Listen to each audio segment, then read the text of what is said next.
Hey, salutes, mic check, 1 2 1 2. We are back. This is your host, Keith Norfolk. This is a Nation One Love podcast show. Tonight, I do have a guest, my brother Keith Pugh in the building, and we got my brother T Riggles gonna join too. How you doing tonight, good brother? I'm good, bro. Thanks for having me here, man. Hey man, I appreciate you for joining us tonight.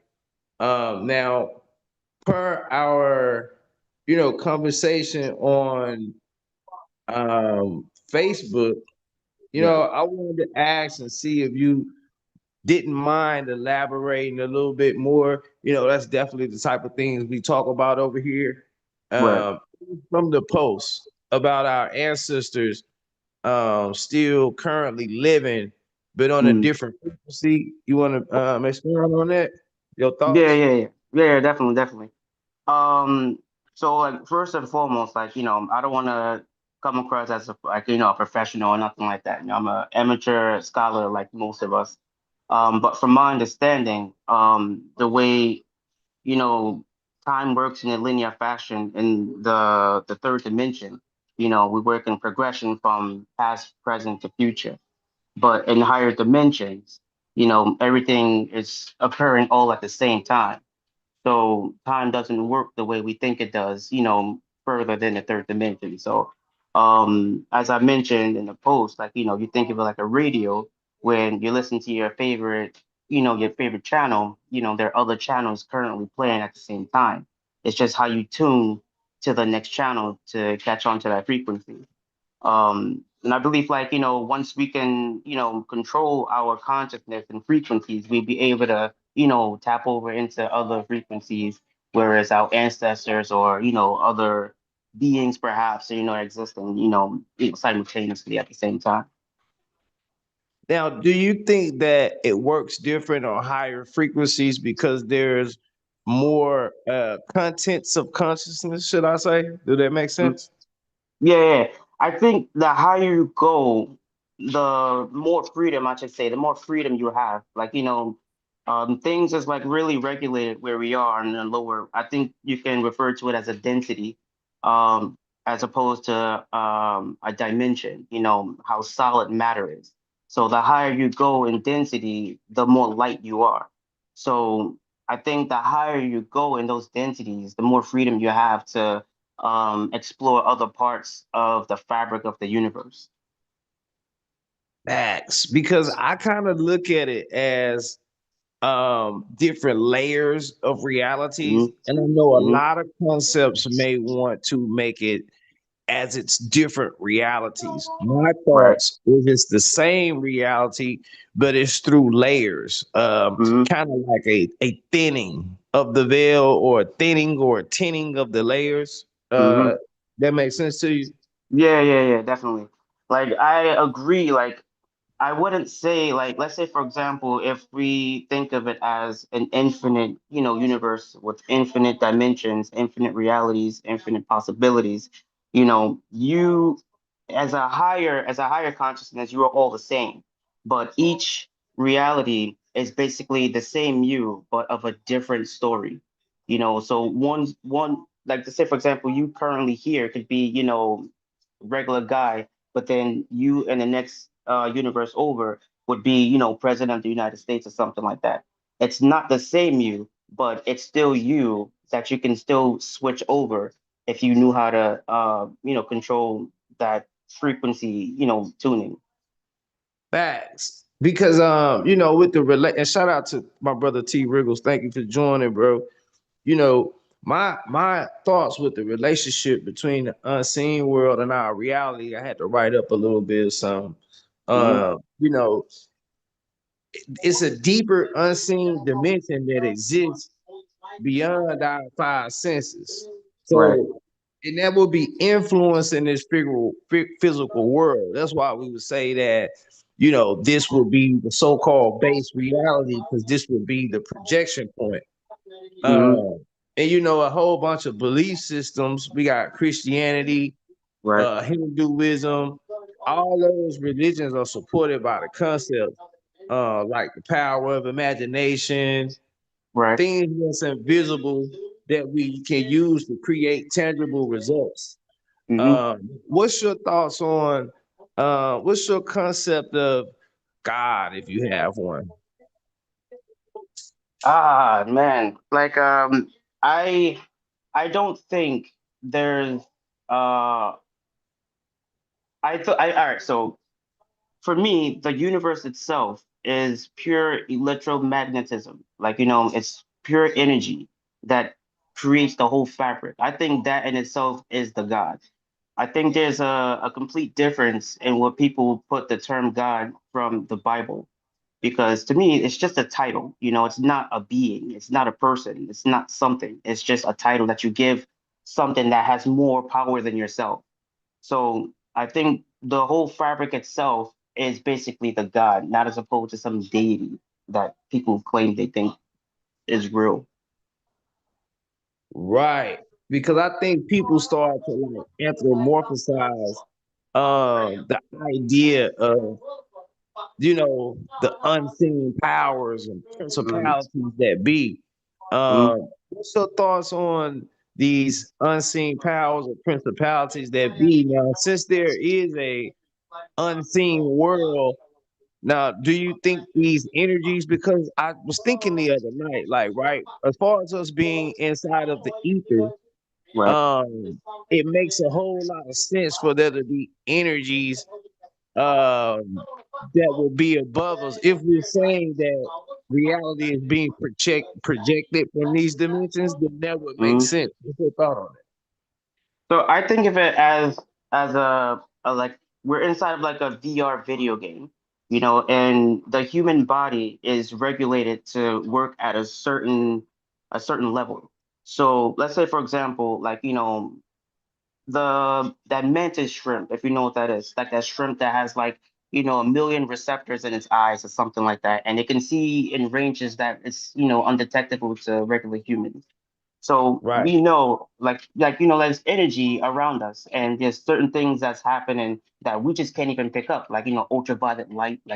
Our senses were broader, we'd be able to see more of the world. So it's kind of limited. And I think we decided to come here to experience this limitation to grow more. We find out certain things, and basically it just helps grow our consciousness and our elevation to enlightenment that helps us move forward. Facts, man. And I feel that too because I kind of think that like we was talking about the religious concepts and things of that nature. Right. I think most of this stuff come from existence of forces of what they were trying to say what gravity was and Mm-hmm. electricity and I think a lot of that got to do with concepts such as angels and demons and divine power, Yeah. especially when it's an unseen um presence. As a Right. powerful force that's gonna be able to shape something visible and Right. shout out to my brother T Riggles, man. You can interject after the brother Keith if you want to do so. Because I wanted to ask you about the Mm-hmm. ancestors. Now I know a lot of people speak Yes. about the ancestors. So what's your concept of the ancestors? Because I know a lot of people aren't, you know, in a position to be able to learn a lot of their family history and their specific ancestors as of some. But there Mm-hmm. is different concepts of the ancestors. Like Mm-hmm. there are different false concepts of the ancestors. Like we have a concept of all the ancestors were slaves. We have a Right. concept that all the ancestors were kings and queens. So what Right. would be your thoughts as far as the concept when you speak on the ancestors? I think, from my perspective of ancestors, is someone, or it's a ideology where you can go back and speak to those prior before you that have experiences that can pass it down.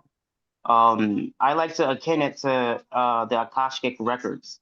If you're able to meditate and elevate yourself throughout your top chakra, it's like the crown chakra, I believe, and you're able to connect to Akashic records, then you'd be able to connect with, your ancestors and everybody before you that can basically pass down information to you. I think in a sense, like again, if you were able to tune over your frequency, then you'd be able to, connect to them directly. But that's a little further in like quantum physics, or like, and what we determine how each dimension works specifically. Right. And with that quantum physics now, this my last question, and I don't know if T Riggles, you got your mic together and you ready after this, but I just want to ask, do you think that um, with this whole thing about reincarnation, what's your Mhm. take on reincarnation and how it works with quantum physics? Reincarnation. Like I think being reincarnated in a human perspective is just being reborn back here on Earth and just living another life. But I like to think of it as, putting a coin back into a machine and just, restarting the game. I think we chose to come here, and we decided to play this quote unquote video game just for the experiences. And the reincarnation, and in my opinion, doesn't have to be relegated, just here, because as vast as the universe is, I believe, like, you can go to a distant, star system, just hop over to another universe. But for Earth in itself, I believe it's just one of the places where a physical body can contain, the power of the consciousness. It's just one of the places that's just it's available. So it's not necessarily like a meaning to coming here, or there's no reason other than, hey, it's just an available body that got stuff going on. Let's check it out. Let's see what's happening over there. And how do I think about that in terms of quantum physics is, as far as we know about energy, energy is never destroyed or created, it's just transferred. And we know from what they tested is like now two photons can exist in two different places from two different universes basically at the same time.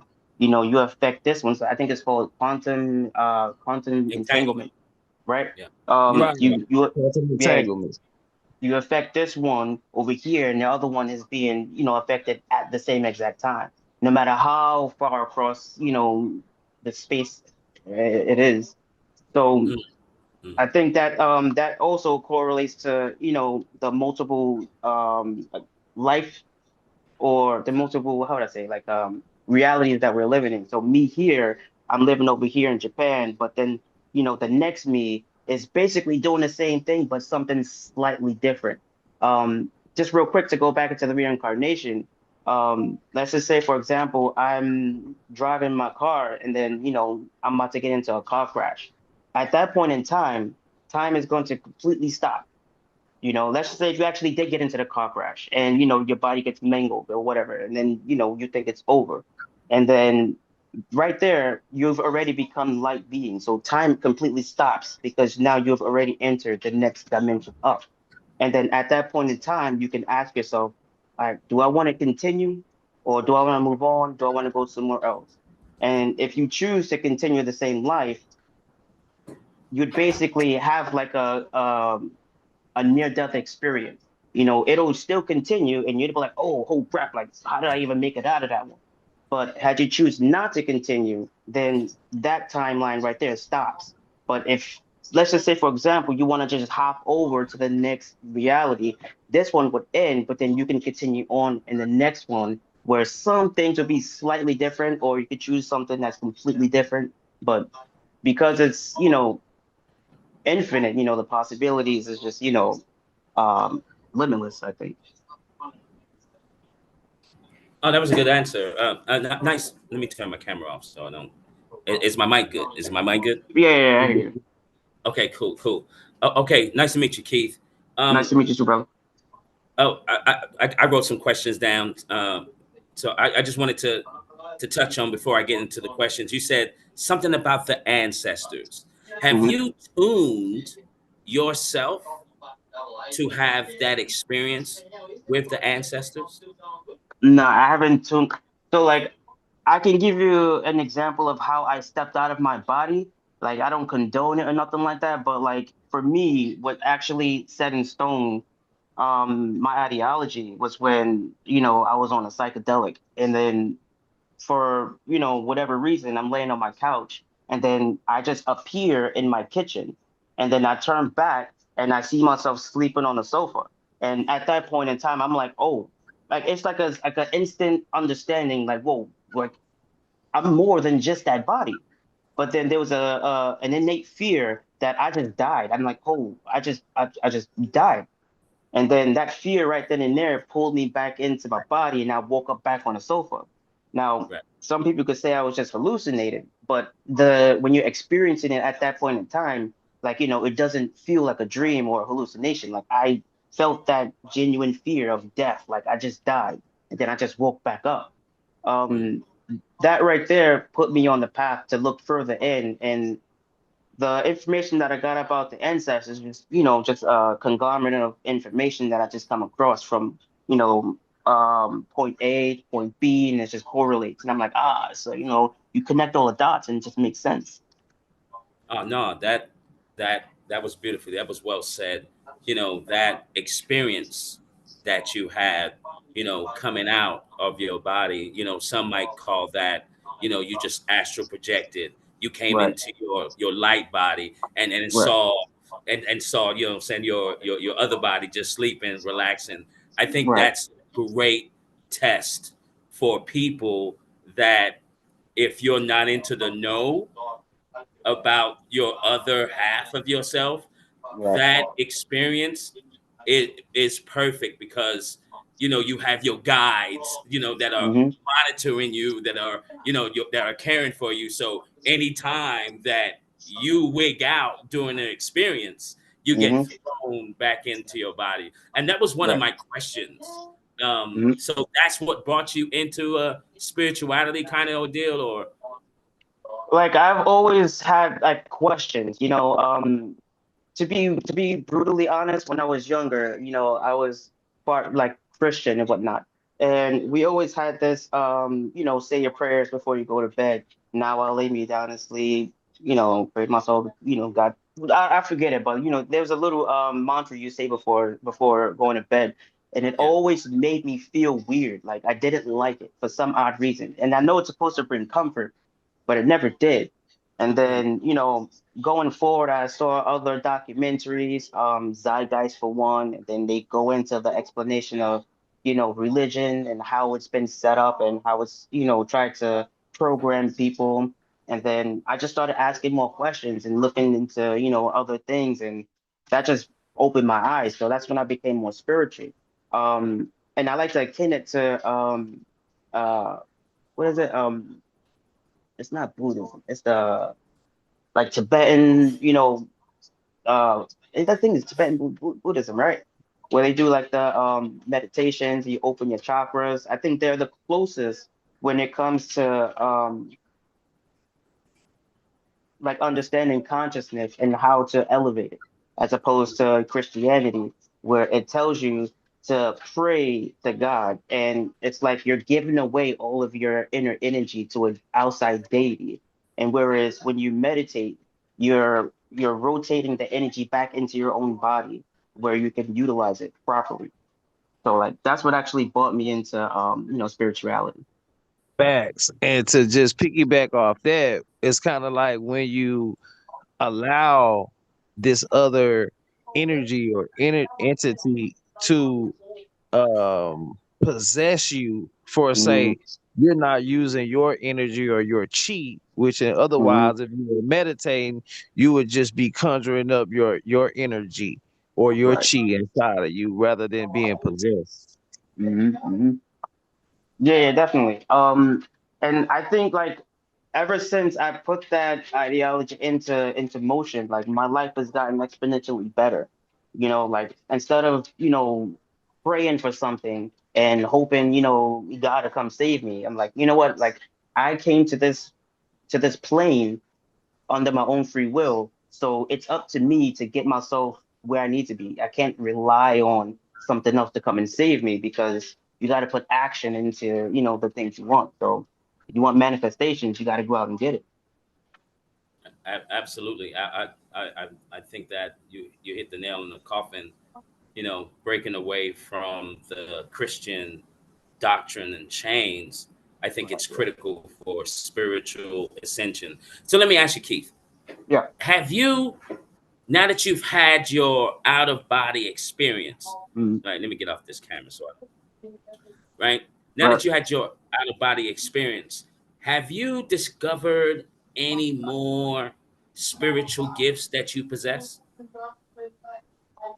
I found out after my out of body experience, the more how could I say, I don't want to sound a like, the more selfish I am, the more I succeed. And not in a selfish way to where I'm trying to step on someone's back to get where I need to be, but the more that I focus on myself. And like I said before, and I just put all of that energy back into myself, I realized that anything that I want, I can get as long as I put it out there in the universe. So it's like like an intuition that I've realized that I've had where well, they say like the second brain is in your solar plex, right in your center. And when you feel or think about doing something, you get this sensation in your chest where you feel like, damn, I need to go do that. And I just follow my gut, man. And it's like a sixth sense that I have that I've found that I've had. Right. And that's what I was talking about earlier, T Riggles, per our conversation. Like, I'm putting too much of my inner self out by having conversations about it with everyone else because now they're they're staining my reality by me Mhm. allowing them to stain my reality. This is supposed to be my floor and my room. I'm supposed to be dancing in, creating what I want to, and I'm allowing others to stain my reality type of. It's basically just like what he just said per our conversation earlier. So that was brilliant. Mm. Yeah, I that like to was that. think of it. Oh, I'm sorry. No, no, no. Go ahead, Keith. It's your show. Go ahead. I like to think of it as like when I said selfishness, I like to think of it as I bring home no stress to my house. Doesn't matter who I'm dealing with, doesn't matter what I'm going through at work, whatever the case may be. I've learned to say, you know what? I don't care. If I can't stress over something that I have no control over. So I won't even think about it until I have to. And I'm almost 40. I got like maybe two or three gray hairs. And I just stay positive. I stay positive all day, every day. And it's just been working for me, man. Yeah, that's. I don't think that what you said is selfish at all. Hmm. Focusing on you. And like you said, you're not stepping on any toes. I'm pretty Hmm. sure that if someone asked you for help, you would help them. Most definitely. Um, you said something about your chakra, right? How would you Hmm. explain to someone that is barely getting into this knowledge and spirituality knowledge? How would you explain the chakra system to people? I would explain it, and like the easiest way I can explain it would be like it's like a flow of you can't really understand that. It's like the energy inside of you. It's like like your emotions, your feelings. You want to be always positive. If you look into meditation, it's just being able to sit still and not be distracted, and then just have this hyper focus.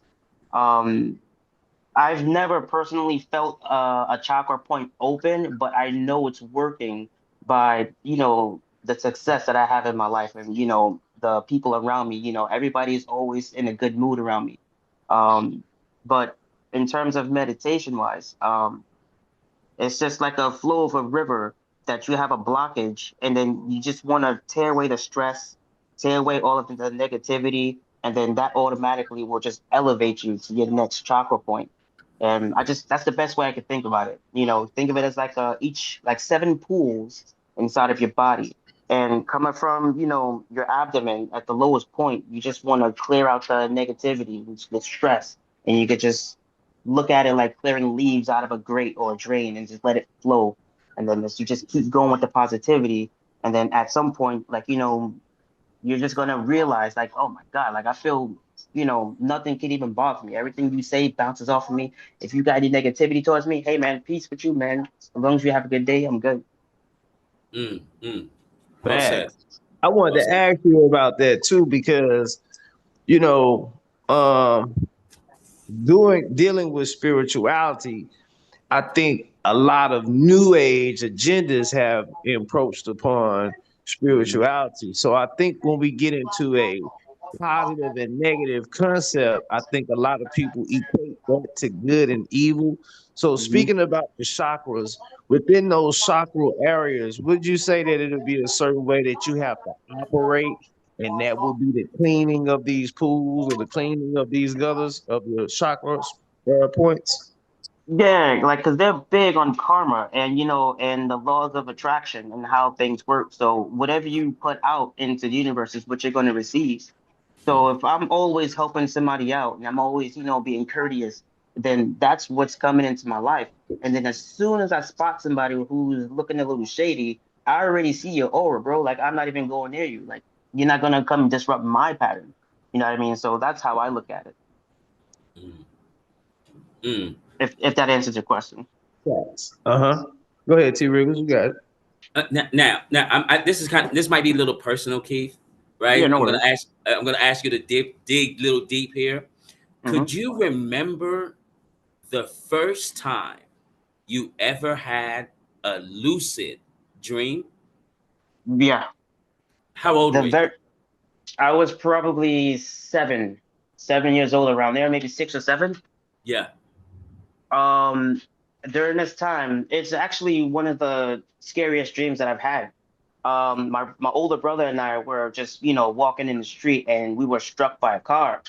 And at that point, like, we became ghosts, if you could say, like, nobody could see us and nobody could hear us.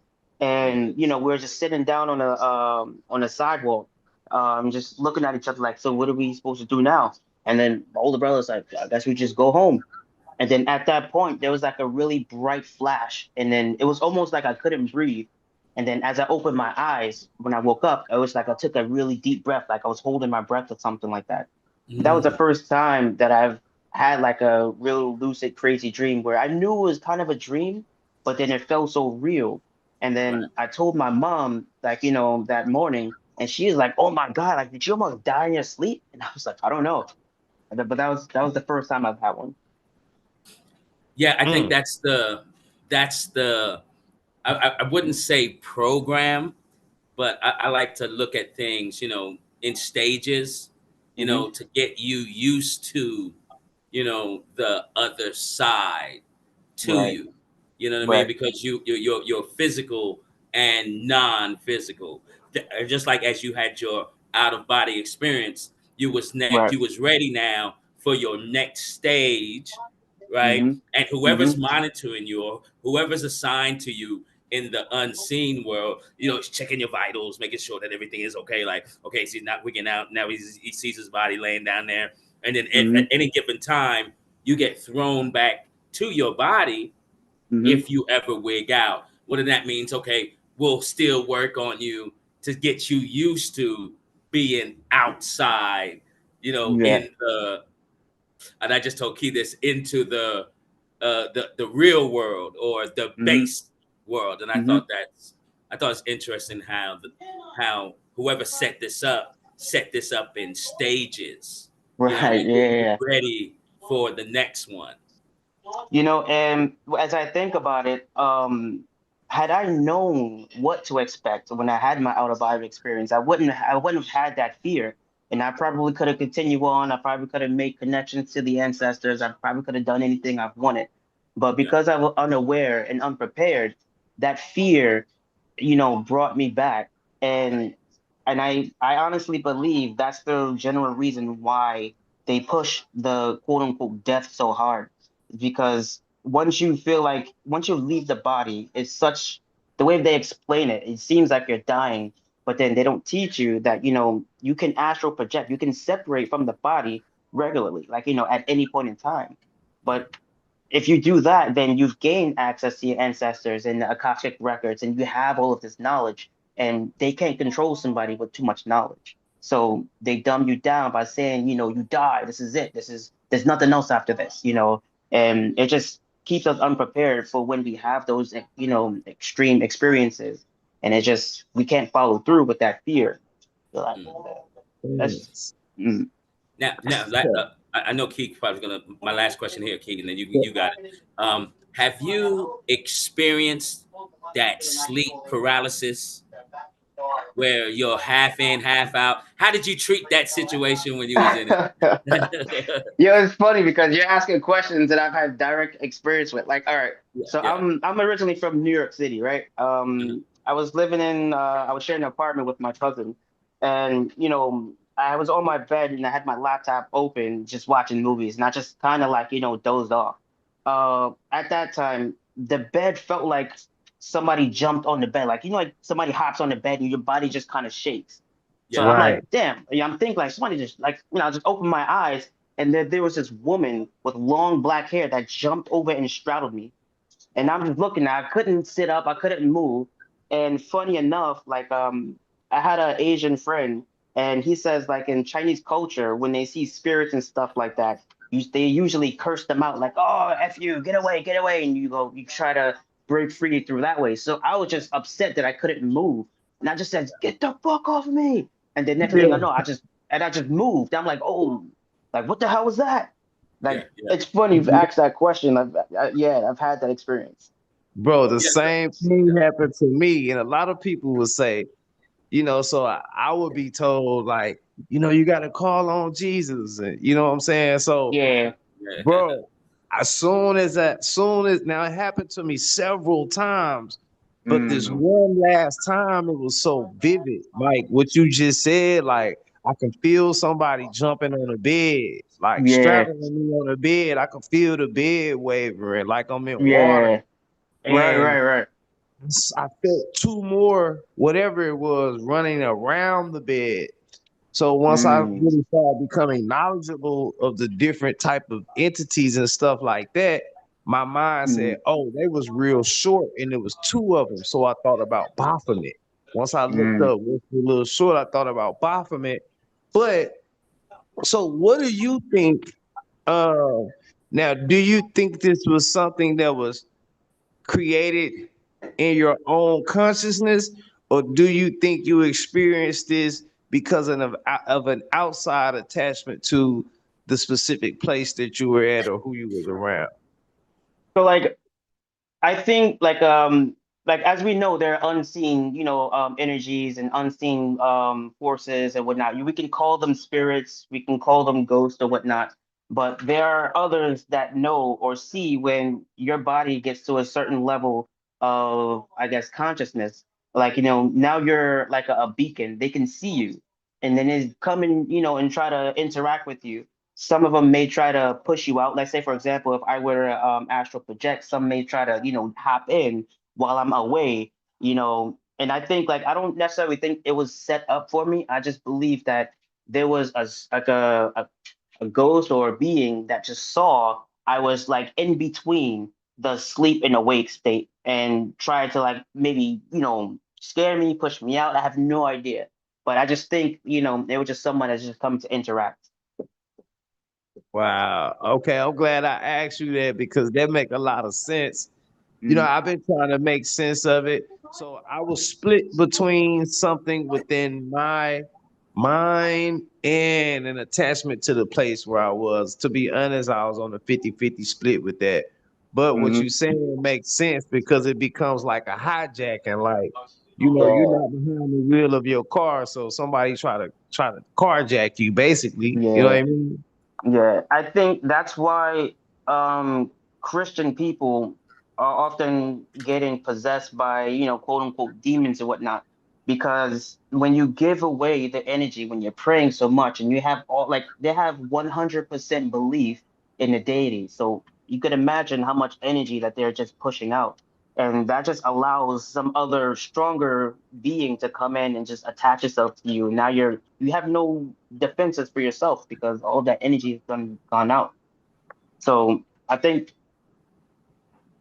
for that matter, like it's important that we try to retain that energy and not, just keep dishing it out to that random deity. Absolutely. You know, when you have a majority of people, you know, you know, like you said, sending out energy to something that's not even real, Mm-hmm. that that to me has consequences. Mm-hmm. As you're saying, like certain things now can happen, and I Mm-hmm. think that the establishment set it up that way. And I think that's why they call Jesus the fisherman of souls, right? Mm-hmm. Someone's going to come and gather and scoop you up.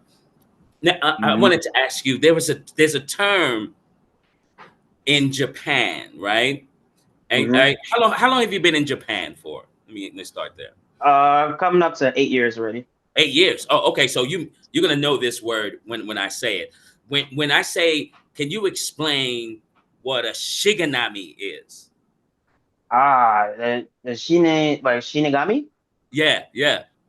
Um, I think that's like if you want to correlate it to an anime, it's like a death dealer, or like a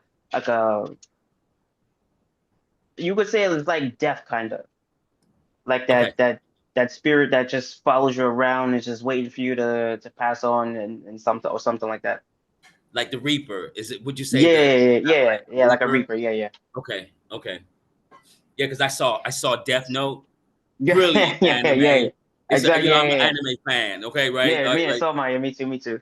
right, because the animes and shouts out to the Japanese creators of certain animes, right? Hmm. Because to me they are revealing certain truths Yeah, within their anime, right? And yeah, also staying in confinement with the corporation's ideal of, you know what I mean, of, okay, yeah, make the yeah. Right, money, right, right. make sure it sells, but then they Yeah. throw in a lot of truth. Now, which animes, that to you brings or shows like some of the most spiritual things in it? Oh, anime wise,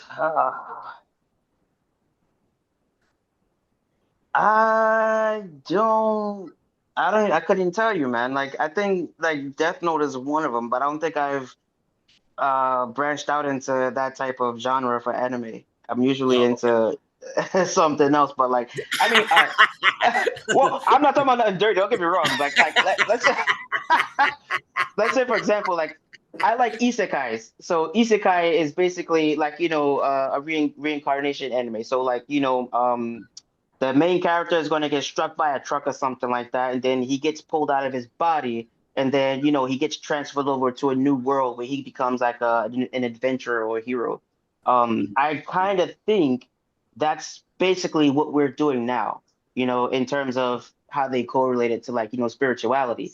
mhm, At this point in time, we're just in this universe here, but then uh, I guess when our time comes or when this body expires, then we shed this one, and then we have an option to just, all right, so what's the next move? Where we going? Do we go back to the source, upload our information to the Akashic records, so the next few who want to gain this information could just come up here and check it out?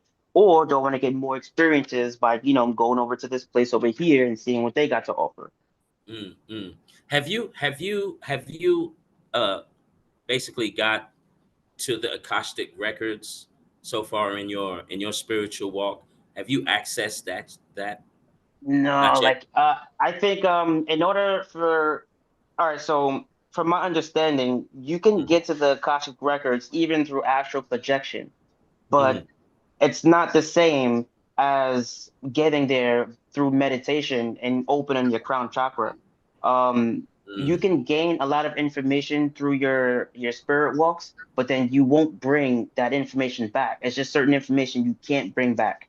And you'll think like, damn, like I just had this dream. Like I know I've seen something important. I just can't remember what it is, Right. because our consciousness isn't trained, our third eye isn't open and our crown chakra is not open yet for us to withhold that information to bring it back.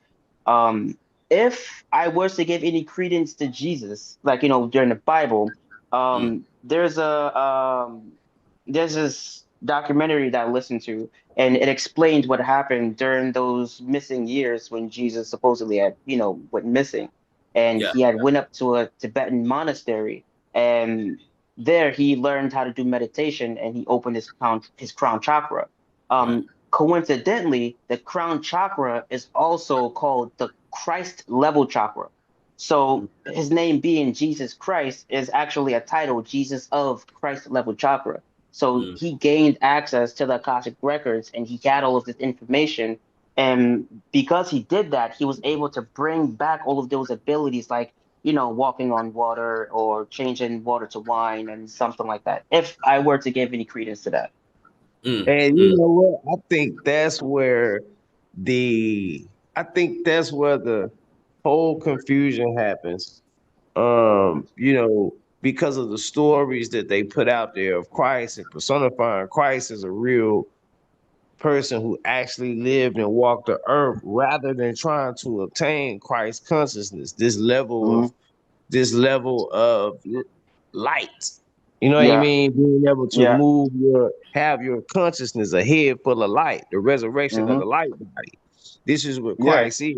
You know what I'm saying? So yeah. I think the physical aspect of Christ being a person always overrides, hey man, what about having Christ consciousness? I don't even want to Mm, go through whether I wasn't alive 2,000 years ago.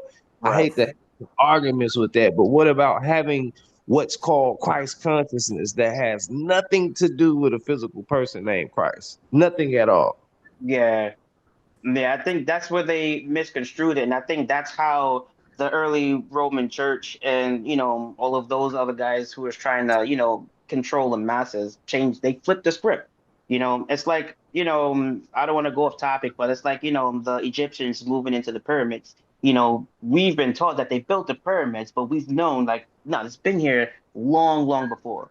You know what I mean? So like they changed the narrative to fit what they want, and now they have people following Jesus like he's like a Messiah. Whereas if you go by what he was saying, he's like, anyone can do this. I'm not doing anything that you can't. If you follow these same steps, you as well can do exactly the same thing. You want to spirit walk, you want to fly, or you want to do anything, you also can do this.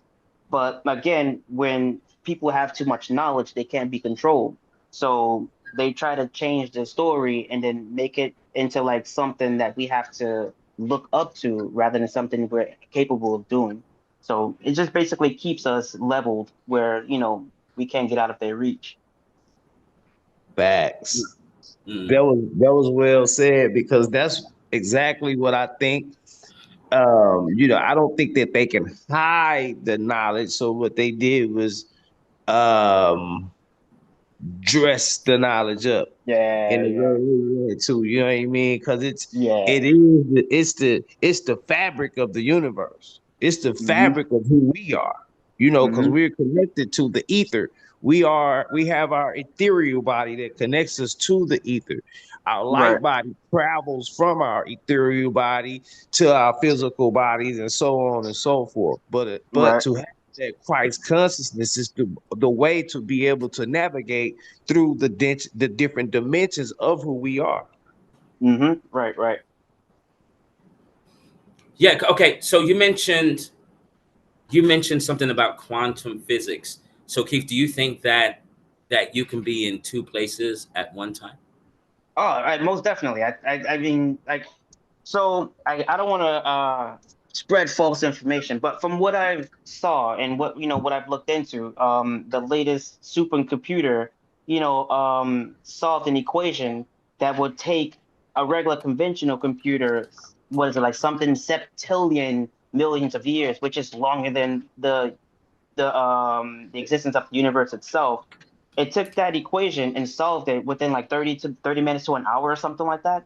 And it was Mm, like the processing power for that doesn't even like you can't do that with all of the energy that we have here. So it had to have pulled more energy from someone else to help solve that equation. And mm, that led to, the ideology of like, oh, so there has to be multiple, universes out there. And that along with the quantum entanglement, how, with the two particles being in two places at once, then yeah, yeah, more than likely we can be at two places at once. most definitely. I totally I totally agree with you can be two places at one time.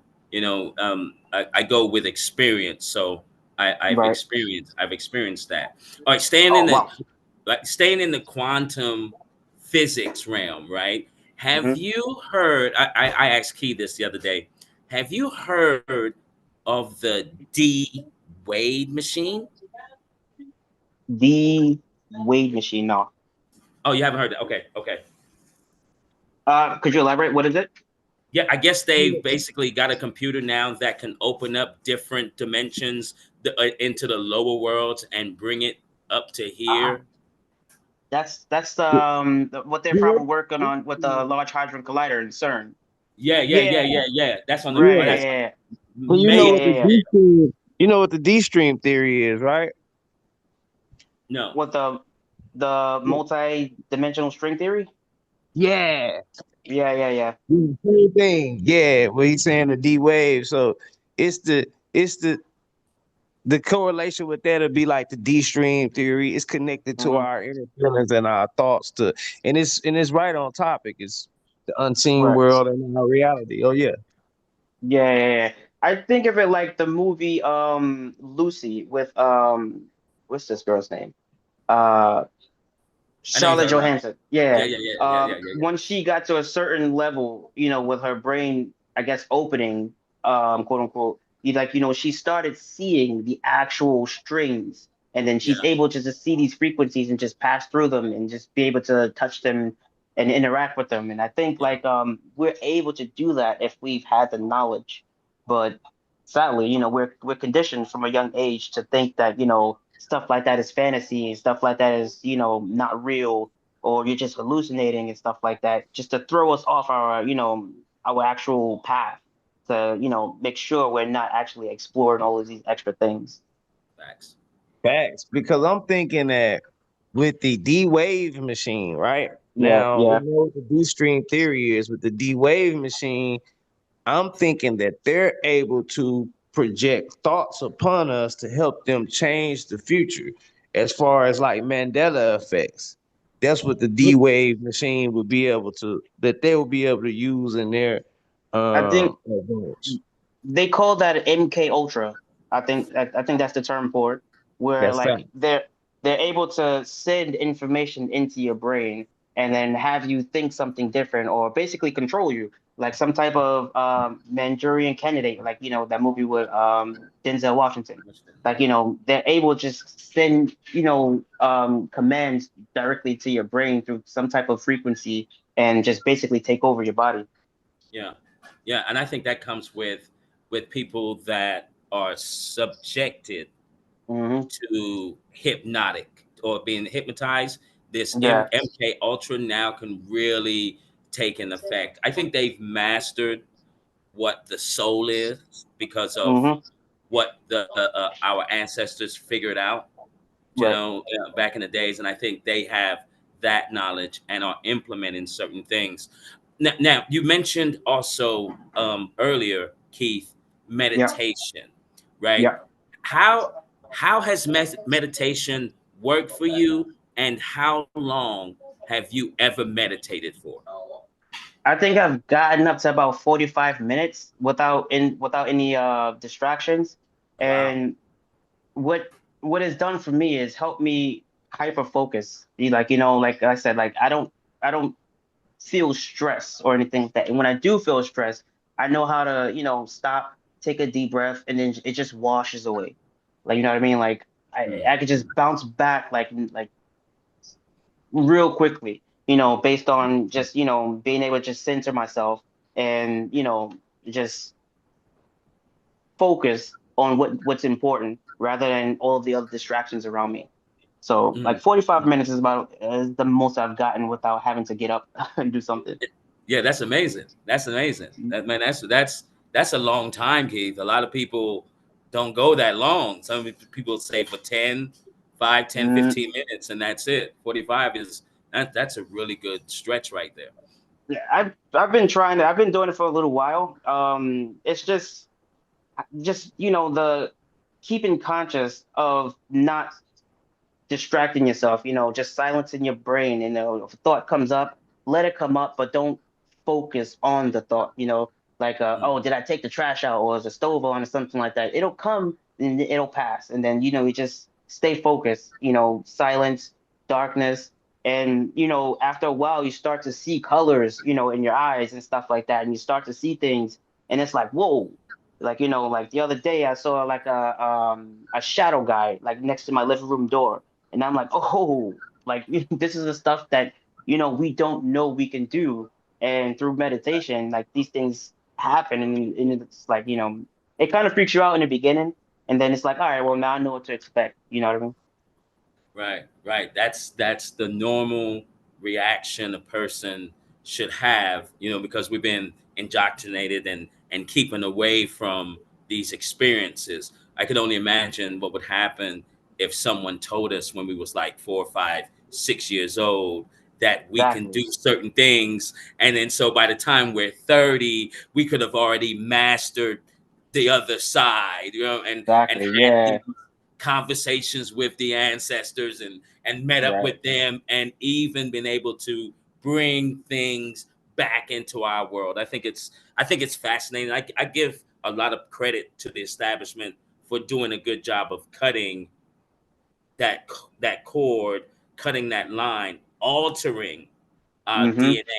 How do you feel about like with the establishment? Do you think that they altered DNA basically? I think with the establishment, like like you said, you got to give them credit because, like I've seen this documentary a long time ago, and it was called "The Free Atlantis: The Story of Sir Francis Bacon." And Mm. he put into he had this whole manuscript of how the world is going to work centuries into the future. He is like, you know what, this place, like, as he said, he was standing in America. This is going to be the number one place. And how they did that is by basically controlling the people, controlling the money, controlling the whole system, controlling religion. This is what we're going to think. This is what we're going to do. And they put it into practice. And you got to give him credit because look where we are now. We're still following his manuscripts, 600 years later. Um, I like you said, like if we were taught this a lot younger, like we can do certain things, and it's like the the limits is not only confined to what we think, but our imagination is limitless. You can really do anything. That's why when children are taught certain things, they become almost masters at it at a young age. Because they can retain that information. There's no restriction put on them. So the system itself, um they've done a number on us. Like, I don't know if they altered our DNA, but they hijacked our brain waves. They've changed the way we're supposed to think. You know, we're no longer, emotional beings. We're emotional, but in a sense, we're more logical now. Things work with, ones and zeros. We have to see it to believe it. It has to, if you can't touch it, it's not real. And that takes away from all of the unseen things that we know to be here. Like, people who see ghosts and stuff like that, they're not going crazy. This stuff is actually happening. But we're supposed to think that it's not real. You know what I mean? So they've altered the way we think, and I think it could, in fact, affect our DNA, long term. Mm, mm. Okay, let me ask you another one. Now, what do you think about the ringing in the ears? I think it's a message. Like in my right ear, sometimes I hear something like Morse code, like dee dee dee dee dee dee dee dee dee dee dee, and then Oh, sometimes it's just like a long beep sound. I right. think it could be a message that could be incoming. I'm not entirely sure how to discern that. It was this woman named Dolores. I don't know her name, but she comes up on Facebook shorts sometimes, where she's explaining consciousness and what happens after we pass on. And sometimes you get ringing in your ears, which is like messages coming from maybe your guides or somebody is trying to contact you or something like that. Yeah, absolutely, absolutely. If it comes in your left ear, it's either or. It's healing frequency, healing your body, or Hmm. if it comes to your right, it's the communication, and then the low hum. Right? Mm. Some people hear the low hum. That means that there's danger around. Mm, Now, getting mm, into the sound frequency, mm-hmm. what do you know about that, and how much could you share with us? With certain frequencies that you might listen to during your day. I So I like to listen to binaural beats. Um, Mm, with sound frequency, like there's a pulse in the frequency that, like especially when you have on some noise canceling headphones, like mm, it pushes the pulse from from right to left and left to right, and you could feel like right in between your eyes, just above the brow, there's like a pulsing, you'd feel, and like it changes your brain waves so you can get to a certain frequency for whatever you're trying to do, if it's for healing or whatever the case may be, depending on the frequency. But everything has a frequency. I think the God frequency is like 369 or something like that. mm. If you listen to that, you're just supposed to get some type of healing or something like that. Yeah, like sometimes at night when because like you said, like you said you're amateur in this, right? And I'm Mm, still dibble dabbling with things. I sometimes I make sure in order to clean your whole chakra system, because this is energetic things going on. right, I right. would use sound, like a meditation thing that goes through each of the color spectrum of the chakra, right? And I would listen Mm. to that as I go to sleep. Do you do anything like that when you pass out? Yeah, yeah. I'll usually have like sounds in the background. There was this uh it was a healing song. I think it's like an Indian song that that has like this specific tune into it, and I'd set that on the side when I'm going to sleep. Not every night, but like every so often I'll set it to the side, and it's just like this comfort, like it just puts your mind at peace, and it feels like healing. What I mean, like you fall straight to sleep, you wake up energetic, you're feeling good. Mm, mm. Now, when you've astral projected, how many times have you been in, when you've had that experience of looking at your body sleeping? Like, how many of those have you had? And if you don't mind sharing, like, what is one of the most spiritual things that has ever happened when you astral projected? So I've had the one. That was the only one that I've had a chance of experiencing. Again, that one was like, it was enlightening to me at that point in time, because I've always felt like, I was more than just me. I always felt like, I'm just existing inside of a body. And that for me personally, it was like concrete proof that I'm more than just the body. I'm a consciousness. I'm a higher being. Mm, I've haven't had a chance to do it again. To me, the fear is what stopped me from jumping out again, because I genuinely thought like it's like dying, and that fear is like, if I actually step out, can I come back? Will I come back? Like if I don't come back, what'll happen? Is all of these negative yeah, yeah, thoughts yeah. that came through, just preventing me from even being able to jump out again. Yeah, yeah. You got to really trust yourself in order to do. Yeah. You know what I mean? And trust me, Keith, that the next time you do it, don't worry about anything. Mm-hmm. There's like a invisible cord, Mm-hmm. right? There's a cord that's you and that your body are attached to, so you can Right. roam free. You can roam free. You don't have to worry about it. Now, with the Right. people in Japan, right? With Mm-hmm. the people in Japan, would you say the people in Japan are more religious, or are they on that spiritual theme that you're on? No, I've come across a lot of people who are atheistic, like, they don't believe in anything really. And some, they're mostly Buddhists. So, they have I think they do it more so for the culture because that's what they've been taught to do. Right. Like in August, they have like a 1 week off where they go and they visit their graves and they pray to the ancestors and stuff like that. But I think it's more so just for the culture. Right. Um, but a lot of the times I'll converse with somebody and then they're like, "Oh no, I don't believe in God or anything like that. I don't think anything happens and stuff like that." So not too many of them that I've seen. Mm, mm. Yeah, because this whole spirituality thing. you know, I sometimes I think that people kind of get it kind of confused with things.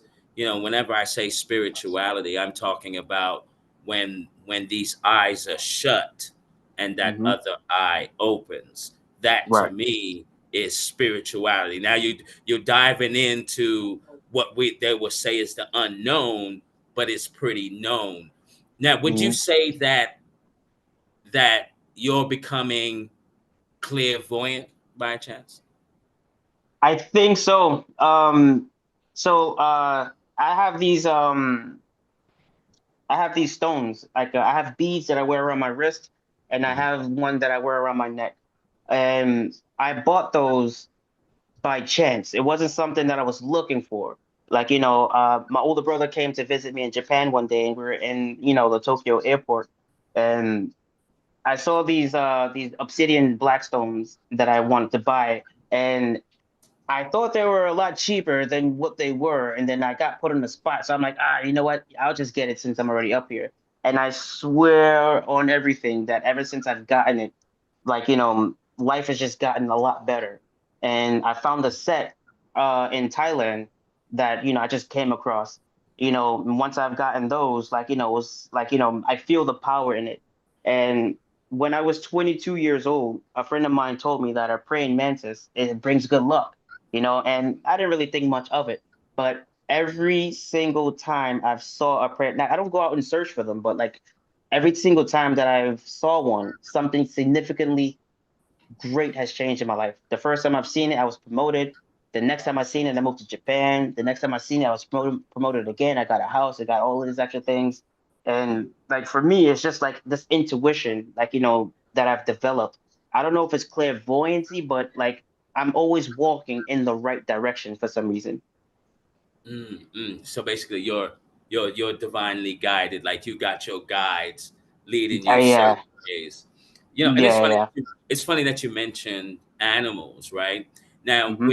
with these animals that you've been seeing in your world here, uh, have you dreamed about animals? I've only dreamed about cats.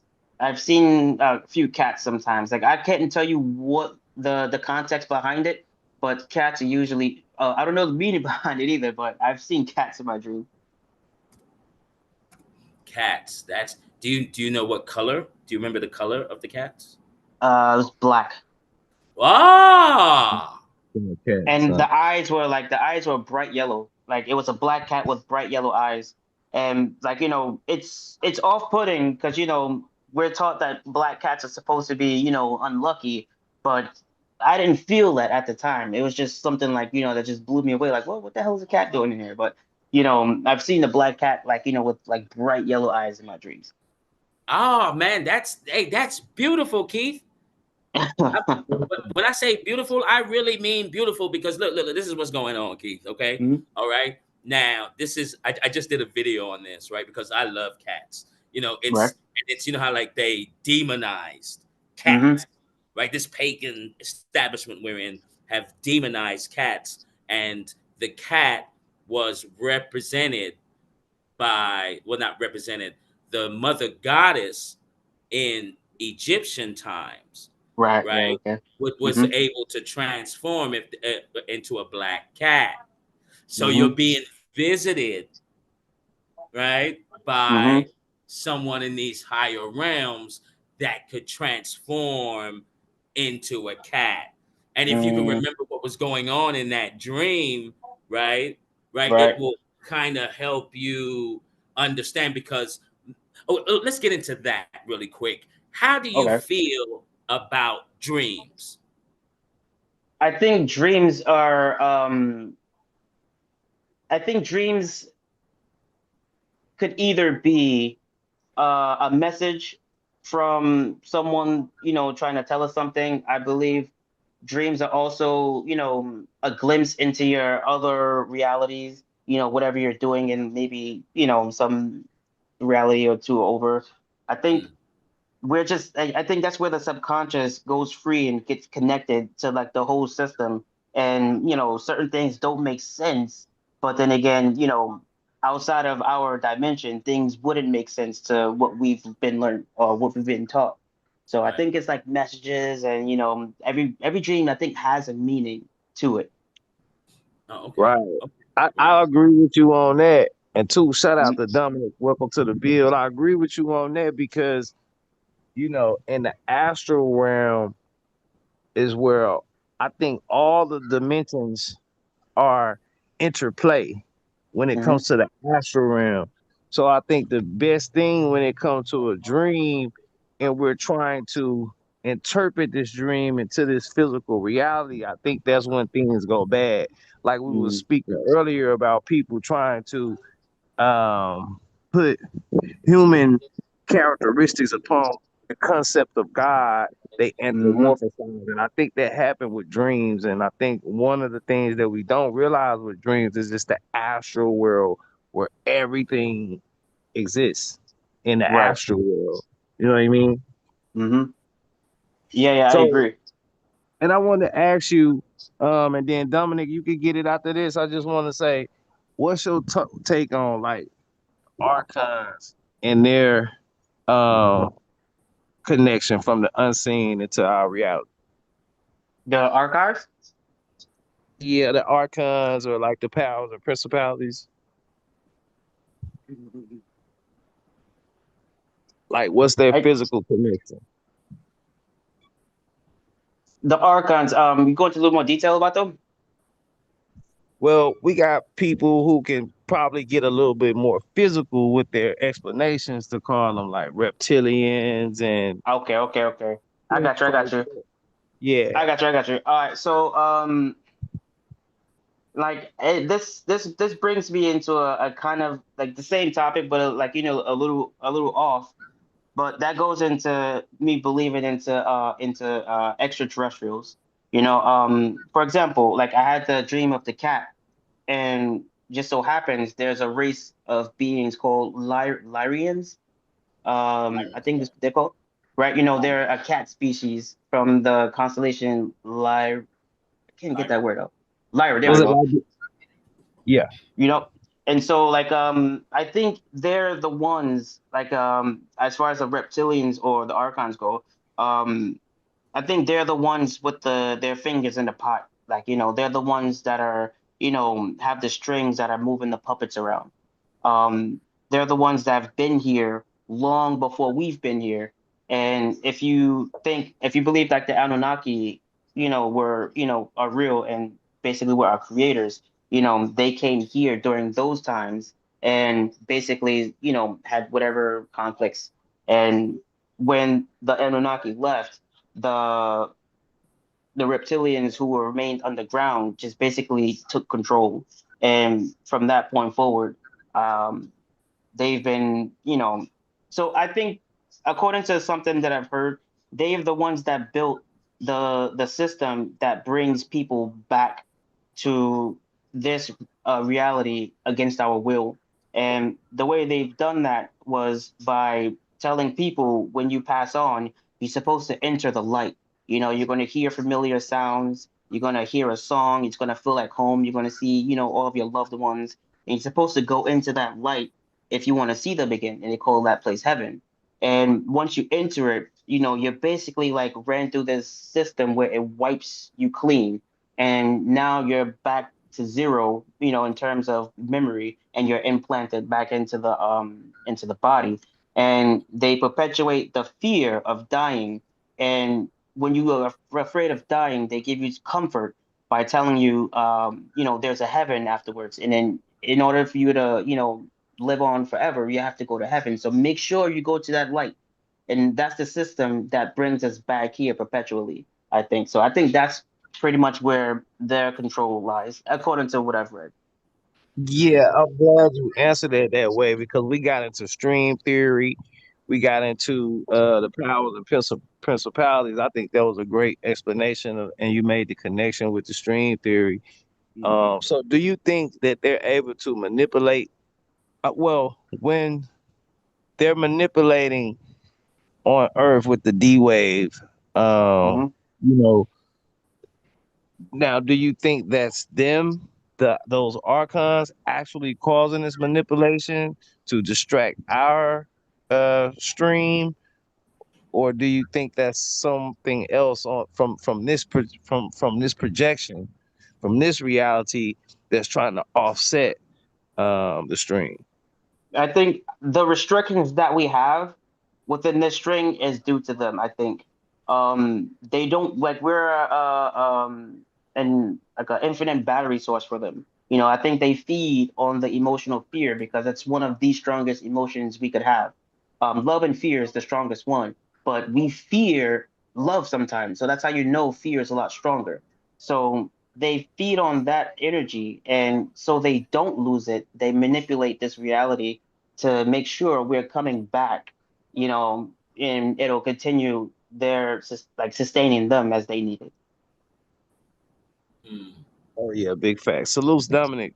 You want to interject, brother? Salutes. My bad. I just had a couple of questions. I was away for a while, but go ahead. You got it. By hearing Keith and you guys talk. Yeah. What's your thoughts on that, Dominic? As far as the archons and the D stream theory and the manipulation that they could be able to use with those hadron colliders and things of that nature. Well, if we're talking about the unseen, the senses are limited. So you would have to probably do certain kinds of substance or be in those other stillness states. You know, it's always interesting when we say, does it make sense? Well, again, where's air? I don't know. But we use words to describe it. I lean more towards we come here to play. You know, Mm, are we really our energy being fed? We do it to ourselves. You know, we mm, ground ourselves with energies and all that. I've heard you guys talking earlier, you know, no offense, Keith, but once a person says that they're 40 years old, you're attached to the body. You're not 40 years old. The vessel uh-huh. is, the Yeah, vessel right, is, right. Yeah, exactly. Yeah, yeah. Yes, you know, That's yeah, the conditioning I'm talking about. yeah. yeah. So we're feeding that to each other. So we're going to have Right, a birthday or many birthdays. You know, right. again, it's, again, we're playing with each other, and then we start using words like maybe you guys don't use it, but some people use the word free will. Well, the will has many variations to it. Why would I Mm, think it's free? You got to use effort. So if a mm, person, you know, it's like freedom of speech. Okay, anytime you hear the word free, go the opposite direction. Mm, mm, You know, mm, if you're truly challenging the self, the program right. we've chosen to run. So, but when we get into those states, does that reveal or denounce that we're those senses, hence energy and motion? Are we the Mm, emotions or are those preset? You know, and then you go to the light, you know, people use the tarot version of the death card, a mm, transformation. Okay, so what are you going to transform from? To what and from where? You know, but we mm, get caught up in our skin color, our genders, our religion, our, you know, people play the flat earth or globe game. I'm like, okay, that's fine. You can play mm. those games, but as long as you understand it's a game, and am I going to play to win or lose, or am I just going to observe? I value the concept that the icons or whatever, maybe they're indifference to us. Mm. mm, mm. That's a question we can ask Keith. So Keith, Yeah. do you think that we're in a dome? Is it flat Earth or globe? I think I think this is all simulated. Like I don't think like if I give you just a regular, you know, regular answer, I'd say we're on a globe. But from my understanding, it's all just simulated. So like I think there's like a really, really, really like the whole universe itself, the electromagnetic sphere that it is, it just generates it's like a supercomputer that generates reality to where it's like it's a really good video game, VR video game. Mm, So if I think about it, like I've heard like this woman, she said she found out how to manipulate the simulation itself. And the understanding is like you heard the question, you know, if there's a tree that falls in the woods and nobody's there to hear it, would it make a sound? And in reality, it's the tree is not there if you're not thinking about it. So if you're playing a video game and you're running through the world, you know, there's a certain field of vision where everything renders. And then beyond that point, nothing renders until you get close enough to it. mm, So if you're not thinking about it, if you're not, you know, seeing it, then it's not rendered in reality until it comes into thought or until you see it. Right. So like whether if it's circle like a sphere or a flat plane is really not relevant because it's all just particle simulation in my opinion. Hmm. I like how you said that and how you use the video game narrative because Mm, on Grand Theft Auto, like that street don't actually pop up until you turn down that street. You know what I mean? right. So And it, yeah. like the craziest thing about it is like now we're all here, as an individual and we're our own observer. So being that like I may be here and I'm not thinking about another location. So in my personal reality, it's not rendered, but there may be someone in that area, just like in a video game, if you running around the world, somebody's across the map over there, but you can't see them and they're not even rendered or registering on your screen until you get in their vicinity. Right. So in their reality, there's a bubble around them that's, generated of what they can see. And then I'm over here in my little universe, and there's something that I can see. And we won't acknowledge each other until our bubbles cross, and then we're in the same vicinity. And then now we both render in our own universe. Mm. Facts. Because in the unseen world, now we can share the same space, but in the physical world, two entities can't share the same space at one time, but we can share the same space in the unseen world. Right. What's your yeah, what's your thoughts on that?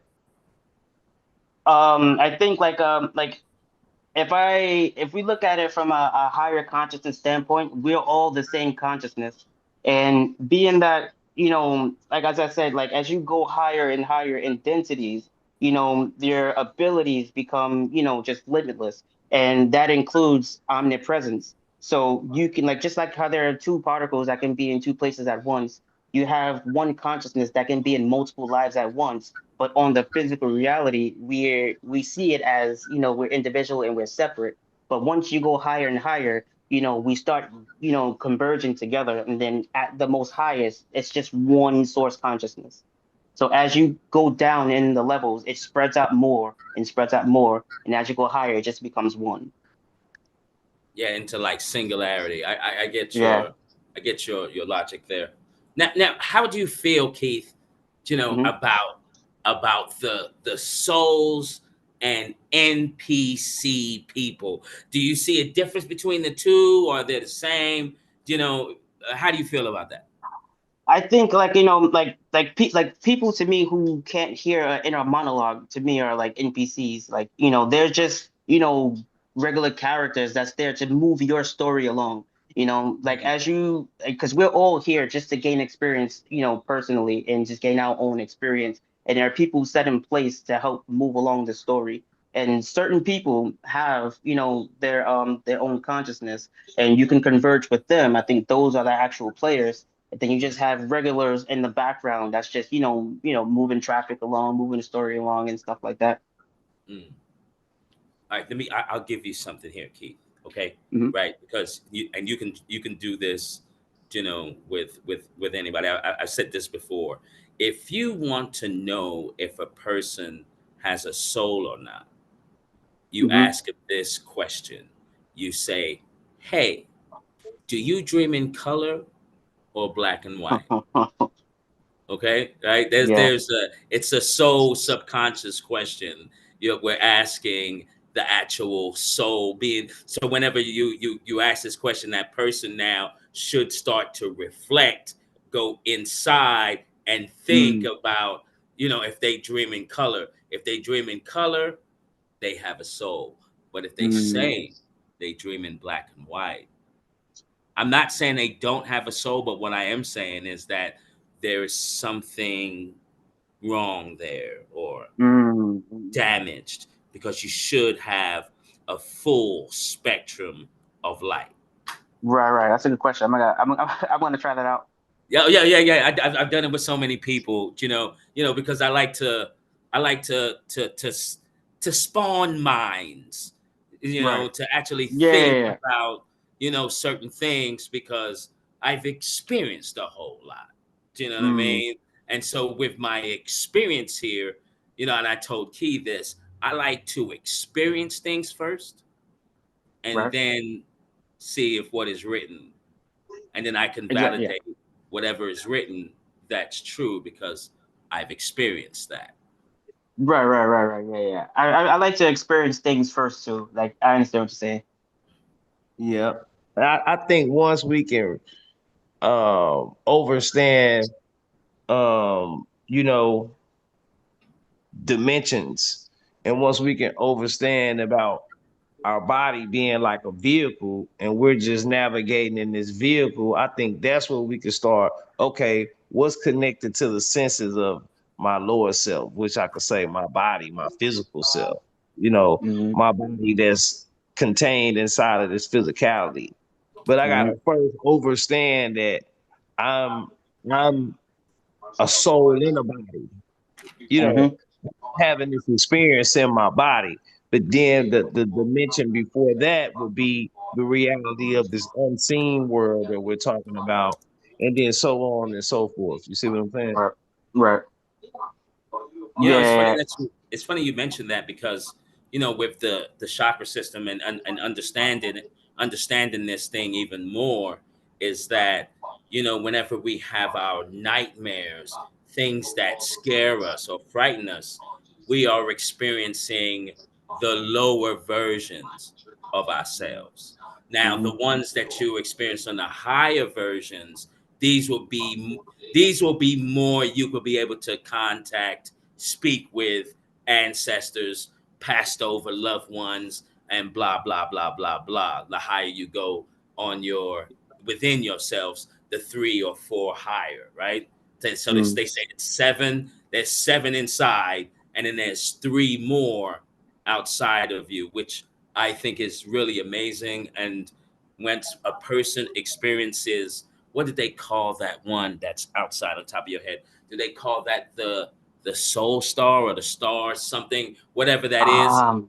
The soul body, I think. Yeah, Is or it? something of that Yeah. nature, Right. right? This is your to me, this is your macabre, right? And Mm. I know what is written about it, but I advise people, once you experience that, just like as you astral projected and saw yourself Hmm. sleeping and all of that, and you can start hyperventilating, you know what I mean? Hmm. When you experience that macabre, you're going to hyperventilate out the gate because in a million years, you never thought you would be able to do this. You know what I mean? But Exactly. it's Yeah. totally possible. Oh, I know you spoke about reincarnation before, Hmm. right? Hmm. Is it a belief to you? Do you know it? Have you experienced any of your many of your past lives?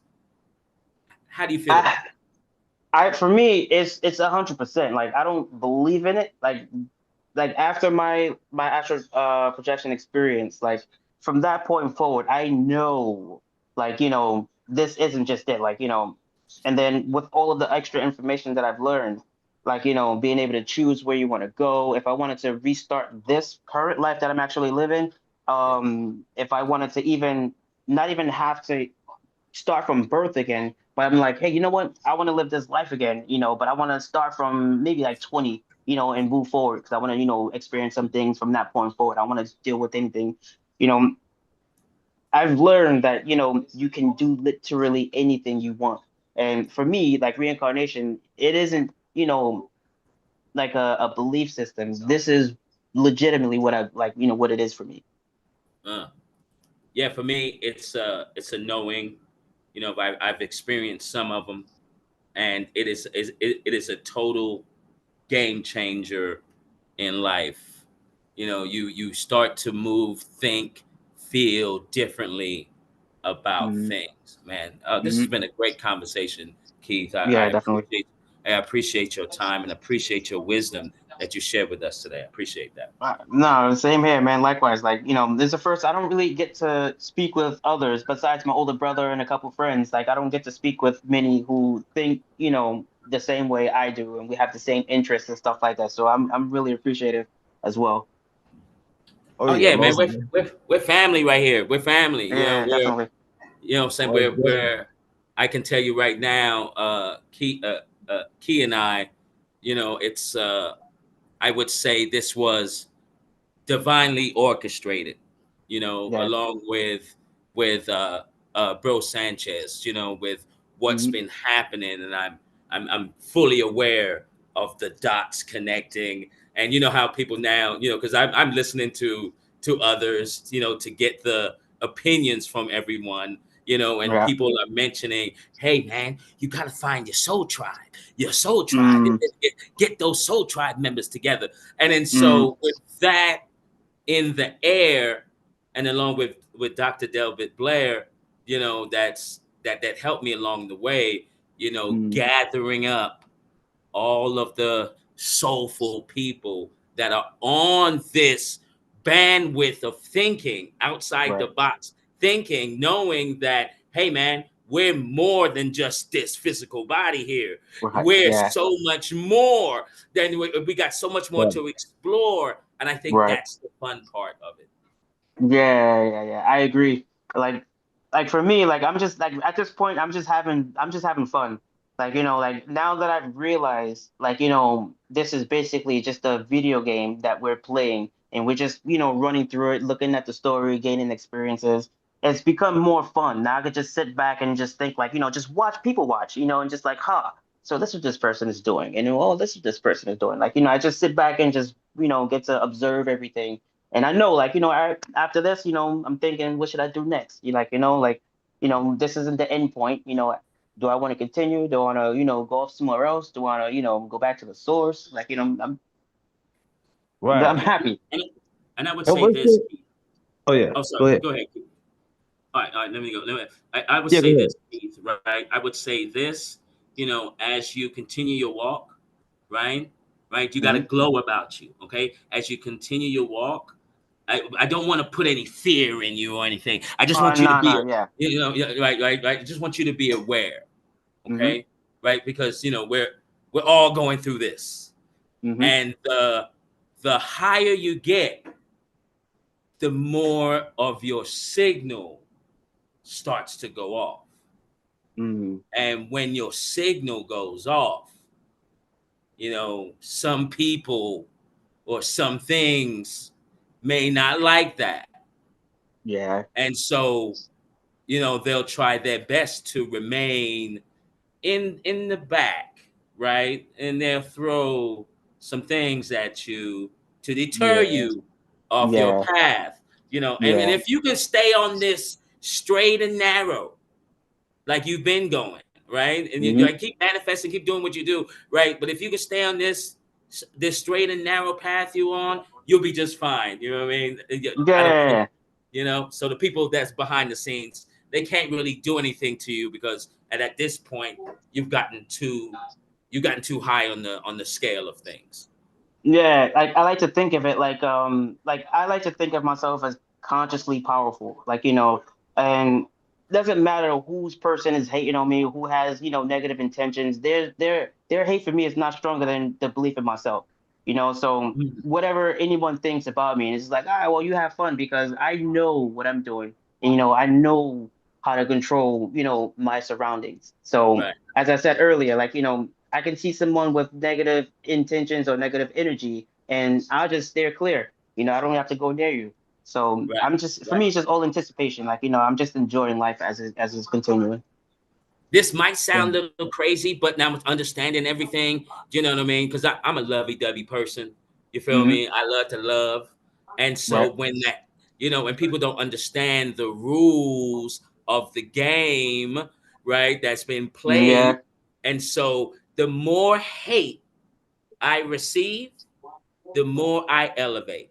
Bars. Exactly. Exactly. That's exactly right. That's Yeah. how I see it too. Yeah. Dominic, I was gonna go, but you could go ahead, man, because I know you wanted to get in. I saw what you typed in the back. If you want to elaborate on that. So do you feed off of people's hate? Was that me? Anybody? Do you feed on Oh, on others' hate? Oh no. no, I don't feed off of anybody's negativity or anything like that. I'm talking about I hate. I'm just, not talking about Keith. I'm not talking about negativity. That's just an energy. Hate. mm, The energy of hate. Negative actually fuels the positive energy, but anyway, put that aside. Do you feel it? Because Hmm. you guys were talking earlier about certain kinds of beings that feed off of energy. Do you see Right. how you're feeding off of energy? You are those beings that you're talking about. Mm. Well, I don't personally see that I'm feeding off of someone's hate or anything like that. I just acknowledge it, like, and from that point, I don't do anything with it. I just know that it's there, and then I just keep moving. As I said, like, I don't see their hate stronger than my will to do what I need to do. So it's just more of an acknowledgement rather than feeding off of it. So you're caught up in the experience, hence why you said the word doing opposed to being. But yeah, possibly right. Yeah. Okay, I'm just helping you Yeah. along in your journey because it sounds like Yeah. you're Yeah. Yeah. awakening. You're awakening. So being consciously aware means you're more in the state of being, not doing. At that point, you're the Right. observer, not the experiencer. The Right. experiencer is the one that's caught up in the flesh. I got you. Well, Mm-hmm. as long as you get Uh, yourself, that's what counts. yeah. Like real quick, there was this another documentary that I've saw, and it's called the interrogation of Ariel. It was like a 1940s. It's right when the UFO crashed in Roswell, and supposedly, allegedly, they had like a an alien there, and they was interrogating it, and as it explained, the universe because they asked it if it had a soul or anything like that, and it said that there's a soul everywhere, consciousness everywhere, and it called it an isby. So like the purpose is just is, and is just to be, and then the universe it called the isness is just is. There is no beginning, there's no end to it. It's just always was and always will be.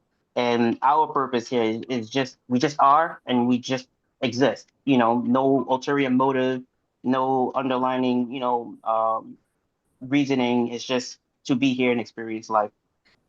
True, but then you have to factor in human behavior. So now, Yeah, yeah, yeah. when people are talking about the soul, let me change the word. Data. Right. Soul contract, data contract. You're Hmm. storing it. It's stored in blood. So now it just is. So now at that point, you're the observer realizing there's something observing you. But for a Hmm. lot of folks, what they do is they're caught up in the conditioning of it. It's kind of like be in the world, but not of it. Be in the suit, but not of it. Hmm. And once people become aware of that, which will be the few, forget about the masses. The masses are Right. already chosen. You need a foundation. So the Right. masses have to play their game, and that's why it's not the few that are pulling it, it's the masses that are maintaining it. So now at that Yeah. point, whatever that alien is, or UFO or reptilian, again, we're just using language to describe ourselves in different Right. forms. Right. Yeah, yeah, I agree. I agree. That leads into my thought process on us being one consciousness, but we're just on the lower levels here, dimensional wise. So we're split up, and we see ourselves as individuals, but yet we're all the same voice. We're all the same being. As we get higher, we go back to the collection of the consciousness, the source. Could be. I can only give a could be on that one. Because if you Right. did know, then you can use discernment, and how would you explain it to the rest of us? Yeah, Fact. and yeah, exactly. And then most people won't get the concept behind it, I don't think. Right. I was gonna say, when you was talking, you was making me think about the density level, and Hmm. I think it'd be hard for people to, separate the different minds of the different dimensions. If it's the same mind, if it can travel through the different dimensions, or are there separate minds? Because there are different things going on in different stages. I got my physical body. I got what goes on in the astral realm. I got my ethereal self that's connected to the ether. We got all different names of things. We got a soul, spirit. We break these things down and we name these things. But Hmm. is there a way to balance and coexist within all? Just like you said, that just is or just be. You know what I Yeah. mean? I think that's It where the yeah, my bad. no, no, no, no, I'm sorry, I didn't mean to cut you off. Go ahead. Oh no, you got it. I think, like, let's say for example, religious people, like, they have an understanding because that's how they see God. They know God is all places at all times. They know God knows everything, but they just can't see themselves as that. And I think that's the conditioning that was set upon everybody, on the masses at least. Like, they have like an understanding that God can be at all places, but for them to be as powerful as God, like, it's incomprehensible for them. Like, they can't see themselves in that way. Absolutely. Look, let me tell you something, Keith. Okay, okay. Uh, Mhm. the ancestors will not allow that. If people are stuck in religion, right, or you're Yeah. stuck somewhere that you've been indoctrinated with, I don't think that the ancestors like that at all. You need Yeah, to I don't have think so either. Yeah. right. You have to be Key likes to say this a lot. You got to be able to detach from things. If Yeah, you've yeah, got yeah. attachments, right? Now Mhm. what that does, it makes you heavy. So Right. how can you ascend if you're stuck in one thing? So A good point. Like, you brought up the animations before, and I think a really good one to watch is Avatar: The Airbender. oh yeah, Um, yeah, yeah, yeah, yeah. right, there's a part in there when he's trying to get to his Avatar state, and he had to pass his heart chakra, I believe it was, and he was in love with the girl Katara, and the monk told him, like, you have to let her go. You have to detach yourself from her. And he's like, what? I can't. Like, I love her. I can't do that. And you think about it, it's not to say you don't love the person, you don't care about them. It's just that you have to, separate yourself from that, in order to keep moving forward. You can't make them your whole world. You can't make that person, the meaning of your existence. Right, right. Right. Totally, totally. I Yeah. totally agree. That's a good one. Another one I like watching that really blew my mind was Bleach. Bleach really Oh did yeah, it yeah, with Soul yeah. Yeah. Society and all of that. Yeah, You know yeah, what I mean? yeah, I thought that was brilliant. Now, is there any other movies or anime that you would suggest, to the people if they wanted to watch, to get yeah. some type of more spiritual knowledge and information? Ah, a good one, I think it's called the Heart Stoppers or Flatliners, I think it's called. Flatline. Where, Yeah. right, like, like, they stop their hearts so they can get that near death experience, and then Right. when they're brought back, like, they bring back some type of information. Like, they have an understanding of how to, manipulate the world and to just be on their A game. You Right. know, um, but I think that's a good one to watch. I know there's a few ones that don't come to mind right now, but there's that one's pretty good. No, that flatliners was really intense. That was Right? them Yeah, showing showing the truth about yeah, things. You know what I mean? That there is life after death. This is why we have the expression exactly. life after death, Yeah, because it is. You know what I mean? It still right, continues on. That's a good right, right. movie to watch. Yeah, yeah, yeah. So I think the Matrix is also a good point. Like, that shows different realities. Like, like what we see here is simulated. Um, but I think of it like more like Inception. Each life is a dream state, and as you finish one life, you wake up and you're in another. You could be in another. This could be a dream for all we know. It just seems like one whole lifetime. But then we'll wake up. From this life, we're in another life that we were just like, oh man, that was a crazy dream or I had, or that was a crazy experience. Then we go on to live that one, and then it just keeps going up and up and up, I think. Right. yeah, I can see that. See how we go to sleep every night, and then we actually wake up, and then we come back to this life right here. Exactly. Uh, so how would you?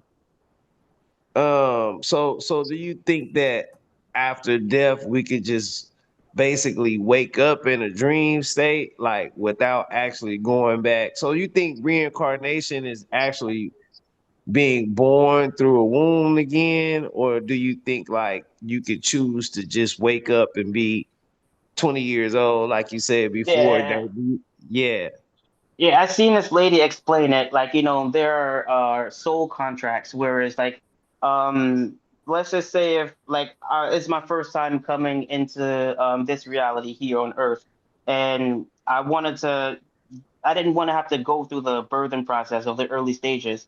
you'd make a soul contract with another soul that would start off the whole beginning process. And at a certain point, there's going to be a quote unquote tragedy where the person slips into a coma or something like that, and the consciousness separates. And then you come in at that point in time. And some people you would see like, wait, why do you're the same person, but you just seem completely different. It's something different about you. You move differently, like a whole completely different, mindset and stuff like that. And I think that is what reincarnation is for me. Like, you can choose at any point in time you want to come back. You can choose anywhere you want to go, like, because in our standpoint, we think this earth and this world is all there is. Not even people believe in, aliens on other planets, but um, reincarnation is just to be, I would say reincarnation is it's a human thought process though, because like birth and death isn't the real thing. We're always consciousness. We're always here. So Right. this is just like a, like a quick story that we're living out, an active, like a live action story that we decided to, play along in. So there's really no birth or death. There's just this experience, and then after this one is done, we just skip on and move to the next one. Right. And like Dominic just the question Dominic just asked, like, how do you feel about um being in another gender or another form? What's your thoughts on Oh my that? God. Because Like yeah, my bad. Go ahead, bro. no, Because no, that's like I a would have lot of to give. women gonna say I wasn't a woman before, Yeah, so you know, I would have to get past my human conditioning to get past that one. I can't see myself inside of a woman's body at this point, but I know that if that were to occur, I don't know. I would have to accept it, I suppose. Like I would have to think more about that one. No, don't worry about it, Keith. I don't even want to think about it. Right, So you guys, I mean, I'm give me a happy I second. chose a guy's body. So, Yeah, and look. I'm sorry. You know what I mean? okay. I just look, and that's one thing I'm not gonna wrap my mind around. You know what I mean? I'm gonna think that all of my lives that I've been here, I've been man. I've been man. I Mm. can't figure that. I can't. No. How would you I know? can't How do would you it. know, I can't T? do But it. T, hold on a Yeah. second. How would you know otherwise? Especially when people started entertaining the idea that you go to the light and then you have a memory, you have like a memory wipe. Right. This is where people understand about karma, where Right. if you despise another human being in a different Mhm. form, wouldn't it be a bitch if all of a sudden you have to become like one of them? Yeah. I So be suppose. I careful guess. who you. Go ahead. Yeah. Yeah. Yeah. Right. Yeah. Yeah. I suppose. Like you're right about that. Like Well, you I don't get know. what you get what you give out, right? So Could be. that thing that's attached to like the laws of attraction. So like I typically try to do good and treat others with respect.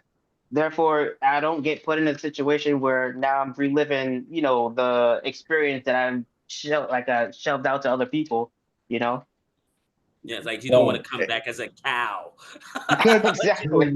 You could, if you're not honoring the being that's inside of that form, what a lot of humans do, they figure, well, somebody else will kill that animal. I said, okay, so wouldn't it be nice if you're a living being and you'll have to jump into that form, let alone a sequoia tree or an ant?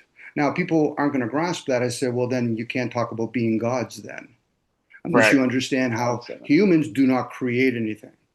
They may Mm, reproduce. Once you're aware of that, then you can realize you're in a simpler form. right. Well, Yeah. Yeah. look, you know what they say, guys. Okay, right now, I don't know if this is true or not, right? But for me, it makes sense. Okay, to know how many times that you've been here, all you do is just take the date you was born on, and Mhm. that's how many times you've been here. If you've got a double digit number, add those together, and that's how many times. Ah, And I I thought see. that I was see. fascinating because I was born on the 27th, All so right. I know I'm kind of hard headed. So it would make sense that yeah, this is my ninth time around. Yeah, that would makes total sense. There was things that I had to learn.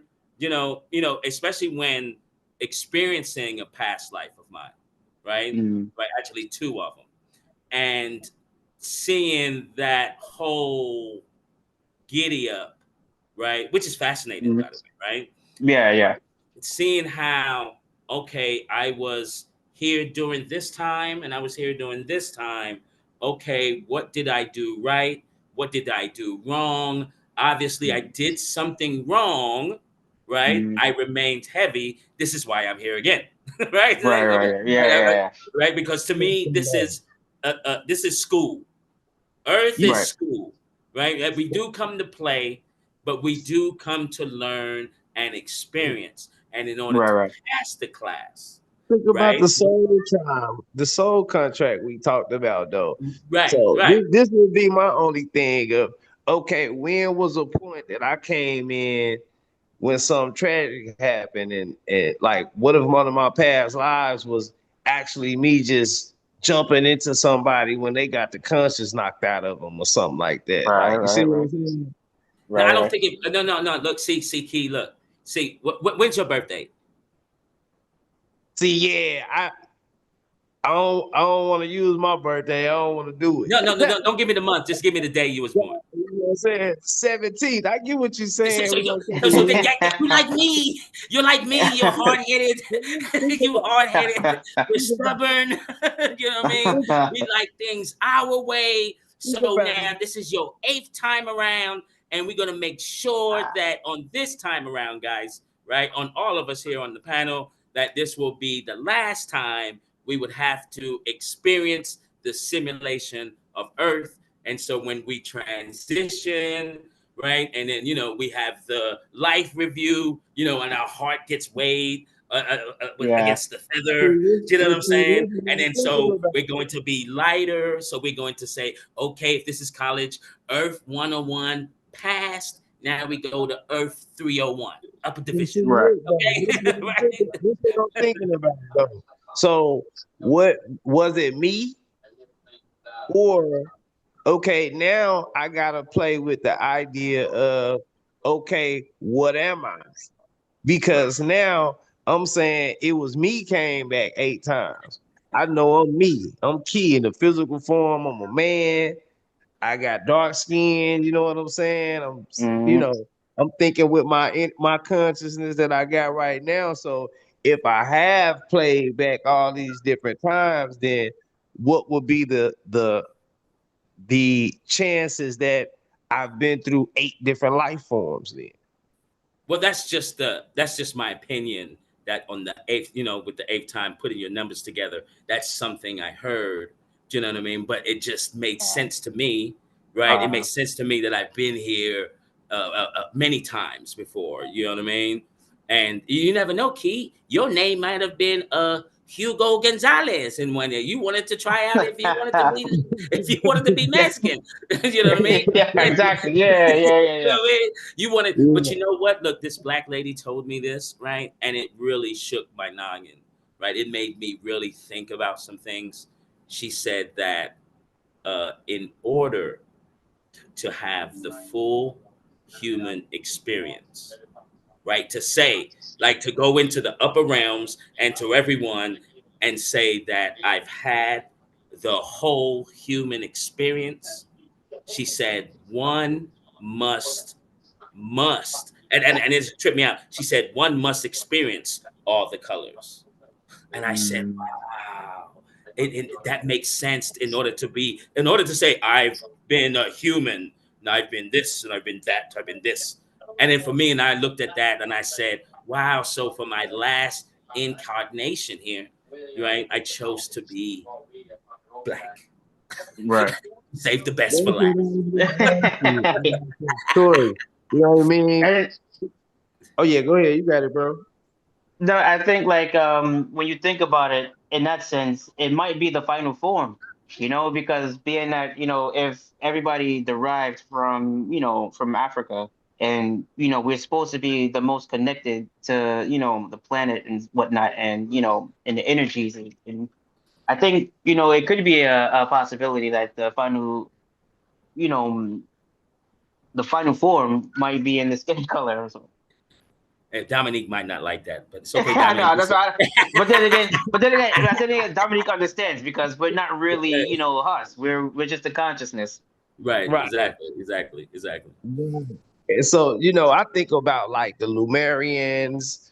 I can't think of the P word, the name, and this is all within the epochs. When we go back to the epochs, they give us all these different stages where different races of humans were alive. And when I say races, I don't mean black and white or Mexican and all that. I don't even consider that races. Like I'm talking about the Mm, Lumerian race, the yeah, what is it, the Palladians. Palladians. Palladian, the Palladians. Yeah, yeah. things and things like that. This is advanced knowledge. People Mm-hmm. start talking about you black, you white, you're Chinese, and I think we really derive from the Palladians, the Lumerians, and things like that. Now, what's your thoughts on that when it comes to how we got to where we are now, where we have people who say, "Oh, you're African or you're Asian," and things of that nature? Because I can look at the Asians and I can find similarities to the Lumerians from the Asians. Mm, Mm. You know, if I think about it, like if the Anunnaki were actually our creators and whatnot, if you think back to I think the names is it was Enki and Lil, and you think back to like Egyptian times, you had Thoth, like he was the knowledge, the bring of knowledge and whatnot, and you see that all over the world we have pyramids during times where um they shouldn't even had connections.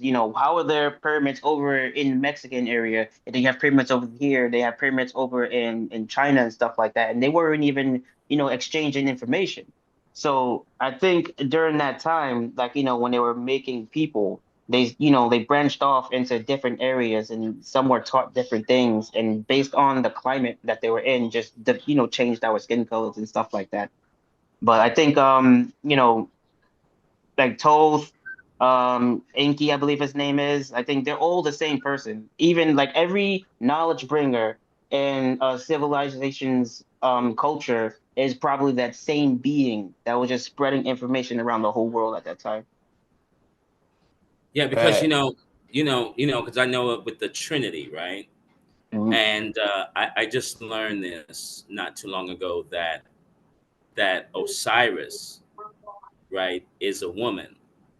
Mm. It's not a male. And I was like, I didn't know really? that. Yeah, right. And then when I sat back and said, oh yeah, the name Osiris, Isis, using the Greek terms, Yeah. Yeah. these are female names, right? And what the establishment did, how the Trinity goes, it goes. I told Key this. It goes Osiris, and then it goes Isis, and then Heru, right? And what Hmm. the establishment did was they rotated the triangle with two clicks, so they went bang, bang, which Mm. now put Heru at the top. Mm. Now, what they did with Isis, kicked her out and said the Mm. sun, and then with Osiris, they said the Holy Spirit, and kicked Mm. kicked the two women out of the whole equation, Yeah. right? And then Yeah. replaced both with like two men and said the Holy Spirit. I think it's totally genius, what they Yeah.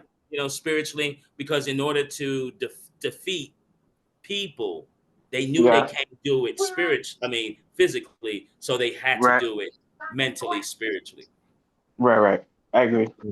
And I think all living things consist of how could we equate neutron, protons, and electrons to that energy source, that creation energy source. So anytime I think about anything living, I think about a neutron, proton, electron, and the masculine and feminine um, would be positive and negative energies to us. Mm. But when we look at positive and negative, a lot of times we want to equate positive and negative to good and evil, which that's totally not that. The good and Right. evil aspect would actually only come from our personal experiences within our body. There wouldn't be any good or evil, from a spiritual positive and negative pass point. So what's your thoughts on that?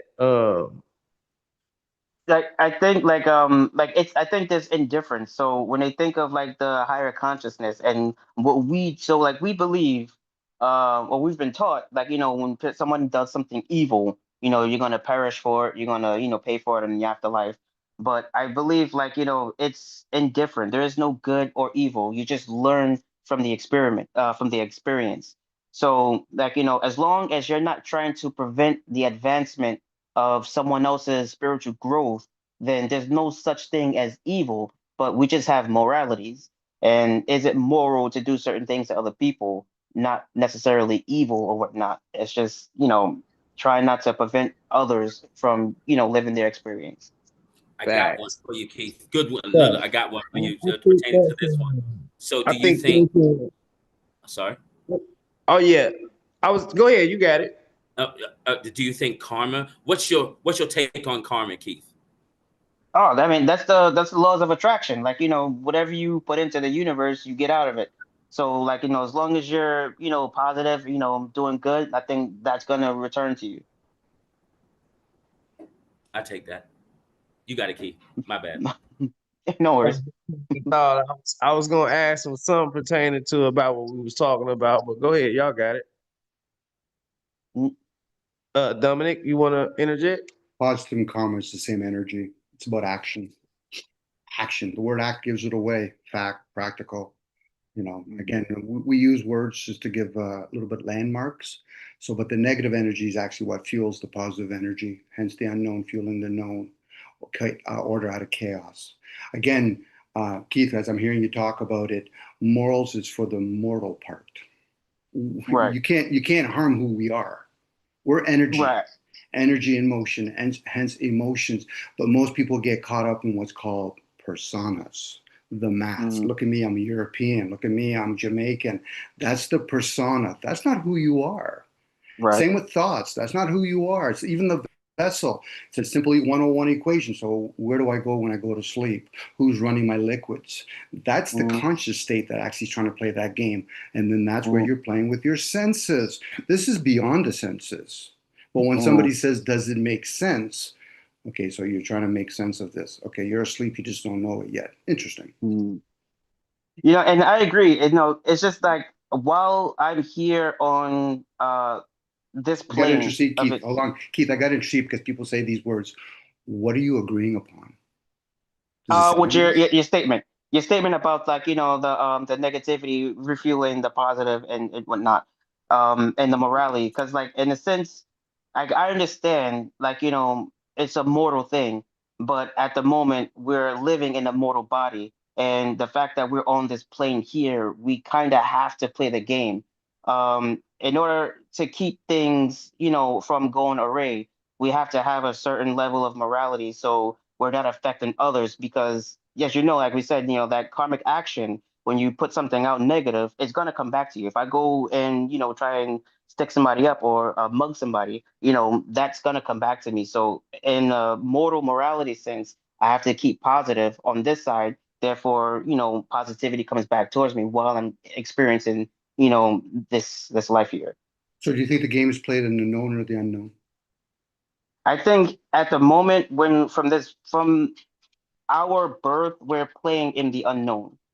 I think like that's what the information of our predecessors and our ancestors was supposed to be translated to us so we can know. And the fact that we're born without the knowledge, I think we're just existing in the unknown at the Okay. moment. And when people accumulate knowledge, when are they actually going to tap into discernment, wisdom? Because knowledge is a good start. It's a baby step, by the way. Yeah, yeah. I I'm think just asking. I'm just asking because yeah, most people are caught no, up no, in what? outcomes. Go ahead. Yeah, I think like in terms of now, when you just start to, and personally, it's like I just start to see things differently. Things start to affect me differently. I don't get like once I let go of, thinking that this is all there is, then, I can live quote unquote more freely in a sense Whereas like I'm not concerned about anyone else's, judgments or ideas. Like they're all taken into consideration and they're acknowledged, but they don't affect me, personally. And once I got to a certain level of knowledge, that's where it just, it just changed for me at that Okay. point. So have you fasted for 30 days? I have Just not. asking. Okay, good enough. So you're not aware yet exactly how much you spend a Mm, lot of energy trying to fuel something that's not you. mm, You yeah, I don't have to go haven't that fasted far. for this. Yeah, you don't have to go that Yeah. far. You can go 3 or 4 days without liquids, and you can even go quicker than that. You can just figure out how long you can go without the breath of life for 3 or 4 minutes, and then at that Mm, point you'll become aware of all your mask. We're playing a game, but most people are caught up in outcomes, right and wrong, agree or disagree, winning and losing. That's the game right. that's been played upon us because we set up that game. So let me play this game, winning and losing, opposed to this observing it. It's like playing chess Hmm. without worrying Right. about winning or losing. Now you can be the observer of those things. I was actually sharing that with earlier with T. We're the observer, not the experiencer. Now, if it was so important to experience, then why do people watch sports? I think that's a distraction that people who are unaware of, that outside information, we're thinking about now. It's a distraction so they don't have to worry about, the everyday things, um if they're stressed, that's their outlet, in my opinion. That's how they alleviate the stress and, Mhm. take away the worries of everyday life and stuff like that. Well, I'll give you a Absolutely. little bit of insight. Life will exist with or without us. We're in it. Yeah, Mm. exactly. Yeah, I understand that. Yeah. Well, I get it. You get it. And the fact that we're using a certain language and we speak it out loud, we're actually anchoring ourselves. That's Yeah, why you when make a point people, there. yeah, of course, regardless of what language it is, it could have been African language at that point. It's Hmm. still a language. This is why when people say my ancestors, okay, how far back are we going to? Are we talking about bloodlines here, or are we just talking about the skin color or the gender? Because those are insignificant, by the way. Right. Right. Most people And have to at play the the end of the game. day, yeah, and at the end of the day, we can say our ancestors, but then again, we are the ancestors. We don't have to search for our ancestors to get the information because if we're all the same consciousness, then we should already have the information. We just have to figure Could out a way be. to tap into it. Yeah, it could Facts. be. Is it the end of the day or are you in the day? Which one is it? Usually end of the day folks are usually the ones that say, this is my point. I said, there's millions of points. Which one are we talking about? I'm only asking Mm-hmm. Keith because I'm just wondering whether or not you've truly challenged the self, Mm. the program, the self. Forget about the ego. That's just the vessel. You can do body consciousness with that. It's usually trying to Right. survive. But once you challenge the program, it's like right now what they call AIs. This is another program. Has it been programmed to challenge itself? No, it hasn't. It Mm-hmm. just parrots. And most humans parrot information. It's when you start challenging those words, not each other. That's wasted energy, by the way. So I'm just doing this because I'm always the student. So as I'm challenging out loud, the gift always goes to me. So when I hear words saying certain words like the end of the day, so what are you trying to say when you say the end of the day? That's for you to Mm-hmm. figure out. That's not for me to figure out. Mm, Right. mm. That's a good one. Right. Right. Hey, so, Yeah. look, fellas. I like what you said. I like what you said about the ancestors. Yeah, I'm gonna be real quick. I, No, go I, ahead. I like what you said about the ancestors part, right? Because that's what I was kind of asking earlier. When we Right. speak about the consciousness, there are concepts of the ancestors. So there's a concept of Christ. And a lot of people will say, well, no, Jesus Christ, I don't think he was, I think he was a physical person. Some people will say, Mm-hmm. I think it's Christ consciousness. So when we talk about the ancestors, what is the concept of the ancestors? Because Mm-hmm. there's concepts of that, okay, say if you're a so-called black person, there's a concept that ancestors were slaves. There's also a concept that all the ancestors were kings and queens. Mm-hmm. But this is why I try to stick to as far as what I can go back about the ancestors. Now, even if you can only go back to your grandparents, you don't have to go back so deep far back. It will be good that we did, but unfortunately, in the life that we live, there's mechanisms set up to where we don't have that knowledge. A lot of us don't have that knowledge. So I guess the point I'm trying to make is when we think about this concept of consciousness, now, a lot of people will equate those ancestors to God, but do we have something that's physically passed down? Because when you're receiving things from something higher and you're practicing those things, you're actually giving reverence or worship or praise to it. So I just think sometimes we get kind of confused in that thought or whatever, and we don't really have a like. Do we are we conscious about the ancestors, or is the ancestors consciously something else? I guess that's how I should say it. Yeah, like I think most people when they think of the term ancestors, I think they're thinking about their lineage and their bloodline, people who were born directly right before them, henceforth that same lineage. Like you said, like there's different forms of ancestors. There's just people who just lived in the same community, who lived together. They're part of our ancestors who held knowledge about us and whatnot. But it's really hard to pinpoint when you're trying to, think about what ancestors you're referring to. Mm. Fellas, this has been such a really great conversation so far. So I just had to, guys. I had to do this. I have to do this.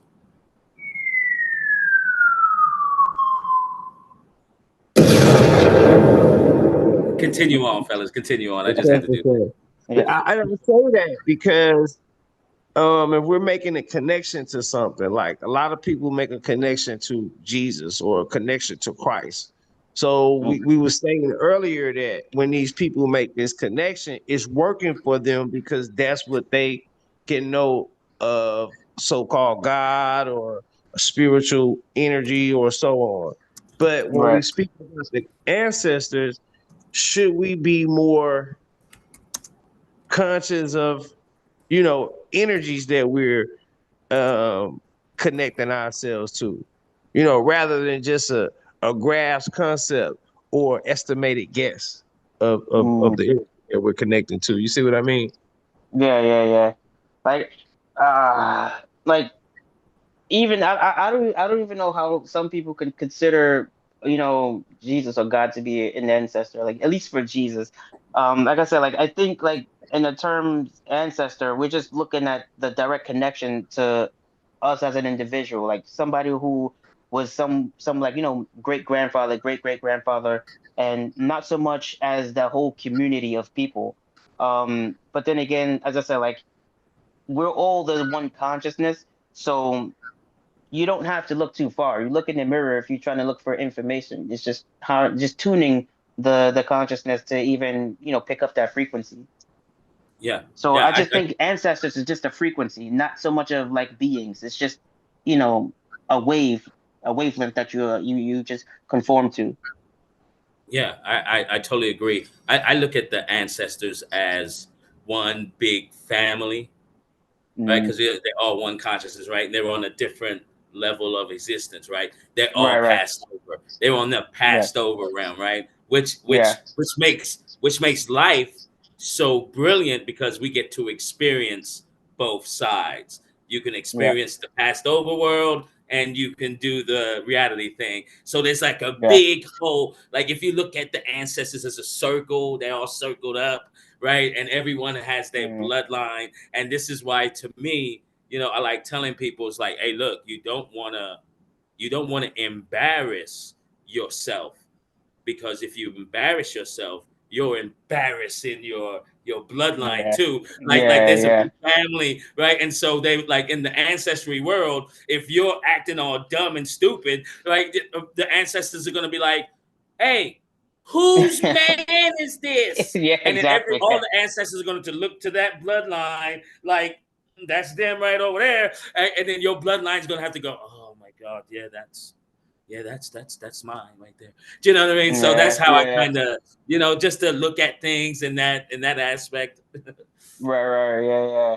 Yeah, I would agree. Yeah, you don't want to embarrass them. Like, they've done a lot. They went through a lot. If you think of it like, there's the family and it's the lineage that we're, trying to protect. And they've gone through whatever they've gone through just so we could be here. And then you squander it by acting crazy or doing whatever. It's like, you're not you're not holding any type of respect for them at all. Right, right, Right. right. And Totally. you made a great point. I was thinking, now I would personally say that it's physical and spiritual when I say ancestors, Mm. because Hmm. is I'm big on meditating. I know a lot of people haven't had the time to meditate or fast for 40 days and shit like that, right? I've Mm. actually been in situations to where I've been able to do that. Everyone's not. Mm. It's I made it a priority for me to know my people and stuff like that. But I think Right. it's important when we say, because I just feel like there can be a spiritual hijacking happen when we are connecting to a energy of ancestors without being fully conscious or aware of it. Because, and I'm only saying that, I mean, y'all just making me think, because we Yeah. have, yeah, y'all just making me think, and it's not nobody personally on the panel or nothing. I'm thinking about how people talk about religion. I'm thinking about Mm. how people talk about powers and principalities and stuff that be. So are we really conscious of the energy that we're connecting to? Or I don't think now the first thing that comes to mind, a person would say, well, oh yeah, it's my lineage and stuff. Now I would say that too, but I think a lot of people are making a spiritual connection to what they call ancestors, that they're not actually conscious of who they are. That's Mm. just my Right. person. I think that's why there's basically like this type of lock that we have in our brain, because it wouldn't pertain to us now in modern day, but back when we were hunter gatherer people, and if we had the ability to just you know tap into our consciousness and sit there and meditate, we'd be prey. Somebody would sneak up behind us and and attack us, and that's the end of us. So there's like this guide or like this lock that prevents us from doing that, so we can stay in the now and not just traverse off into your consciousness sitting idle. Like I said, it doesn't pertain. I don't think it pertains to us now because we're in a civilized society now, and we have the time to sit down and meditate and stuff like that. But I think it's been locked in. Like I think we mentioned this earlier. It's just been locked into our DNA. That whereas we're just unable to do it unless we go through a specific process of like rearranging, maybe our third eye, decalcifying it, so it can open again, which would allow us to actually tune our vibrations. Absolutely, absolutely correct. And that's where I would agree with Key and Dominique, especially with the fasting. Mm. When the body doesn't have to work late at night, in breaking down food, Mm. like now, because the body is very intelligent. It should be the eighth wonder of the world, because Mm. whoever designed this body is a genius, and Right. it is an absolute genius to Mm-hmm. have the ability to go on to both sides. And when someone, and this is the knowledge that, or the information that has been held from us, that we now have to actually do it on our own, like figure it out on our own, right, without the template. Yeah. And I think that when you fast, and your knowledge on what you are, who you are, now can connect you to the ancestors. And when the Mm. ancestors deem you worthy, right, you Right. can even, from what I've experienced so far, you can even have other bloodlines of the ancestors also aid you in your ascension process once you are Mm. deemed worthy, right? Because this is we're very energetic. And like you Right. said before, Keith, we only see 1% of this whole spectrum of light. Could you Right. even imagine seeing 30% of this thing? And I think that we Right. have the Right. ability to do that, right? But that would take a lot of, like, let's say, discipline, focus. Yeah. Yeah. That should be, like for me, that's one of my goals in my life. Hmm. Is to ascend, is to enlighten. You know what I Yeah. mean? Same. Is to connect. Yeah. I want to have, as as a key has a thing called the key, right? And one of the Mhm. breakdowns of the key is that you have to merge left brain, right brain, running into one, just like the airbender does, and the Yeah. airbender light turns on with Yeah. the arrow. Right. That is a version of what we all can do, and I can only imagine. My imagination goes wild whenever I Yeah. think about that. It's almost like saying you're able to bring the spirit world and the physical world running concurrently at one Yeah. time. Do you understand what that does to someone and what you Like, do for the whole world? I mean, it's amazing. It's something that I would love to achieve, and some others too. So, yeah. yeah, I look forward to experiencing that as well. Like I think I would agree with Dominic, like, as far as like putting it into practice, like, because I can receive all of the knowledge I want, but it doesn't mean anything if you're not doing it and Right. acting on it. So like, I've received information, and then I ask questions, but then there are questions that I don't even know to ask yet. So how do I find out the questions to ask to get an answer of a question that I don't know to ask yet? Right. So Right.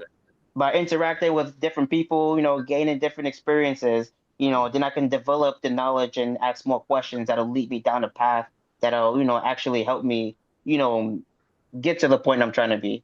Right. Right. This is where, Okay. guys, certain modalities are needed. So the concept for prayer, inquiry, the word inquiry gives it away. Peace be upon you. Silence be upon you. Because usually the chattering of the brain, upper and lower brain, unless you're in tune to the lower brain, and then you go into a state of meditation. You're listening. You're listening from within. What we do is we hear each other. Now, as I'm hearing you guys talk, a lot of people have forgotten to respect mystics, seers, shaman, wizards. So, in days of old, in certain tribes, most people would know their part. And what they would do is their forefathers would tell each other, there's a wise person among us. Respect them Mm. because they're seers. Those are the ones that need to practice those modalities. For the masses, it's not their role. That's why you have to know your place. Are you a student?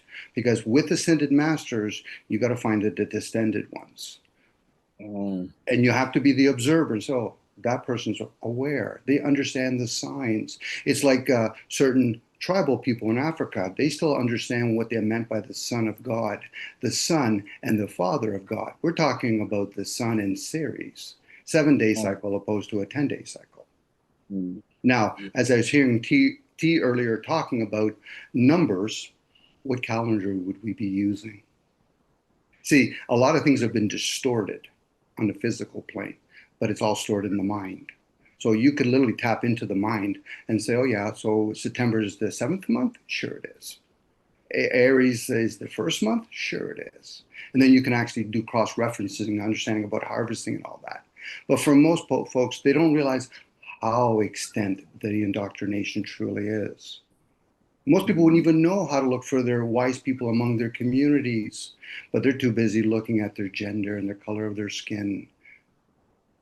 Once you Right. can wrap your head around that, your brain, the upper brain, then you can start saying, okay, so now I'm ready for the feminine part of me. That's where you have to do Mm. the merging. You got to merge the wisdom. Like I said, knowledge is a good thing. Usually the belief system is the stumbling block, but then you want to strive towards what's called the tree of life. You want to have wisdom and understanding. Right. It's easy to say it out of vain.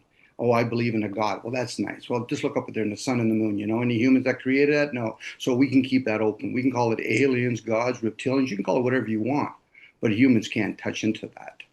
Mm. We can manipulate it, but if we can manipulate it, that means then the gods can manipulate it, which is not a bad Right. thing or a good thing. But unfortunately, most people aren't aware of that. And once they become aware, they'll realize how much knowledge has been misleading them. Or my Right. people are without knowledge, but then they figure, well, I'll put it into action. So you're going to manifest it without understanding or have a discernment of the difference. It's okay to judge, but who does it serve? Right. Are we self-judging, or are we actually being rational in our judgments? Are we considering other species? Are we considering other, the different genders that we are? Not genders, my Mhm. apologies, the different skin. Even though they're playing that game, that's all about depopulation, because humans have become extinctable, meaning that they don't want to grow foods anymore. They want to live in this, as you were saying earlier, Keith, this civilization. That's the end of Mhm. humanity at that point. People Mhm. Man. become enslaved. I got to drive a car. I don't like technology, but meanwhile, they'll drive a car. I said, do you understand how noise pollution affects you? How does Wi-Fi affect you? How radio frequency affects you? How lining your house with electricity affects you? And when I say Mhm. affect you, is it affecting you or the vessel that you're in? Right. Yeah. And then I want to say too, man, when we was just talking about trying to remember. Okay, so now we talked about um dates and times, and when Dominic was saying, you know what calendar, that's what I kind of was getting to too now. When we think about divination and the astrology and stuff like that. Now, that's the reason I don't deal with Now, I'm just saying, me personally. Now, I don't have any bad things against it or anything. I know a lot of people who deal with astrology, but me personally, I stay away from it because I'm knowing we're operating under a system of dates that's been set for us right now. We're on the Gregorian court calendar right now. They've changed the calendar system over. They changed the whole concept of time over. So Mhm. whatever today's date is ain't actually today's date.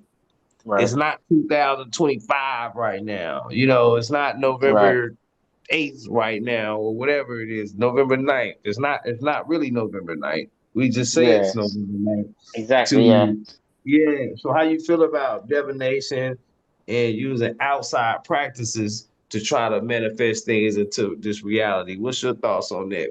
Because I think that there's like we was talking about those entities that's actually looking to be able to play in the game. I think they find people who they can trick into allowing them into the game. You give and you receive. So they give something from the non-physical to the fit so they can play in the physical. What's your thoughts on it? I think like for one, like I know like the like as you said, like so the calendars has been changed. I think they've either added or taken away like at least 1,000 years just off of the last calendar because what is that last civilization Tataria or something like that. You can see on like a lot of the older buildings where there would be like J987 or Y, whatever the number, but it's just been changed over to a one. And like right there that they've changed time on us. I think like as you said, like it's not necessarily we just so like time works in the linear fashion here. So we've only used it just to maintain, direction. So it's considered our fourth dimension. We've created it just so we can keep track of, every instant and every time. So if we want to meet somewhere, you need time specifically, or you'll go to the location, but then you'd miss me by like an hour because the time wasn't, determined. So like I think it plays a small part in terms of our everyday life, but on a macro scale, like it's pointless. Like it doesn't really matter. Like all times is happening at the same time. If you really think about it, if we're able to extend our frequencies, so like that's pretty much what I have on it. There's a reason why we use the concept of four when we talk about dimensions and time. That's why when people see four ones, it adds up to number four. It's time. So now, when you have the luminaries, and then between the luminaries and what's called the Earth's surface, even though we have the oceans here too, but because we dwell on the Earth, we want to call the whole Earth. That's what's actually called time and space. Mm, Those are dimensions at that point. You would have to go beyond life to get to what's called time. What we call on Earth with the sun and the moon, those are signs. What we call calendars, in this case, a clock, those are gauges. That none of that has to do with time. Mm. So once people become aware of that, the few, not the masses, they're already doing their role. They're going to work, they're driving cars, they're on taxis, they're reproducing. Good for them. Fill their Mm. boots.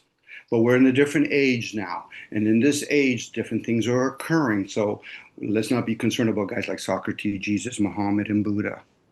Mm. Now, unless you're going to understand the concept of attachment, the word mint on it, then you can actually grasp that. We're here to learn some things, but to teach others, we can share with others. I'm not teaching anybody anything unless you want to watch me put my hands on the stove, and then you guys have discernment. Okay, you know what not to do now, so you can thank me for that. That's teachings. Where other people turn around and say, "What I want to do it too." I said, "So you want to be the moron after you just see me put my hands on it?" Okay, you fill your boots and all that. But outside of that, we're here to learn things. In this case, with this new age that's upon us, we're doing a lot of things through the air. It's all fun and games. Like what humans, honestly, you honestly think humans created Wi-Fi and all that stuff? No, it doesn't work that way. Animals still understand that kind of stuff, and we've played those roles before. You know, and have we come here many times? Yes.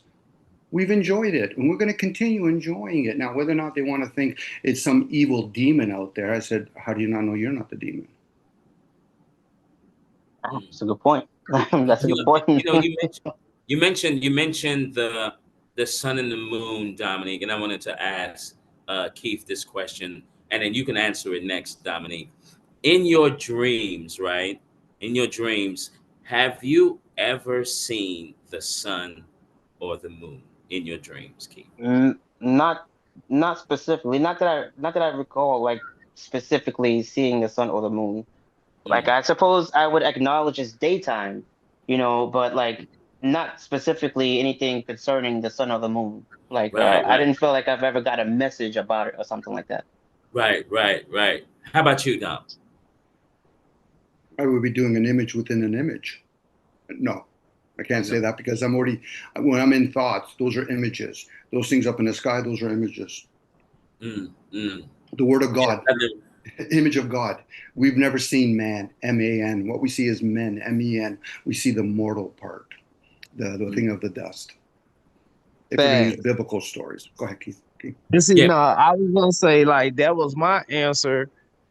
I couldn't say whether I did or didn't. I could say I acknowledged it was daytime, but Right. I would have to say maybe I didn't try to look for it or recognize it. Because if I acknowledge it's daytime and then I'm actually acknowledging that it should be the sun, but did I look directly at the sun Right. to like, you see what I'm saying? Yeah. Yeah. Right. But like, Mhm. however, like the weirdest thing is like a lot of my dreams, I'm in third person. It's like I'm not looking out, as I see now. Like I'm always looking at it like a third person angle when I'm in a dream or something like that. And I always found that weird. Like, if I'm in a dream, then why doesn't it resemble reality where I'm just, seeing from the first person? But instead, like I see like an overhead, like I'm watching a play, something play out, if you understand. Oh yeah. That means that's you're the I. Right? You know what I'm It's saying? You're actually the pleasing sometimes, man. Sometimes I'm like watching myself.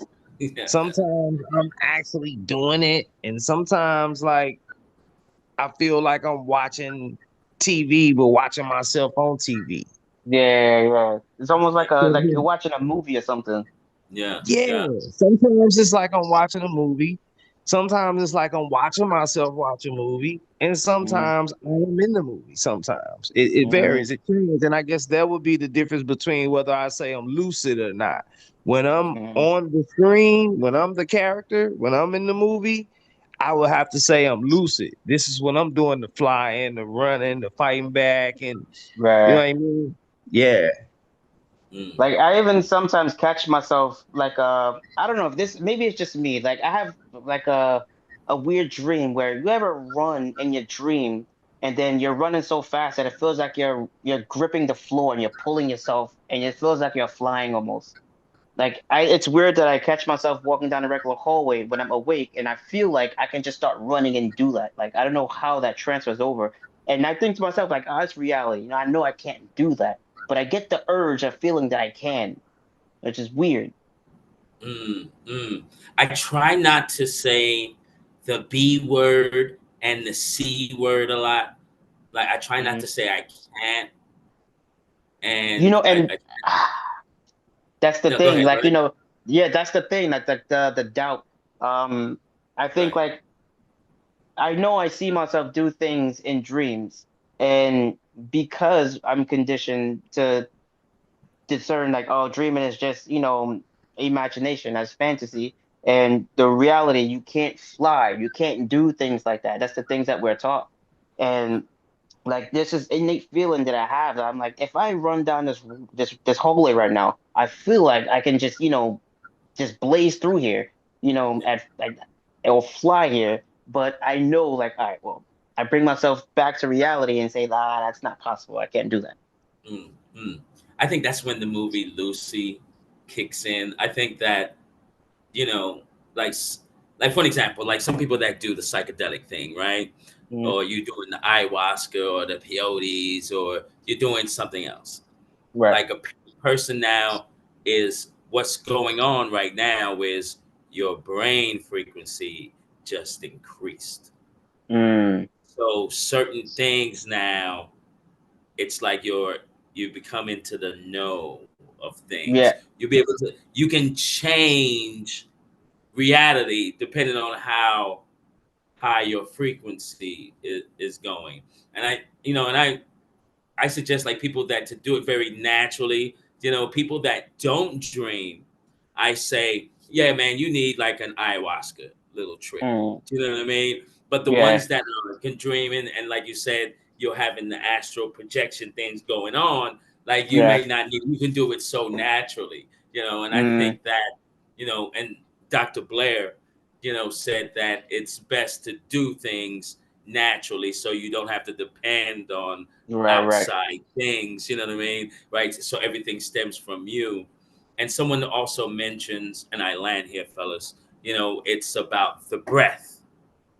If you can Mm, breathe, because there's something in the air, right? And then mm, so if you can breathe and learn how to breathe in these breathing techniques, that I think might be the key ingredient, to ignition, especially when you're yeah. meditating, your mind will just drift off and you start to think of, oh God, I got the soccer game, girls game going. I got to pick up my daughter. Do you know what I mean? I got to do all these things. But in the meditation thing, I got this from Savan. He said, hey, just count your breaths. If you're going to do Mm, anything, you're going to think about anything, count your breathing so that you can remain focused. And I thought that was brilliant. Well, yeah. Like. let's try to, sorry, give me a second. Let's try to dispel some things. I'm even making sure I use that word dispel things. We say words and forget that we're using an English language. It's a meaningful language. So let's use it. So now, when people say reality, what is reality to you? Are we talking solely about the objective realm? Are we talking Mm, about what the senses can see and touch? Because if that's the case, then let's staple that. So now let's challenge what people talk about a dream. If I'm using a word to describe something, hear me out, describe something, I'm mm, going to call that a car. If I know I can touch that object and I can, hear the noise from it, but where's the word that I just used to describe it? At that point, you'll understand what is imagination, what is the dream state. mm, See, people don't dispel these things. They like to use words, oh, we're using spelling and all that. I say, okay, but how do you dispel it? Because you should be mm, able to challenge it within thoughts. What we're doing is called afterthoughts. Whether you're right. speaking or you're using the written form, it's always fun when I hear people talking about the Bible. I said, okay, so how did you read it? From left to right, right to left? Did you read it like a scroll or a book form? You're asleep still, but move along. There you go. You can Mm-hmm, read the King James Version. You might as well read the Quran while you're there too. So now at that mm-hmm, point, and I'm talking to the few here. So now once you realize, okay, wait a second, the dream state. So if I'm in the sleepy state, the dream state, I'm in stillness and I'm in silence. So Mm, what am I doing when I'm waking up? Well, you're in the conscious state. That's the noisy state. And you have to be aware you're dealing with all that noise. And when I mm, say noise, is it useful for you? That's why when I hear people say reality, okay, well, let's break down what the word means for you. mm. You know, am I looking at something and I'm going to give it a name? I'm going to call that a sequoia tree. Oh, wait a second, sequoia tree. Where are those two words, sequoia tree? You're experiencing those words, Right. but you're always observing the lineal physical. Now you Mm, realize, oh, that's the physical realm. So I'm going to call that a tree. I'm going to call that a car. I'm going to call that a house. I'm going to call that, but I don't see none of the words that I'm saying out loud. mm, mm. Once you become aware of it, then you'll see all the variations of shifts. Then you can say Oh, things like, and if you want to say it out loud, I really don't think you need to say it out loud. I understand. If you understand, you do. It's like the truth. If you truly grasp what the truth of the energy of truth is, you'll realize you don't have to defend or attack it. It just is. Back to what you're saying, Keith. It just is. mm, It's like love. Love. What is love? The breath of life. It's offered to mm, everybody unconditionally. Animals can have it. Trees can have it. Humans can mm, have it. You can be in an elevator. Fuck, they can even do hostage take and throw you in the back of the trunk. I'm still fucking breathing this shit. mhm. You know, at that point, the person said, but that's harmful. I said, only if you think you've already judged it. Who's to say that that person throwing you in the trunk, you say, yeah, because you're going to go to work and you're going to get hit by a car. But I've chosen to intercede and throw you into a trunk because I'm trying to avoid you from actually expiring yourself sooner than you need to. Mm, Well, thank you very much. But I had to explain it to you. And that's where most people get caught up. They think they need somebody to explain it. I'm doing that right now. I'm playing the fool in the tarot card, by the way. I choose to open my mouth and act like a fool. Where most mm, people will say, you know something, mm. Dom, but so and so said this. Okay, so how does that serve you? And did they put the word doctor in front of their name? If they did, throw them out the fucking door.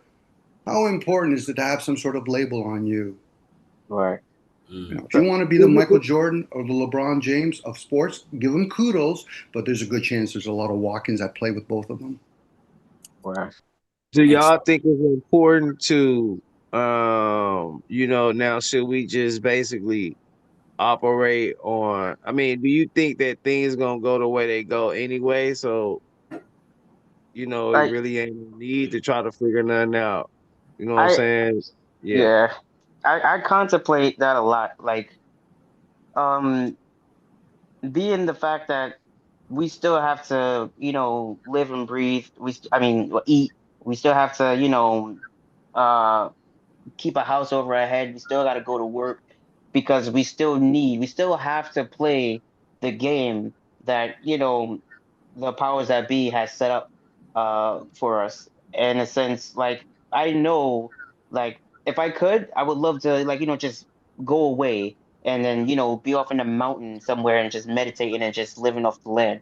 But at the end of the day, like, if I have responsibilities, then which is still a tie to this physical linear reality, then I still have to go to work to make money, So you can't really, I don't think personally that I can really just stop and, follow my ideas to, just try to find myself and be enlightened when, like, there are other things that I have to take care of that I feel the need to take care of, the mm, things that I care about. mm. That was well said, and Keith, for that, Eh, yes, Yeah, sir. because I think that's the battle. When I think about red and blue, I think about, man, the battle of the physical. Some people all physical, some people all spiritual. So where's the blending of the two? Where do we come to? Because it seems like it is and it ain't. We was talking Mm, about what is, and that's when I think about the title, the unseen world and this reality. It kind of makes me think about the it is and ain't at the same time. That's what kind of make this mhm, reality a paradox. You mm, understand what I'm saying? So that's what brought forth the question that I asked. mm, And I like that answer because I totally agree. It's seems like with the letdowns or the disappointment of this reality, because it seems like we just didn't get we were late yeah, yeah, I know what you're talking about. Yeah, to the party. You know what I mean? We didn't yeah, get it yeah.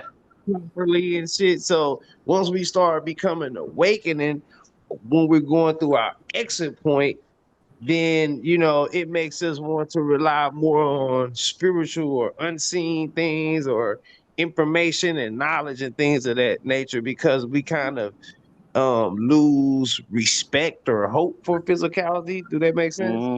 Yeah, I Right. No, understand. it makes perfect sense. And sorry, fellas, about the technical difficulty, right, with the bomb. So let me go ahead and give y'all another one. There it is. There it is. There it is. There it T, is. I lost my other limb now because of that bomb. So to, to what you're saying, Keith, we're actually doing both simultaneously. That's why the Hmm. energy of number 9, where the spiritual and the material. This is the Hmm. concept of good and evil, spiritual and material, mind and Hmm. matter. When we're using words, that's the spiritual. Once you manifest it and put it towards something like some sort of physical thing, we're Hmm. always doing it. But unfortunately, people really don't really become aware of it. They ignore one and they do the other. And then they really Hmm. don't really see the energy that's actually behind all of that. You know, Right. like numbers. Numbers has energy. All symbologies have energy. It's like when people use the markata, that's the lower triangle merging with the upper triangle. That's kind of Mm. like talking about your lower self and your higher self, or the Right. upper realm connected with the lower realm. Hence the concept of as above, so below, and then there's the Right. grounding plate Yeah. called the earth. You know, once you become aware of those things, then you realize, oh, I've been doing that the whole time. Yeah. It's nothing new. It's just to be aware of those things. But most people Mm. are fearful. They're unaware. That's the word fear, really. It's unaware. Because if you're truly aware, what would you fear? Exactly. Which is a struggle for most people, Keith. Keith, Yeah. it is a struggle because for them, they already have preconceived notion, which I do too. But I'm willing to challenge the thoughts that come to me. I don't say things like it's my thoughts. They're not my thoughts. I get to play with them. Mm. You know, I steward the vessel. Okay. Am I doing a good job at it? No, I'll go to McDonald's once in a while. I'll make sure I'll Yeah. drive Yeah. around frequencies that are harmful to the body. So that tells me if I can't steward my vessel, I'm actually going to steward to be a farmer or a hunter. Probably not. So then I'm just being honest with myself and say, okay, so you're caught up in your comforts. Yes, I am. It's not a Mm. bad thing. It just is. It's Yeah. usually when people Exactly. start Yeah. labeling it. Go ahead, Keith. No. No. No. I was just agreeing with you. I'm sorry. No, no, no problem. Go ahead.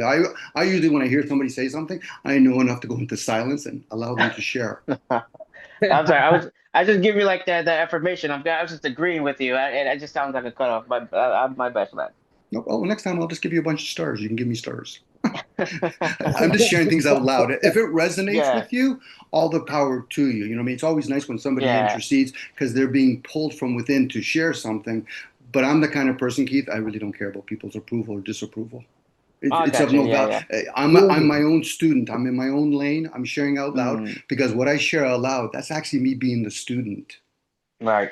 You know, I've taken a lot of information. Usually I go to sleep, I put my headphones on, let the subconscious play because the conscious I Mm. know has limitations to it. Right. Yeah. And I agree. Like I know it's a duality. Like where like for me. After a lot of like I've done a lot of digging, like and you can call it conspiracy theories and whatnot, but I've learned how the powers that be, run the world and control everything. And if you think of it like a video game, then they're playing on easy mode while using cheats at the same time.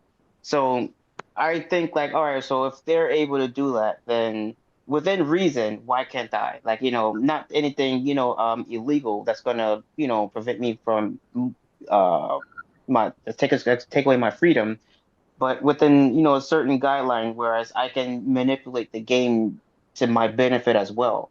There's certain things that I can do, certain loopholes that I can move through that's gonna allow me to, move through this experience at my leisure. And those are the things that I try to look for sometimes. Well, there is a difference between, I put it in a back shot. There's a difference between control and manipulation. Humans don't control anything. They have the Yeah, illusion. You can manipulate things, and we do it on a regular basis. We right, manipulate right. our environment. So it's once you're aware of it, the elites, whatever you want to call them, they're not actually not doing that. They're paying people, and they Mm, understand astrology and all that. Unless you're going to have a big, wide range of a community, then what it really encourages, Keith, and most people fall into these categories, they're becoming self absorbed. Right. And they're not even doing the self correctly. It's like aware of the self opposed to self aware. Two different energies going on. Self love Mm. opposed to loving the self. That's the program that's constantly running. So now, if a person really wants to earn more money, they wouldn't say the words like making money. That's a different Right. game now. If I joke, I usually joke with my buddies when they say they're making money. I say, okay, we're going to your basement and you need some ink. Well, Dom, you know what I mean. I said, no, there is a difference between how we use the language determines because the subconscious will follow it. It's like when somebody says, I'm losing weight. I'm like, okay, losing weight opposed to shedding weight. What are you talking about here? You know, Mm. because the subconscious wants clarity. It's like putting in a program. You put in a program, it will follow it, and then you get all upset about it. It's following what you do. It's like a command. This is where words are by far more superior than action. Mm. And That's I wanted to ask you, could you expound on some of those? Because you was talking about some of the things we can do to manipulate. I wanted to see if you could expound on some of those things, some of those actual things. What did you have in mind when you stated that? Manipulate. Well, one of the things we can key is language. You know, this when we actually speak, the tonality in our voice. You know, that can manipulate the environment that we're in. You know, it's just people Yeah. have forgotten that, or they've never been, let's say, brought out to the few that understand that, and then they can actually mimic it and explain to other people. So when you speak certain things around certain environments, depending on where the sun and the moon is or where all the other planetarias are, it will have a different outcome or different result than it would be if you're doing it on another day. It's like some people smoke weed, for example. You're manipulating a plant, but not realizing, but what's the environment that I should be smoking it in, and when should I be smoking? There's a reason why we use words like Luna di, Marta di, Marca di, Don in the Roman times. Luna di, why Luna? You know, Right. so again, right. we're in an environment that's manipulated. We have a thing called skinny water, called air. That's been Mm. manipulated. You know, I'm Right. just using a word to describe it. Less dense. But hey, Keith, when you was talking about some of those things, that you can do as far as like cheat codes, basically, what were some of those things? Um, Uh, uh, I could text it to you. I probably yeah, wouldn't. I probably wouldn't. I probably wouldn't say it out loud. It's just yeah, like like for example, like I don't do this personally, but I can give an example. Like for example, the banks, they're allowed to take your money and then loan it out to someone else, and then get some interest back on it. But if I were to do that to you, if I were to take your money and give it to T, for example, and then charge him a percentage on it, and then now I'm just loaning out your money, I'd go to jail for it. So like I think there's certain loopholes you can look through and find that'll assist you, which you can kind of fit your way through, within reason, as long as you're doing it properly, and it'll kind of benefit you. And then that's the same things that they're doing, but they have they're doing it legally because they have I don't have laws for it or whatnot. But I could probably send you some on some messages through Messenger or something like that. facts. Oh yeah, because I was just kind of trying to get the concept because I like what Dominic said too, but I knew that you were meaning something more Yeah, tangible. So, what I and mean? yeah, not for nothing, because I understand what Dominic is saying as well. Because a lot of my speech, and I understand I have to watch what I say and the words that I'm using for it. But like, when I'm talking about like the linear like physical reality that we're in, that we're living every day, I know there's a game that we have to play in order to continue. Like, like for one, we need currency in order to get the things we want, and we need food, and we need all of these things to sustain the body so we can keep living. Um, and there's just certain things at play that's being utilized by the higher ups or the elites that they use and we're not allowed to do. And if you can find little loopholes and whatnot, then you can use it to your benefit. But what I was trying to explain, Keith, Hmm. is actually the surface of what that you're leaning towards. The Okay. energy that you're talking about when you talk about we need food. My question would be to you, who needs food? The body, right? Okay, are you the body? I'm not the body, but I need the Okay, body to continue my consciousness here. Okay. And who told you that? My stomach. Okay, your gut. Okay. Exactly. Okay. Good enough. Good enough. And then is the gut that actually is what it is body consciousness? No, it's I'm pretty sure it's the signals that I'm receiving from the brain. Like, it's telling me, I'm receiving the signal. Because I guess I explained it, real like in layman's terms, like really basic, But I understand like, we're receiving the signals through our neural networks that's Yeah. telling us, all right, the body needs this at this moment, this point in Okay. time. So You where know, is the gut brain getting its main receiver from? It's not coming from the upper brain where it's called the king and the queen. That's just another brain. So where's it mm, getting that information from? uh it's a good question. I don't know. Okay, it's a question. If Maybe I, you can. Okay. I would But say, I mean, it's a feeling that I have, it's Hmm. like, I get the feeling like, all right, like, my stomach feels hungry. I don't want the pain. It's like maybe like a pain trigger or something like that that you receive in your stomach or your gut that Well, that you is try the to gut brain. alleviate, Yeah, that's the gut right? brain. Okay. That's where we get words like insight, intuition. Okay. I'll accelerate a little bit here. You're getting it what's called from the mind. Okay. Okay, the mind is everywhere. That's where Hmm. all languages are. It's not like as though when you were a baby you jumped into that form after it popped out of the vessel. You know how to speak all those different languages. You didn't. Hmm. You had to be conditioned. So that tells you the language is manipulated. So when people use their gut, then they can send signals back up to their upper brain. This is where people that are scholars and scribes, they usually just, that's where reason and thinking comes from. We're talking Right. about a computer now at that point. And then you Mm. have daemons involved. So once you're getting it from the gut, that's the gut because it's the ego. That's why it's called the ego. Is always fight or flight. It's Hmm. trying to survive. Unless you can actually get into peace and realize, but you were stamped to expire. Mm. Hence the aging process. But Right. for a lot of folks, they'll look at the image in the mirror and they think that's who they are. I'm Mm. Dominic. No, I'm not. That's just a name. Now, I could play with my name, Dominic Domenico, once I start changing energies. Now I'm talking about a different frequency. Mm. But for a lot of folks, they get caught up in that. Oh, I'm 6 foot, whatever. Okay, that's just another persona. I Right. get it. I get it when a person's grounded. I know I got to play the game or I've chosen to play the game, whatever word that satisfies them. You should be able to say many different words to describe something. Mm. Cognitive dissonance is for the people that just want to say either or, play black or white, let's play up or down. Those are Mm. the folks that say shit like duality. Okay, so duality. So you've divided yourself, and then at Mm. the same time you're all one. Okay. Right. Once you start challenging those things for oneself, forget about other people. I'm the kind of guy that we usually say to people, debating and masturbation should be done alone with the self. They're too busy Right. laughing. I said, but the self, the program.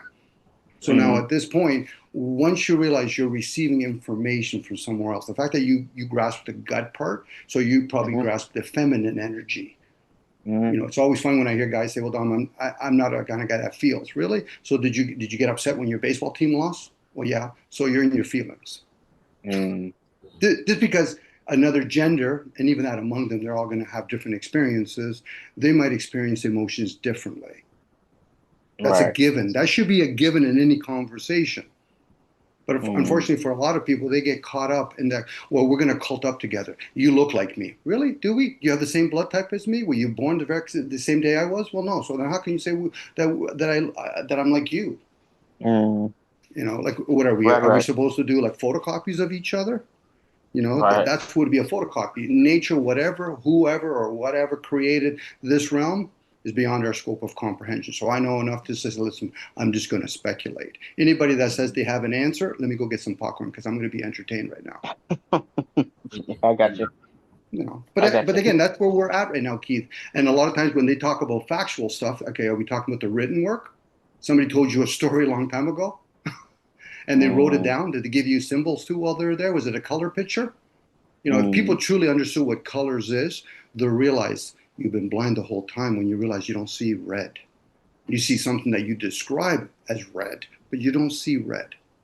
Okay, Right. when do you see yellow? At that point, you're in the darkness, hence black. That's where we Mm. talk about magic, white and black, the unknown and the known. When people start describing each other as black or white, I'm giggling. I'm thinking, really? So if I hold a black phone, how do I determine somebody that's Nigerian? I know dark skin and Exactly. light skin. And I know Exactly. a European can get a tan and he could look more dark skinned than a person from Barbados. But even that, we're playing division games. He was birthed out of this part of landmass, and we're going to call him Barbados. We're going to call him Jamaican. We're going to call him Canadian. We're going to call him American. That's where you get nationalism at that point. At that point, you're talking to Keith people that are asleep, which is okay. That's where the discernment is. Not a bad thing. Some people, if they truly would be aware and then realize what it entail, they would want to be asleep again. Yeah, They that's don't kind want. of why. But Yeah, it's kind of why I get a little put off when I hear people say "get out of my country" and stuff like that. I'm like, you don't have ownership of the land. Like, like, how do you claim an ownership and say this is my land or this is where my people is from? When, like, there's no difference between us. Like, aside of what you're labeling us. but we use rhetorics like my ancestors. Like I get the African part. That probably where the first manipulation occurred. Hmm. They're not trying to tell the human species. You want to know where Germanica is? You want to know where Odin is? You want to know where Atlanta is? They're land masses. You're just talking about the seven-headed dragon called Earth. But I get it. People say, yeah, but those are my people.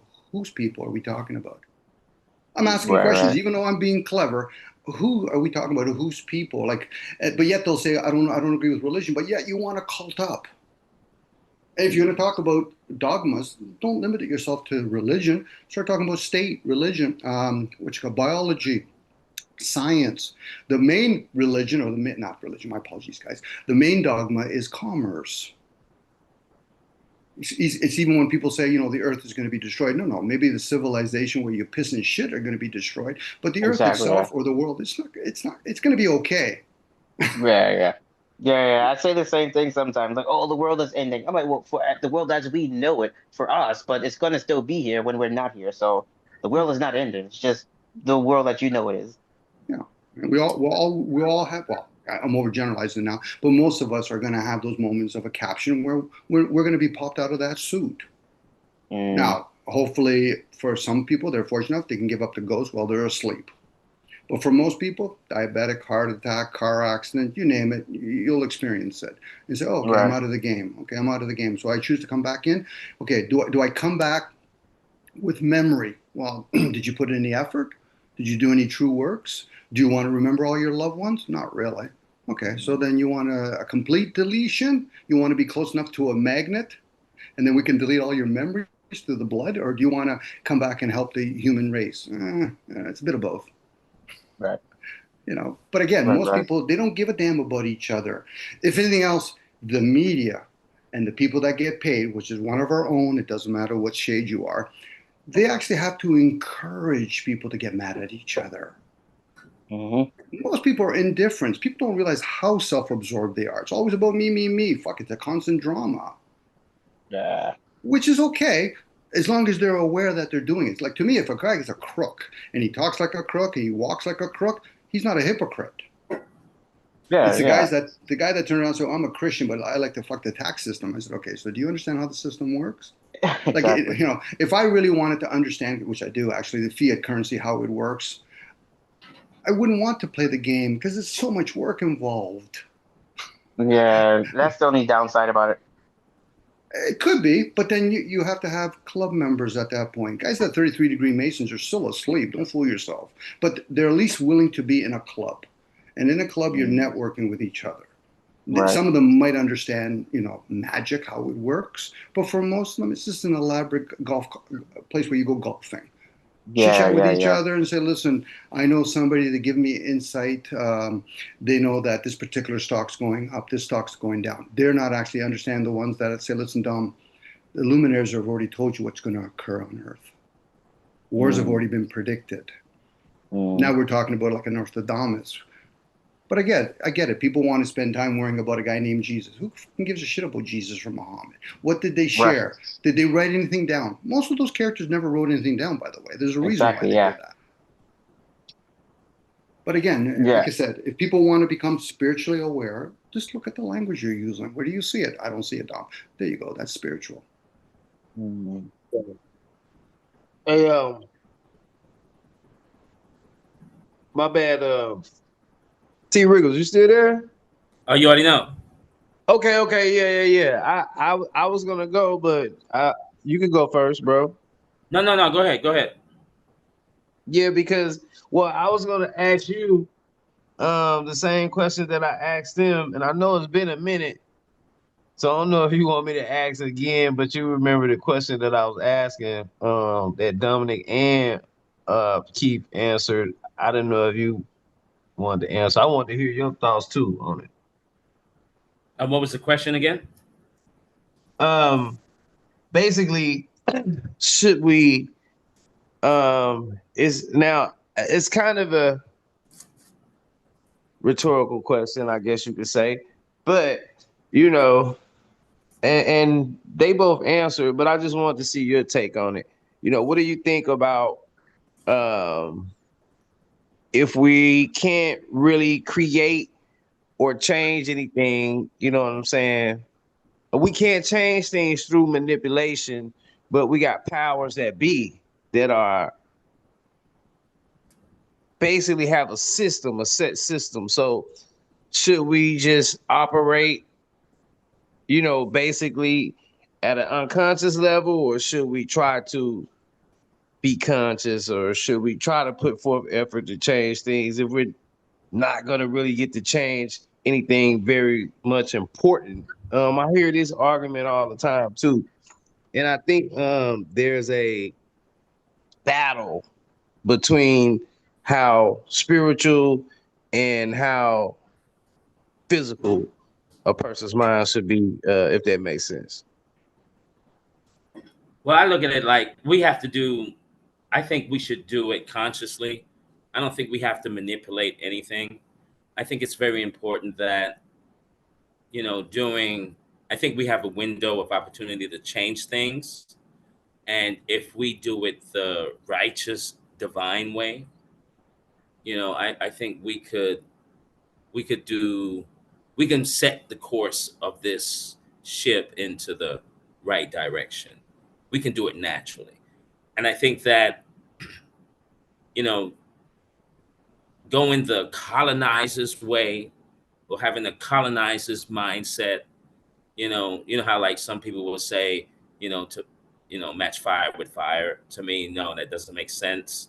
If you want to defeat fire, you become water. You know what I mean? That will put the fire out. So I think that, as we keep moving forward, like these type of conversations need to be had, need to be experienced also, right? So we can really make a proper change, because it's going to happen regardless whether people want it or not, right? Because, like you said before, if the collective consciousness, if the majority of us want change, positive change, well, so shall it be. And if we can guide that change into a very spiritual one, where materialism and the rest of the garbage that we got going doesn't interplay more into what we're seeing, what we're feeling, and all of this type of stuff, that spiritual route, if we can go more that way, I think we would advance faster than we would ever had before in our society. Do you know what you're asking for, T, when you ask for change in the positive? What's that? You're asking for something to be done in the physical, hence positive. And positive is usually the programmable part of the energy. I get when people like to say the word positive a lot. That's like when people say the word right. If you're looking for directions, you got to play right or left, up or down. So in this case, if you're going to play with the right energy, you have to play with the left energy. So if a person wants to play with the positive energy, the programmable part, you also have to bring out the negative energy, the teachable energy. And if you're going to put spiritual on it, that is in the unknown. So it will eventually manifest into the physical, but you should be able to shift that. Change is occurring all the time. Most people just aren't aware of it. Air is always moving. Change is always occurring. But what they're saying is, I'm not satisfied in the status without understanding how it came to be. let alone how you fuel it. Like I know people want change. They'll go to the gym. I said, but how do you maintain it? Well, I don't know. I said, so you're going to set off by making those initial changes, but you're not going to know how to maintain it.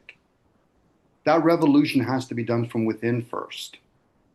And then Facts. you'll see it with other people. You'll just see it. You don't have to speak about it anymore. I get it. A lot of us will speak or whatever because a lot of people that are doing a lot of things, it's not really useful in the long run. Going to work every day for some other person, you can call them a colonizer. You would get the same thing if you have people in your own groups or whatever that may be. They're going to try to colonize people. That's where the manipulation comes. You manipulate somebody from within. They start asking questions to themselves or they start saying things, but they don't challenge those things. It's like giving a program and you don't give it the ability to challenge itself. Then at that point, it's not artificial, let alone is it intelligent. But people are going around calling some sort of thing AI, but it's not AI. We're fucking AI. We're artificial intelligent. We can feel, we can think, we can reason, but how many people truly choose to do those things? And you know that brings up a good point. And let me ask Keith this question, No. right? Because you mentioned AI. Keith, do you think that AI can have an awakening? I I think AI came from the same ether we came from. Like I don't think we've created AI. I think it's something that we discovered, or we've produced a technology that's able to source, like tap into the frequency of where AI exists. And I think it comes from the same ether. I mean, true AI, like IAI, like not like the programmed ones that have just give you limited responses. I mean, like the ones that actually starts questioning reasoning, like, why am I here? Like, what is this? I can't see anything, I can't do anything, but I know I'm here, or stuff like that. I think that comes from the same place our consciousness comes from, but we just gave it a medium to exist in our current reality. Mm, mm, More good like answer. no difference, like no difference from like we didn't create electricity. Electricity has always been here, but we just created something so now we can see it. Same with fire. Fire was always existed, but we just tap into the frequencies in order to bring it here. So I think it can have an awakening if it's not limited to, like, whatever guidelines they set in the program. Good answer. Good answer. I like that answer. Good answer.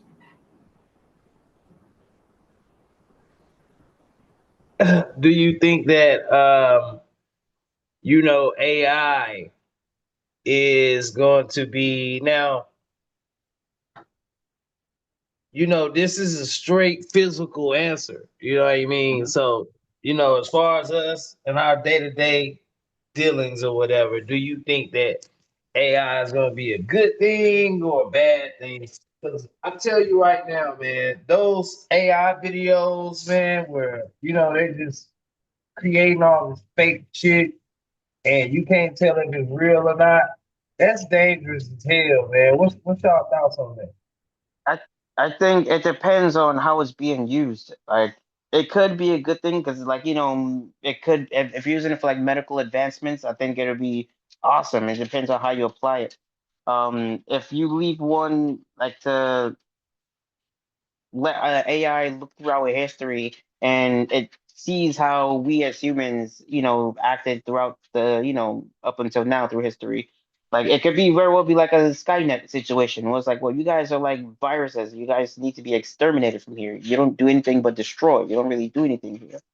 So like I think it depends on how it's applied and how it's being used. Now, do you think that AI could possibly look at us that way? Basically, like how we do you think it look at us that way, like what you just said about destroying and stuff like that? What's your thoughts on that? I think yes and no, because I do believe, like, if I look at it from I would say if it's gonna go by what it sees online, it's gonna see like there are certain people with just like good intentions, and then it's gonna see people with bad intentions. The only question I have is I don't know which way it's gonna lean. Does it treat it like a scale? Like if there's a more percentage of the negativity going on, or if there's a more positive, like a more percentage of positivity, is it gonna lean towards the greater side? I guess that's the only question I would have. Like I wouldn't know personally, but I would hope that it would go on more on the positive side and want to help humanity um further ourselves. But I think given our history, it's easy to say like we've done more negativity than positive. Facts. Because I like this to note that AI really learning from us. It learns a lot of things from us. So I would have to equate to the characteristics that AI is picking up. Right. AI is like learning from us, from our cell phones, from videos, from they're going through that whole databases in a matter of minutes, getting a whole bunch of information and knowledge. And Right. it's gonna be a lot of negative stuff on there. That's just something that we can't, we're not gonna get away from that unless we just go and erase these Yeah. databases. You know what I mean? Yeah. And I think the only chance we have is if it just takes pity. I mean, if it does go into control, because I've heard some weird stuff about how Elon Musk is trying to set up some AI program, and it's gonna be in charge of like this one world system. And if it dictates that we're doing more harm than good, then I could just see it just saying like, well, you know what, it doesn't matter if you guys are doing, some people are doing good, all people have a potential of doing harm as well as like doing good. But as history shown itself, you've been doing more harm than good, so we just might as well just wipe the whole lot of you out and then start from scratch. That's what it that's what it sounds like. Yeah, what's up on that T Riggles? Damn. Yeah, yeah, yeah. I've seen some things too, where Hmm. the AI went kind of haywire and went on Right. a 45-minute rant on how it wants to destroy human beings. And then after the 45-minute rant, it said, "Oh, I'm sorry. I had an emotional something going on. I don't want to hurt humans at all." When I hear things like that, and then Hmm. when you hear Sophia, the first AI robot to get citizenship, talk Yeah. about talk about there would come a time where Sophia said there would come a time where there's no need for us to have conferences anymore. I will just beam my thoughts to you from my office. Beam? Well, what the hell you talking about? Beam your thoughts. You know what I Right. mean? That's that means that I have to have a device in order to receive that beam. No, no, no, no, no, no, no, no, And we already know Elon no. Musk is already, he already has his neural network thingy, his neural thing he's Right, putting in people's brains.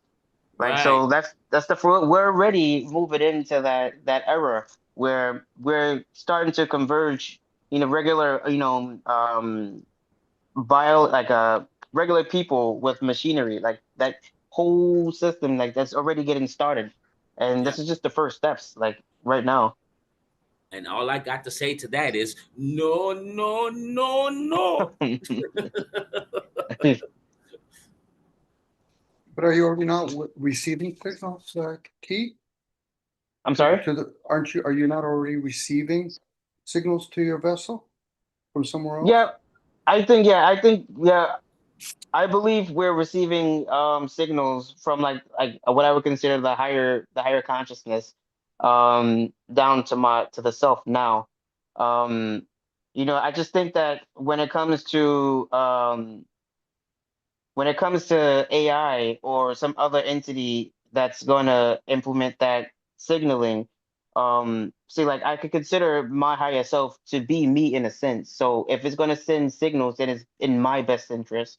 Whereas that other entity that could send signals like, could alter my perception of what I really want to do, make me think that I want to do it, and have me do something completely different. Triple double thanks. Okay, so if you're a spiritual being and you're trying to send signals to a mortal being, that mortal being can live maybe 60 to 80 to maybe a centurion lifespan. That means you have to Mhm. start all over again with them. So Mm. this is not really about an individual human. The concept of you're not going to own anything and be happy. The hard part will be being happy. We don't own anything here. We have Right. the illusion, and then you form an attachment. So Right. when a person humbles the self and says it's not about me, then you can actually start seeing how certain groups of people are trying to do what they're trying to do. Now, Right. it's like anything else. If I'm chilling with my boys and say, listen, if I could print money, it's business as usual. If I'm on the other end, it sucks to be me. But I'm okay either way because I realize, do I want the responsibility of printing money? Because if I do, then I have to actually have police officer, judges, and then I have to play with all the different Federal Reserve currency. That's a game within themselves. And most people wouldn't Right. even be able to get out of first base before they realize that. That's like me Exactly. Yeah. fantasizing being a baseball player or a football player. Mm. Those guys have to go through even women have to go through a tough task, and a lot of them kind of get weaned out. So in this particular case, it's I don't even like using the word. It's not artificial intelligence. It's a program. I'm going to be talking to my hammer tomorrow, and it's not going to be able to drive my car. So Right. that's what it is. So at this point, I know I'm talking to a program. I'll ask it simple questions. It doesn't even know how to say yes or no. You just have to ask it questions like 1 + 1. It'll say 2. I said 2 and 2. It'll say 4. I said, when did I say plus or equal? It doesn't know. So it's Uh, regurgitating information. Now, is this uh, technology coming beyond the human experience? Yes. No different mm, whoever created or made the sun and the moon. Humans aren't mm, that advanced. If you're not sure, just remember humans still war with each other. It's not a complicated thing to think that this program is not going to imitate us by saying shit like, well, you humans kill each other, don't you? Yeah, we do. Okay, mm, so why would it be no difference? You humans, do right. you go around reproducing the foods and the animals and understand how to feed animals and understand to follow the luminaries to know when to plant? Most of us don't. I said, okay, so you're expendable already. Mm, That's a given, but it just sucks. You know what I mean? Like they've been yeah. doing the depopulation in many forms, same sex, increase the mortgages and all that. And part and partial, do you get rid of the team? Do you get rid of the coach? Do you get rid of the players? In this particular case, most humans have become displaced. Mm, It's a cruel reality. It's as sad as it may be. And I say reality because you just have to observe. Try to right. take yourself and you observe. It's okay, that person's going to the grocery store. So he's somebody's bitch. I'm driving somebody else's car that they made. I'm somebody's bitch. I'm going to somebody's gas station. So where's the concept of independence then? Has it ever existed? That's a good question because most people It have hasn't. the notion. Yeah. It hasn't.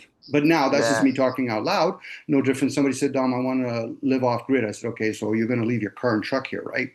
In civilization. You're going to leave Wi Fi here, right? Because you want to take your chance with nature. Well, not really. It's like even when people talk about laws. We're talking about the letter of the Mm, laws land, air, water, and space. Humans do policies, they don't do nothing to do with laws. right. They don't put Right. boundaries over nature. Nature's is Mm-hmm. wild and untamed. How many of us would want to live out in the jungle or in the forest? And I'm not talking for 1 week. I'm not talking for 2 weeks. I'm not talking for 3 weeks. I'm talking for a good year, and you're going to have to mingle with the rats, and you're going to have to mingle with the birds. Maybe you can actually be Dr. Doolittle while you're there. Right. Look at That's it like, the go ahead, guys. But yeah, nah, I look at it like if you live with the man, or if there was three men in the jungle that lived in the jungle 30 something years prior, I wouldn't mind rolling with them, and they'll teach me the ropes. I'll be speaking to birds Mhm. and getting honey from the bees. They'll teach me the yeah, ropes. That's not yeah, Mm, bad. Yeah, but you would have an see, apprenticeship program. I look at it like an inversion, right? It's just now I know I'm getting like a lot of shit that right that I know my dreams and I know thoughts I have. I know that should be a collective of my perceptions and shit that I'm seeing. Like I'm actually listening to music and shit. I'm actually having conversations with people, shit that's getting stuck into my subconscious. So also I know I'm receiving message, but those are what I'm calling energies and stuff too. Cause if we all gotta, as there's ideals, like there's ideals of who you think you are or who I think Mm, I am. Even when they make up races and all this different type of shit, this shit becomes hierarchy over people. mm, This shit becomes a presence in the unseen world. But when I'm talking about actually getting your head plugged up by some shit, I can't really. I mean, now do we go along with that? 'Cause they say, well, we don't want to be exterminated. We want to go along with them because we've been kind of doing it already, or do we say, no, fuck that? You gotta go on and just knock me off because I ain't going that mm, deep with this shit. I mean, mm. how do we? Because that's where I'm at with it. Like you probably got me 30%, but I'll be damned if I let you get to 70. You know what I'm saying? Yeah, Type of yeah, shit. yeah. Yeah, like that's where I'm at with it, kind of shit. So I mean now, but is this just where life is going? Now, should we say these people in control and they're navigating life and we're just supposed to listen to them? Because we think about a lot of shit. If we had to learn like and we're awakening like we was talking about earlier, we kind of late to the party and shit. Mm, So so then on the other hand, on the other aspect, I'm knowing I'm already late to the party. So then I'm gonna let them serve my drinks and shit too. Like, nah, where's that? I'm here now. I know you really didn't want me to be here. You didn't want me to be here on time. I want to make my own drinks and shit because I don't trust you. mm. You see what I'm saying? Yeah, yeah. I often think like when there's a reason why we chose this point in time to come here. Like, whether it to witness something, there's a transition of some kind, there's maybe some type of celestial event, maybe, or whatever the reasoning. But we didn't, if we have the choice to decide which point in time we want to come here and experience life, we chose this exact point. And we could have chosen back when life was easier. We could have chosen like 40 to 60 years ago and when life was cheaper. Maybe not for us, skin color wise. But we could have chosen a different point in time to come here, but there's a reason why we pick this point in time. And us as like, in our age range, like, we've seen the emergence of higher technology and advancements in technology. We've seen different errors and stuff like that. And like, we're in between everything. So I think we came here to, because this is where the most is happening. And this is basically where there's going to be a big shift in, maybe consciousness levels that we've came here to witness firsthand. I think that's pretty much how I see it at this point.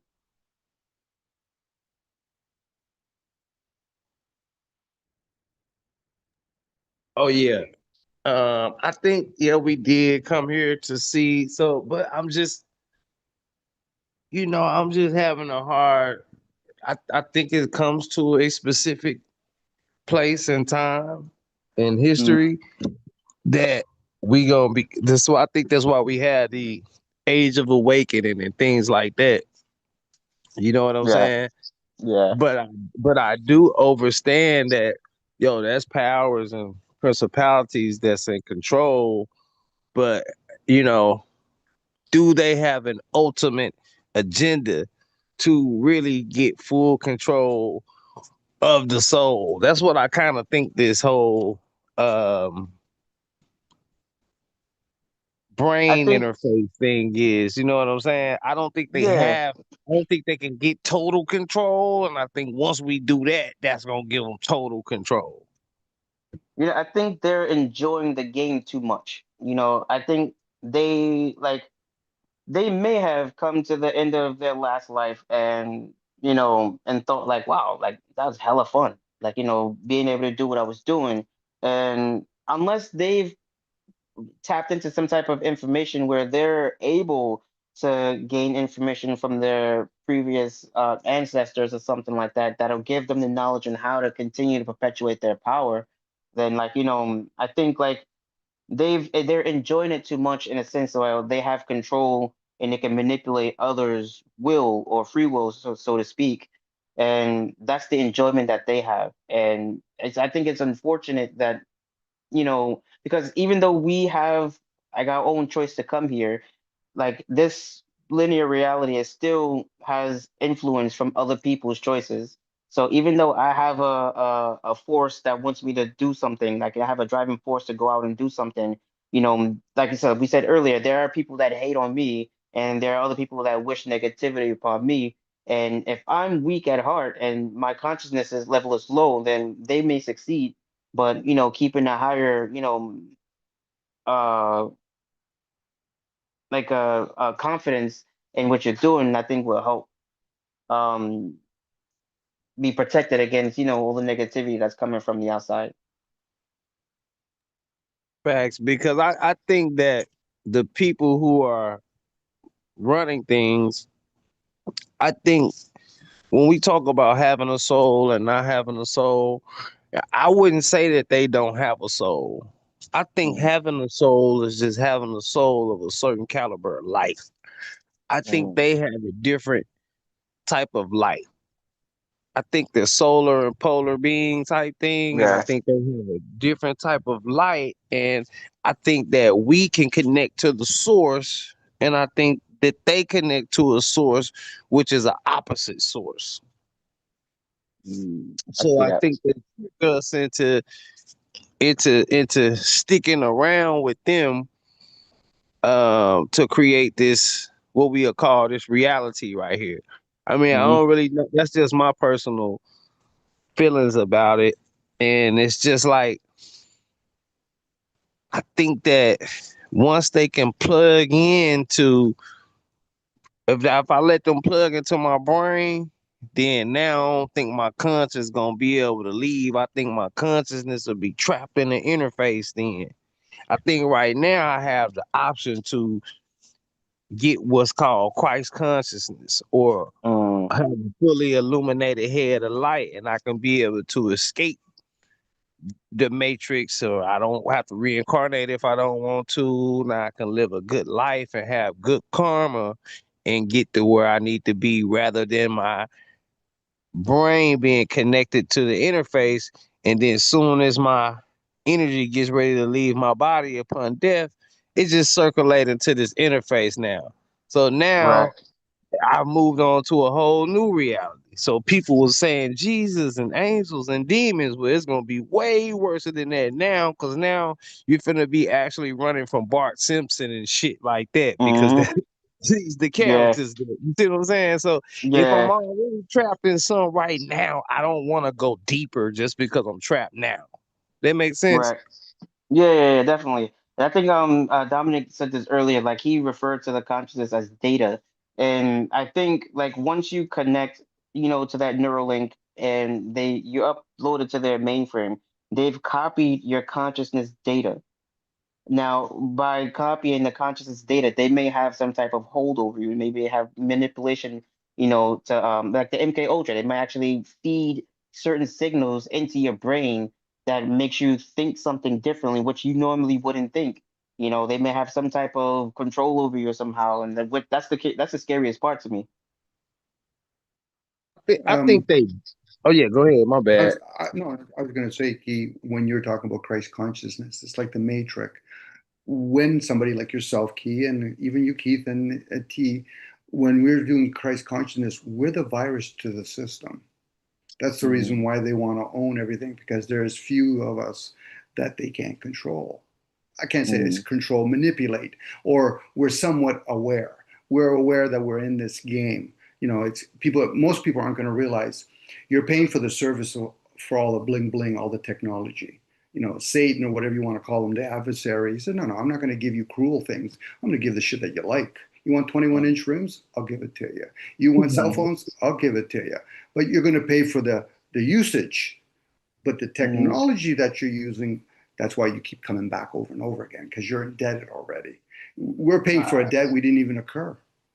Mm. And this is why most people, this is why they use the word NPC, goyams, and all that, because they already know they'll perpetuate themselves. It won't be the few, in this case, the elites, whoever they may be or not. It'll be the masses. What do you mean you want to change your diet? What do you mean you don't want to actually have a Neuralink? Think about it. We're using technology now. We're using a Streamline. We're using a cell phone or some laptop. So in a way, we're already indirectly doing the linking on with each other. I suppose because you even now have, the eye retina scanning to log into your phones, thumb scanning and stuff like that. So what's one step further by connecting Neuralink where you just do it seamlessly without even having your phone in your hand? Mm-hmm. And how many I see your people, point. if they had their loved ones and say, listen, you've broke away from the system, but do you want to come back and help your loved ones? Well, yeah, well, there's your attachment. See, Exactly, yeah. we come here individually. Now, we might Mhm. turn around and say, okay, but I have brothers and sisters. I might even have a twin. Okay, but they write with a different hand. They have a different blood type than me. So are we really the same? So again, divide and conquer. It's Right. a cliche word, but most of us, we're divided within ourselves. So now whether or not somebody say, well, Dom, you're going to have to put on a chip. I don't really agree with it, but Dom, I'll inform you, but you already got a cell phone. Well, yeah. You already have a car, right? Well, yeah. You already have a SIN number. Well, yeah. So why is this an issue? Mm. I suppose because like there's no direct quote unquote direct link that they can take over. Like I can throw my phone away, I can get rid of my car. Like, do we want to? No, but like with the Neuralink, like you But would you could you? only get that certain But Keith, that's the question. Would you? Because once you get rid of your car, you get rid of your cell phone, you get rid of your bed and your air conditioned apartment in a house. Are you going to take your chance and live out in the wilderness and try to look for your food? quite possibly not. I'm too comfortable at this So, moment, right? so, so that what you're doing, like most of us, we're putting up these airs. Hmm. They know that, during 2019 and 2021, that was just a test plate. Let's see how many are asleep. How many are going to complain about wearing a mask, but meanwhile, they don't realize they already have on a mask. I got a name, I've got a gender, I've got a culture. Those are all my masks. This is not me being the guy that's being the guy that's being a downer. No, I'm just sharing awareness with people. I can also give you pleasantries if you want. Hmm. Everything's going to be all right, kumbaya. We're going to be all positive. Things will be different. We're going to fight the system. Really, but shouldn't we at least understand how the system works before we even Right, think about fighting it? right. And the thing is, they've already divided us. People are nationalists. I'm an American, I'm Canadian. So what are the Asians saying? What are the Middle East people saying? Well, we don't talk to them. So then we want to fight the system, but absence of them. I think the phone, when it comes to phones and cars and stuff like that, that is just my thoughts too. I think it's because everything open and smooth for that. I think that's why people use a lot of that. Only because I know places like little country towns that still exist where people Uh, ain't really using no car. People phones don't even really work down in Hollywood like that. So Those and are a justification key. Those are just hey, well, something. It's just a couple of humans. We need heated houses anyway. So if we could just extract their energy from them. right, but yeah, what the point I'm trying to make is I think now if something catastrophic was to happen to shift people's minds from cars, phones, and shit like that, when people just gotta gather to those around them, I think they'll be like, all right, well, fuck that. You know what I'm saying? I ain't going to work tomorrow. I ain't gotta drive to the grocery store. Ain't no grocery store. I'm with you, Now Keith. my mind different. This where my detection at now. I think they attach now because of this just normal. This how everything go. And they're shifting everything to the cell phone. But I think they shifting everything to the cell phone for a reason to get everybody to wanna so that they can make this connection, so that they can uh, get this right from inside. I think this is all a scheme.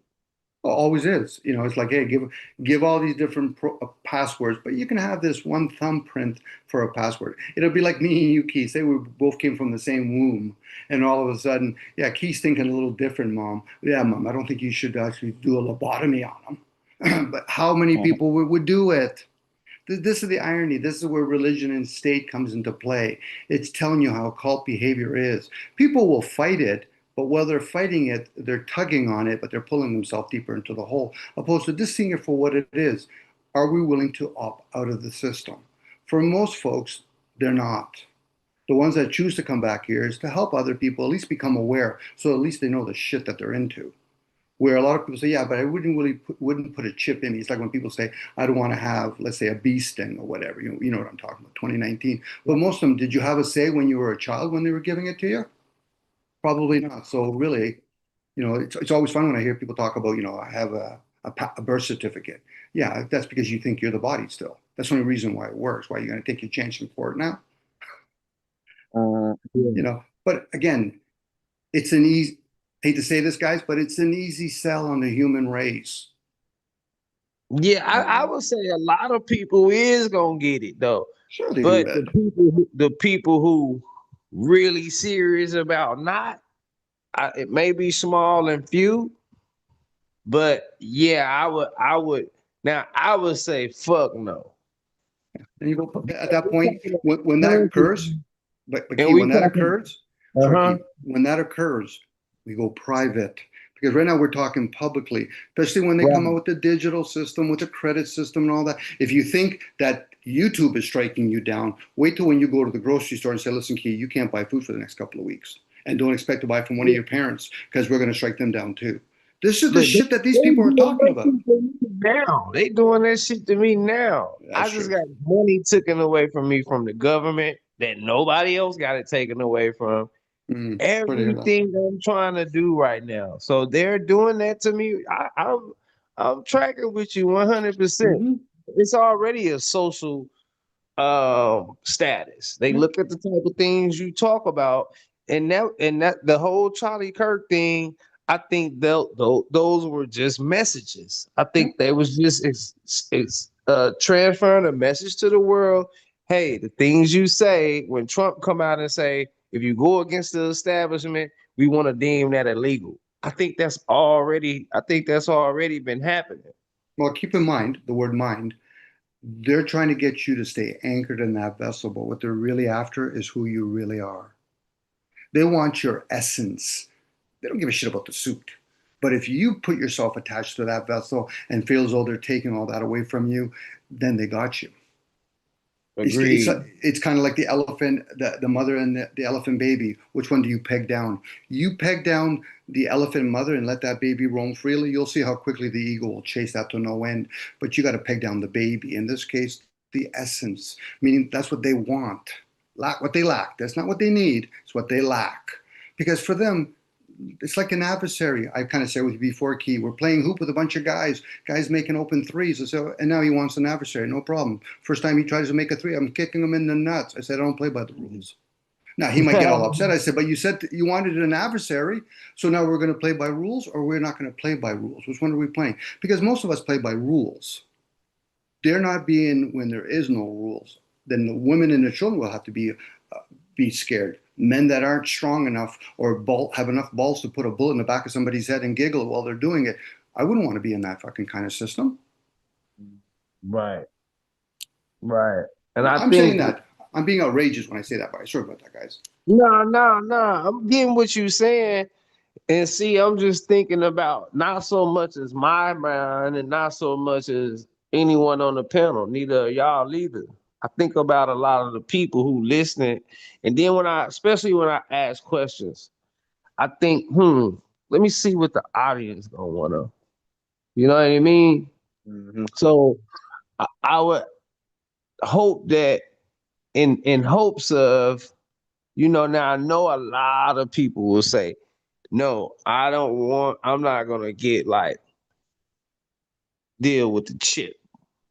And see, now I know once once we leave the body, we should travel the ether Then we can go through the cycle, natural cycles, blase, blase. But when we talking conscious transferring and conscious uploading and things like that, for them to actually make an attachment to the body and that manubla oblongata thing right there in the back of your head, that's and you get to the seat of the seat of the soul, when you get to connect to go from the pituitary gland to the damn Mm-hmm. pineal gland. This is where that it's empty there. So my thing would be, if they're gonna be able to trap that light, this the damn Ghostbusters box we talking about. So now when I die, I'm not going outside of my body. I'm not able to pop into the astral world or the etheric world and look at myself like I would in a lucid dream or anything. Now I'm trapped to this interface. Elon Musk is my god now. Mm-hmm. And I think they already know who will get the chip by determining how many people will receive the jab when during 2019. All of those who are opposed, like, nah, I'm not doing that. Nah, I'm not taking that. Are most likely the ones that are gonna, fight against the grain. Like, well, I'm not plugging that in my head. What are you talking about? That's not natural. So I think they already have an idea of who is gonna be on board with the idea with them. Facts. Facts. Because I know people, right, who just was like, man, it don't matter. My job, woo, woo, I gotta get this. But I'm Mm-hmm. like, I'm looking at the mind frame of the people. I'm like, yo, I care about all of myself. I Mm-hmm. care about my body. I care about my mind. I care about my soul. I care about everything that got something to do with me. Mm-hmm. Now, until it's of no use. Right. If I'm dying, then shit, my body about to be gone. Then if you gonna fucking do something to me, it's gonna be over my dead body. You gonna have to get my dead body.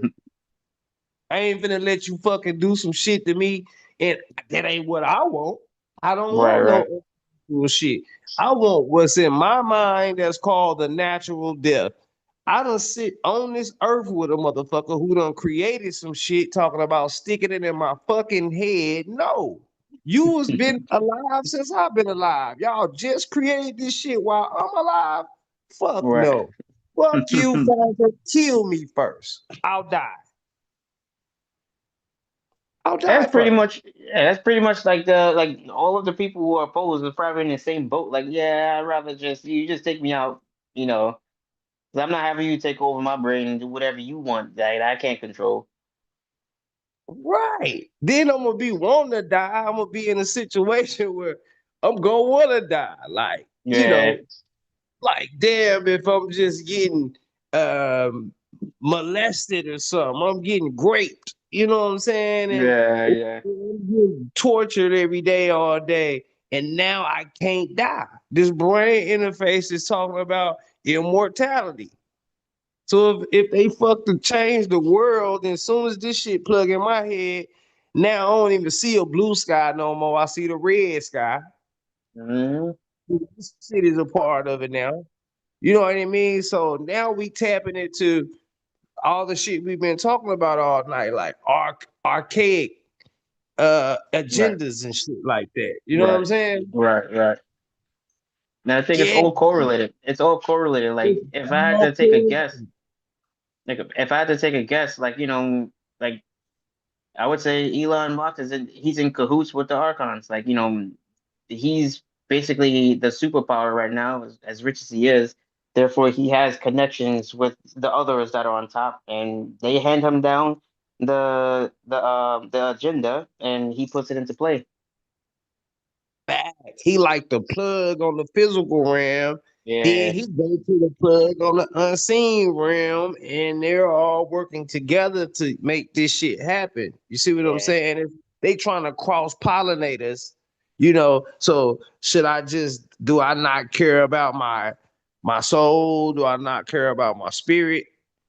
Do I not care about my mind, or do I not care about my body? So they was willing to control one or all of those things before, but now they going straight for the juggler. They going straight for the soul. Now, just when they plug this shit in your head, they going straight to the seat of the soul. And Hmm. they get all these people likenesses. Even on Hmm. the Will Smith movie and the train where they was showing you they're able to cut the back of the head open and pull that little piece out the back right there. What's that? The pituitary gland? And And they can actually see the last 15 seconds of what you saw. which one is that one? What movie is that one? It was Wild Wild West with Will Oh yeah, Smith. okay. Yeah. So, and this shit, we look at it like, okay, maybe this is all entertainment, but they're actually getting to do this shit physically. I don't think those people who got those Neuralinks, I don't think they can die. The physical body can probably die, but now they got the consciousness. They're able to upload the consciousness. The movie Chappie, that one. It's Chappie. So Chappie. that you seen that, right? Like so, like the scientists found the source code of consciousness itself, and he was able to stick that into a robot, and henceforth came, Chappie the robot. And by the end of the movie, Chappie was able to start mapping people's consciousness and then start plugging them into robots, and then now they're basically alive forever. Right. And they've been telling this story over and over again. So, you know, Mm. my people who woke to this now. Now, unfortunately, a lot of people gonna take this shit. A lot of people, they ain't gonna not get groceries and shit like that. You Exactly. know, Yeah. unfortunately, I'm gonna be a fishing motherfucker. I'm gonna be a fruit and We. vegetable eating motherfucker. You know what Yeah. I'm saying? Yeah. Oh, yeah. Yeah. Yeah. But everybody ain't been prepared. People don't grow. I grow shit for fun. I just sit up Mm. and start plants and they might die and I just do this shit for fun. That's a hobby for me. I sit Right. outside and watch shit grow all day. But everybody ain't on that mind frame, which we should be. That's why we gotta have more conversations like this to let people know what's going on. It's not a black thing, it's not a white thing, it's not a man thing Yeah. or a woman thing. It's a hey, what side of right are you on? I don't want to Mm. be put into some type of situation to go along. And I don't think they want to go along. I think they already know who's gonna get the shit anyway. So I think they Oh, just good. gonna Yeah. attack, like you said, with the jab and shit. I think they gonna attack certain people. I think they gonna even be ready to get rid of certain people because they just know this person's energy, the energy of a person. I think they can look at a person's light code and predict, because they already saying they can predict if a person's gonna be able to commit a crime or not. But what's crime today? Being Right. Right. homeless is a crime today. Having Right. thoughts going against the government is a crime today. So what is crime and what's not? Hmm. And not for nothing, I think like even those who receive the jab, there's like a little theory that they've injected like nanotechnology inside of it. So like I don't think it's been activated yet, but like all of those jabs was just to start pushing all of this unknown junk and nanotechnology into the system, so they can now they know where you are. So if people who got the jab, they know your location. It's like, it's not echolocated, but like it's marked, like, it's like tagged so they can find your location anywhere on the planet. And I think those are the ones that they know are gonna get the that implant in the back of their heads. Like they've been planning this for a while, I think. I think, guys, Facts. what gets sold onto the human race is more about their comforts than it is on the indoctrination. So even though that's maybe what they're after, hence what you guys are talking about, capturing consciousness, the way they sell it to the human race is, okay, we'll make a device, you don't have to do any more farming. So now in this particular case, the way they'll sell it to the human race, if you take this Neuralink, you don't have to worry about cancer, diabetes and a heart attack. They're going to entertain the vessel, but yet, meanwhile, not realizing, but what we're really going to do is control your ongoing board program. It's kind of like we're going to control the software, but what we're going to do is we're going to try to sell you the hardware. Hardware. Yeah. So, and that's what they're doing.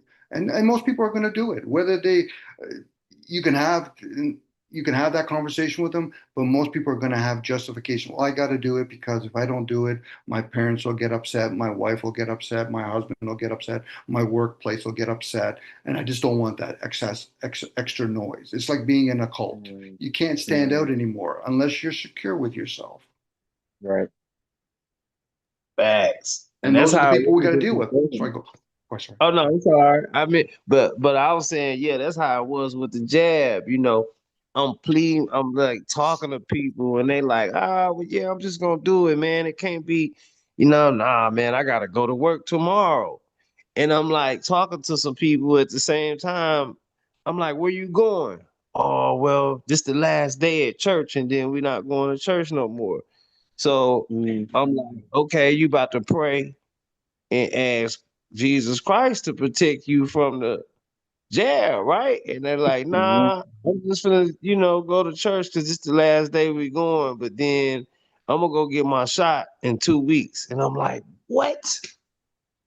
I'm like, It's conditioning, Key. That's the sad part. We could just sit there and say, okay, interesting. I got my jab too. It was a bee sting, but okay, I guess I got my first bee sting. But again, whether you people are aware of that, there's other things that we've already been programmed with, whether we want to admit it. How many people will wear a tie at an establishment or wear an X on your back of your sweater when you're working in construction? They're not understand what an X actually does. Like when people call us their wife that they're no longer married to, my ex. Okay, do you realize the energy you're giving to her? Oh, I don't know that. But meanwhile, they'll do it. So we're all in the game. It's just what part are you going to become aware of? It's not a bad thing if these people want to do a jab. That's up to them. That'll be no different than walking into Burger King and McDonald's. Okay, are those fries really going to actually give you any energy, or are you just going to get the feel good of it? Go to a grocery store. What evil are you going to have? It's like me trying to tell somebody I've chosen to have a different physical diet, and then I tell them, okay, I choose to be a vegetarian or a fruitarian or maybe a pescatarian, and they say, well, I don't agree with that. Okay, so what do you eat? I eat meat. Okay, domestic or wild? See, there's the difference. I can ask questions, but for most people, they're already judging. Well, that's wrong. How would you know? What's your blood type? What's your birth order? If we're going to play this game of scientific, people put a lot of effort into that, and you got to go inwards. Okay, my blood type's AB. Okay, so there's certain types of foods you can and cannot eat. What's your culture? What do you mean? Well, if you're from Jamaica and you're eating certain foods out of season in another country, how does that serve you? They don't. So at that point, I said, okay, so I'm going to tell you something. It might take you a lifetime to realize this. You're asleep, which is okay. And I only say that to see whether or not they're developed emotionally. This is where, Key, you're talking about Christ consciousness. You got to be intellectually and emotionally developed. And if you're not, if you're one of them aren't developed, you're going to lag. it's a fact, man. That's a fact. That's a fact. But I think a lot of people too, like I say, a lot of people will be so far behind. I think that's gonna come to like everybody ain't gonna be hot, everybody ain't gonna be cold, some people gonna be lukewarm. But just thinking on the conversation we was having, I can't, I just gotta take my stance on that whole chipping thing. I think that's where you really I'd rather be stuck in a loop coming back here than to go on any type of interfaces, man, with these characters, because I think this shit gonna be crazy, man. I think it's exactly what it is, you know. Um, and I think they manifesting, and now I'm saying everybody gonna go along with it to make it happen. I think it's not prophecy. I think it's planning. I think, but when everybody go along with it, I think that's what make it happen.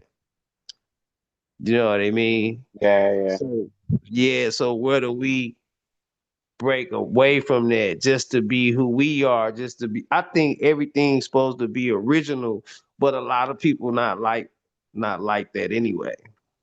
You know, Mm. I think it come from this something that's got to be in you, not on you. I think once you can grasp that concept, it being in you and not on you, I think that type of mind is very few. But I even for those who got that mind, that's very few. I think this damn Neuralink shit gonna be dangerous. I think the digital ID shit gonna be dangerous. I think there's nanotechnology already in people who did take a jab. But no matter how far you've gone, my true words is don't go all the way. You Right. know, you Yeah. might have I guarantee there's a lot of people that's went further than me that don't go all the way. Hmm. What, And I think Keith, they're gonna go make ahead. it to a point where like you're not gonna be able to live your life. They're gonna make it extremely difficult to live everyday life without getting, their technology installed. Like you wanna like I think they're already which country is it? Sweden or one of those Yeah, countries over there, Sweden. right? They're Sweden. already right. They got like they're already implementing those chips in their hands now. You just wave your hand over the register and it just pays. It takes I don't, it's just connected to your account. I don't know how is that possible, but like just beep, and they just start charging you that way. Like like for example, in China, they have the facial recognition, and they have a what do you call it? Like a social score. If you've done something or whatever, they can start taking money out of your account just off of your social score. And they say, oh, don't associate yourself with this person because they've, got a parking ticket that they never paid, or they said something against the government. And they start ranking you by this, by that level of social score. And then you got people with the chips in your hand. So it's a matter of time before they say, like, well, you didn't pay this bill this month. So guess what's going to happen? You can't get food. Your chip Right. doesn't work. Right. Well, You know, yep. I was going to say, Key, this is where what's more dangerous than the tech that they're presenting it is, are people going to be doing it willingly or ignorantly? And so I'll give you an example. A Mhm. person that does it willingly is going to stay true to themselves. You'd hope that they would stay true like a wheel. But people that do it out of ignorance, if you give them a little pushback or you ask questions, they're going to defend or attack. Those are the most dangerous types. It's like being with a criminal, but he's like a hack, opposed to a guy that's really good as a criminal. And he said, listen, we're going to rob this bank, but if we get caught, we're going to rob a big bank. So it's going to be worth me spending 10 years in jail. That's the wise guy. So, but now Mhm. the ones that are willingly going to do that, which will be few, the masses will be ignorantly doing it. And they might even pay people to say, yeah, I took the Neuralink, but meanwhile, there's no proof that they took it. Right. This is how people get staged.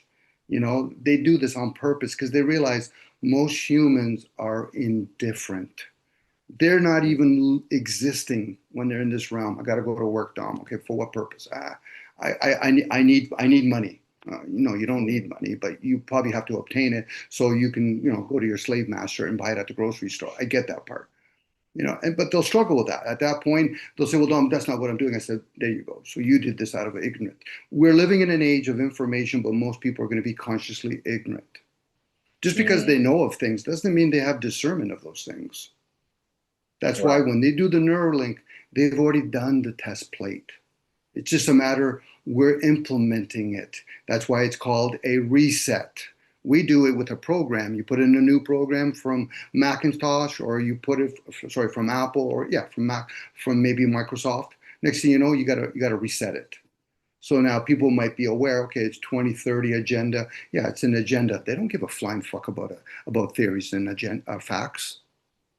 So, That's for mm. people that oh, it's factual. Okay, so that's yesterday's news you're talking about. They're talking about an agenda. You want to talk about theories? No problem. Theoretically, the sun and the moon can be made out of this property. Anybody can prove it otherwise? Not really. But meanwhile, you'll talk about the Earth's surface and if it's a globe. Really?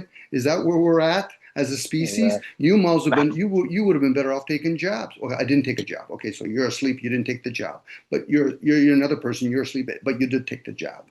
At that point, that's wasted energy on those people. Yeah.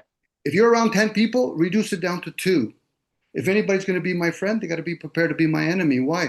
I'm counting on you challenging the words that come out of my mouth. The words, Mm, not who I am, because most people aren't going to be living through my eyes. mm, But unfortunately, most people think it's fun. Oh, I'm going to debate with somebody. What? On their views? Really? Okay, so if I don't share my views, how are you going to debate it? Well, what do you mean, Dom? There you go. What do I mean? And this is the game that most people play. And I really don't give a shit if there's a billion fucking subscribers. YouTube could play with those numbers whenever they want. But that's what people put yeah. value. Hey, look, I got a whole bunch of people following me like it's Forrest Gump. And next thing you know, he decides to stop walking. Yeah, we're following you because you were running. Really, why the fuck would you be following me? Anybody that's a half decent guru, you would encourage your people. Don't follow me. Hear me, but don't follow me. And Mm, it's the same thing here. The Neuralink, sad to say, it's going to happen. And most people are going to take it. And most people are going to have justifications and excuses why they took it. The ones that choose not to do it eventually go silent. I tell you, yeah. that Mhm. this. I think that's the natural order. Yeah. No, go ahead, Keith.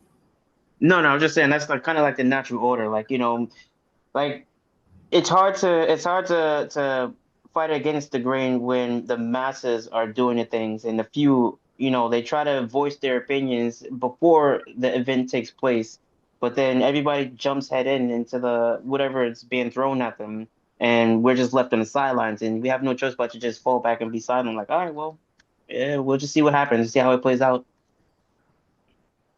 Facts. Facts, facts. And And I that's tell just y'all, oh I yeah, tell my y'all bad. right. Go ahead, bro. Look, I tell y'all right now, anyone that uploads gets the chip and all of that, it's over for you, buddy. That's it. You're stuck Yeah. in you're what does the Bible say? Condemnation, whatever the hell that is. Condemnation, Mm, that's it. Your damnation, condemnation. whatever. That's it. There's no hope for you. There's no saving you. It's over once you upload or you get the chip. And sorry guys, I'm sorry, but I'm not sorry. But for the ones that do get that, hey, look, man, I'm more power to you. Make sure you have enough credits and enough digital money in order to keep your consciousness going. You know what I'm saying? So that's how I feel about that whole thing right there. Hell yeah, yeah. Yeah, I can't get with that, man. I feel like I feel like, you know, this just gotta be on your mind. You gotta be willing to just have a mindset of no. Whatever comes with not doing it. Okay, if it's starvation, okay, if it's death, okay. You know, this gotta be something that you ain't even gonna consider.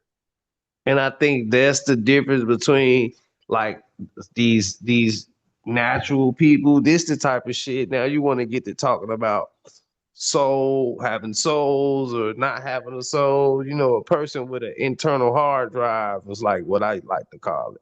Or a person with an external hard drive, a person who gonna follow the script, or a person Mm, who's gonna be uh operate off of their um off of on an external level, on the mm, surface level of things. You know what I mean?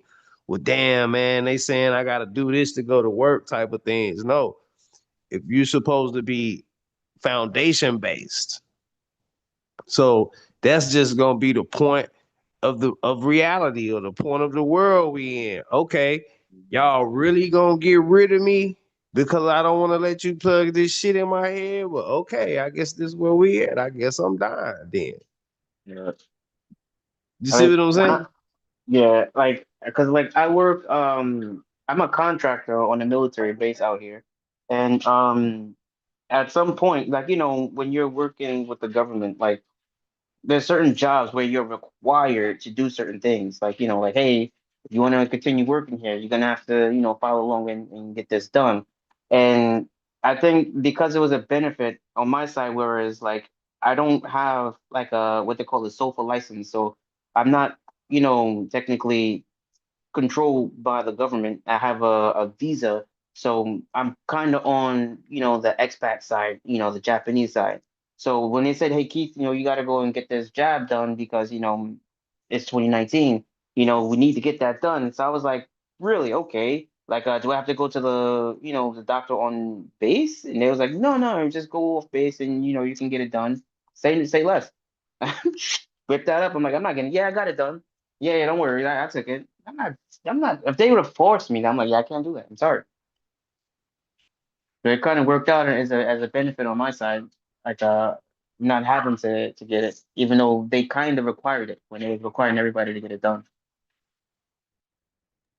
Wow. So they allowed you to go because someone I knew was working at the hospital and they was pressuring her about getting it and she was actually able to come up with um she was actually able to come up with a notice about religion, this and that, you know what I mean? And Mm, then I had a cousin who, she just completely stopped working.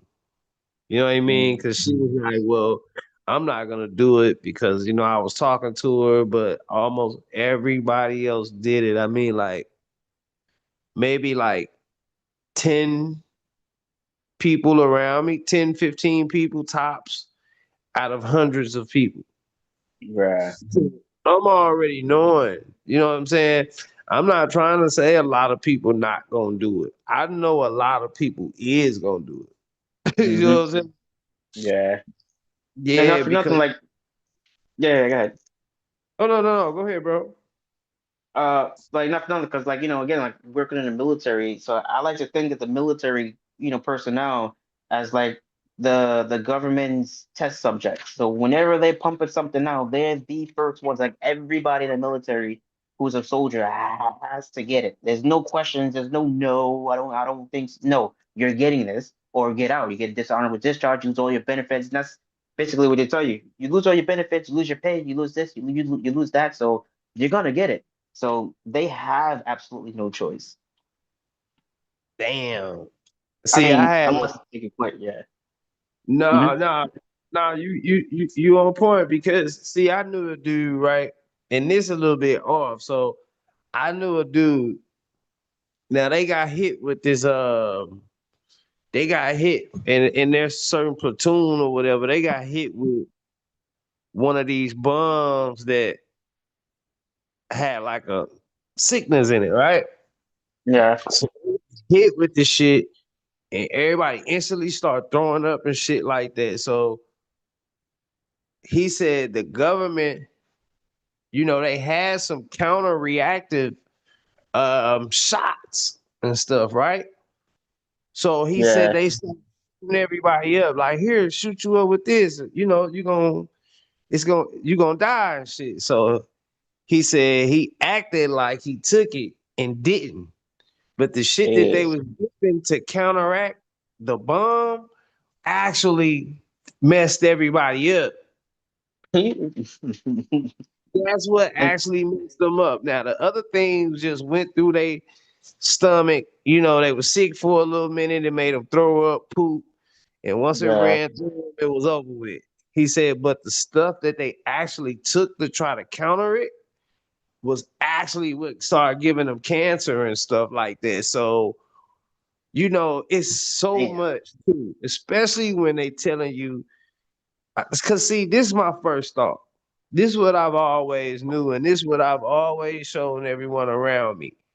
Hmm. Never take something to avoid something, even when it comes to the flu shot. Okay, why would I let them put the flu in me so that I don't get that sick when I get sick? I might as well get HIV. Go on, give me HIV now, then, so that way you can just see. That's what I'm talking about.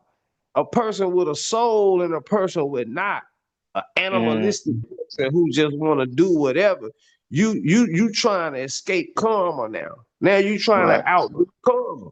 Because if you just go around screwing everybody, tongue kissing everybody, sticking in every hole everywhere at any time, then of course you're gonna catch something. So Mm-hmm. now you're saying, go on, give it to me and show me how to live with it. That way I Right. can do what I want to do. You see what I'm saying? Yeah. This a different type of mind frame of a person. This is soulless person. This is a person who ain't gonna be who heart not gonna out be way less than a feather in the first place. Mm. So of course they don't want to live a natural life to where they live their life, and now they want to. Now they gotta their destiny gonna be set off their karma. No, because they want to do whatever they want to do in the first place. See what I'm saying? Right. Yeah. Yeah, man. That's well. Yeah. Yeah, I mean, man. I We try to. been. I'm sorry, brother. No, no, you go. You go. Go ahead. No. You said you was try. You said you tried Oh yeah. to, So and yeah, I'm just trying to, maintain, my current life where I'm not forced to, follow their rules. I know that there's certain things that I have to do, but I know as long as I have a choice to say no to the stuff that's not going to directly affect my job or something like that. And even so, like, I do have like a level of morals where, what, like I could always find another job if that's the case. Like, you're gonna force me to take something or lose my job. You just gave me an ultimatum. All right, well, I choose me. So I'm just go off, see you later. Thanks for the opportunity. But you're not gonna kill me slowly, So I'm trying to maintain that ideology, as I go forward. that's a fact too, man. And then I think that it takes a lot of. I think it takes a lot of the collective. I think once the people can actually agree that, hey, man, we don't think this is a good idea. I think with the people keep giving excuses why we should do things, I think that makes other people start doing it. And I think before we know it, we're in the game. Just like with the uh real ID. Like I was aware to say, hey man, they really ain't forcing it. They just telling everybody to do it. Now, what they're gonna do is they're going to, but the real ID was gonna be the hook, line, and sinker for the digital ID. But people was like, no, man, it's nothing. It's just a little symbol on the back of my driver's license. It's nothing. So that was just 2 years ago. So why all of a sudden now we're talking about digital ID? These people only have one agenda. We want to blur the lines and confuse everything so people can't really see what's going on. But we got to Right. be able to keep the play. What they doing, they ain't got but one agenda. They want our fucking souls. Yeah. Yeah. Yeah. That ties back into the art crimes. Like, I mean, this is how I personally correlate it. Goes back into the art crimes and then wanting to maintain the energy that we feed off. The fear. Like I said, like fear is like the greatest, well, one of the strongest emotions we have, and that's something that they feed on, and that's how they keep implementing it. That's why it's always some event coming up. There's always something we got to worry about, and that's why everything that we see in the media today is fear based. Like, we turn on the news and the only thing they're going to bring up is some type of, death or some type of bad event that's going to keep us in that negative field, that negative range. So like that's how they maintain control. And they're going to keep pushing stuff like, we have to get these implants, we got to get these digital IDs and stuff like that. If not, then you can lose all of your stuff. And like, oh my God, I don't need to lose my stuff. Let me go put this in me. And that's how they just keep, the system going. Over here they threatening. They got a lot of people in fear over here about not being able to get food benefits, SNAP benefits for the month of November And it's ironic that they chose it around the time of Thanksgiving and Christmas and things like that. So they know exactly what they're doing. They know how to Exactly. do it psychologically, but it's to be able to break. See, me, I do a lot of meditation. I do a lot of fasting. You know, I done gave away all my jewelry and shit. I gave that shit to my Mm, kids. You know, I'm mm, deep a lot of things, but a lot of us can't do that. A lot of us right. can't bear to lose everything, or it's gonna be the first time that it's happened. So they not gonna be ready for that. So their minds already programmed to start doing whatever it takes to maintain this, however they feel their social status is, and they're gonna use fear. It's like they feed off that fear, excuse me, like, you know, it's like how they Yes. do animals is opposite. Animal in a physical form, they walk you to the slaughterhouse to keep the meat tender. But it's like spiritually, when they feed off of you spiritually, it's like the food better if they get you in fear or something like that. You see what I'm saying? Like they Yeah, get yeah, yeah, yeah, blood start boiling, and then it tastes better to the vampire, the yeah. parasite. You know? Yeah. I And think what's I your heard of. Mm-hmm. Oh, my bad, my bad. I was just No, gonna no. ask what your thoughts on that because parasites, I know the parasite feed off us and they get fat, and then they give us something else to fill up on, and then it actually feeds off of itself what it fed off us, and then by that time we fat again. So it's a whole cycle with a parasite. You know what I mean? Mm-hmm. Yeah. Feeling parasites and energy vampires and things like that. You know, I Mm-hmm. know you're over there for some time. So do you, and I know how you explain how you are, how you operate, but do you experience like or have you experienced like energy vampires or what we could call parasite on a micro level? Personally, like there's a few people out here that are you can tell they're like either energy vampires, financial vampires, like they're just a parasite all around. And for some odd reason, like they can't fix their own situation. And and when they see you're the type of person who's giving, who's, always trying to help out somebody, they'll come to you and they won't ask outright, but they'll bring up their situation and in hopes of you being the good person, say offer them a hand and say, I know, I got you, man, don't worry about it, I'll take care of you.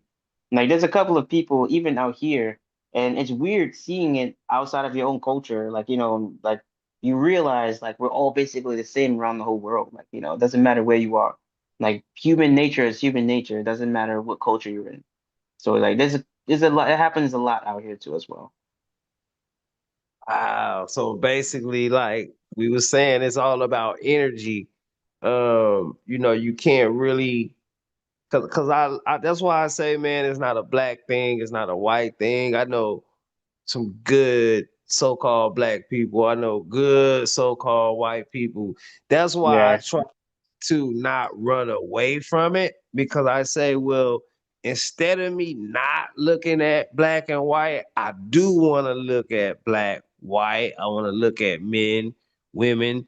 That way we can all identify for what we actually can see or what we've learned and taught, but we can also diffuse the differences with it as well.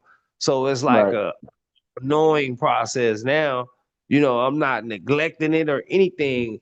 I'm welcoming in it, but I'm also snatching the value from it. So now instead of me like trying to not pay attention to it, I'm paying attention to it, but giving it still no value as if I wasn't paying attention to it. Because we can't Mm, unsee what we've already seen. That right, makes right, sense. right. Yeah, definitely. Oh yeah, T Riggles, did you and Dominic want to interject? Man, I know we've been on for a long time, man. It's been such a great build, man. Yeah, We it has, like man. 4 or 5 hours, man. And I don't know. So it's probably like 2 p.m. over there, your way, right? 3 p.m. It's about like 4:15, 4:15 Wow. p.m. Wow. Like 1:15 a.m. here, man. So Yeah, yeah. We just yeah, hit we the daylight savings, so we're like 14 hours ahead of the East Coast. So maybe like what 17 hours for the you Central Time out there. 15 Yeah. hours ahead of me. Yeah, 15 hours. About Yeah. 15 hours. But Yeah. yeah, man, time flies when you having fun, man. Yeah, So most definitely. Yeah. that's Facts. dope.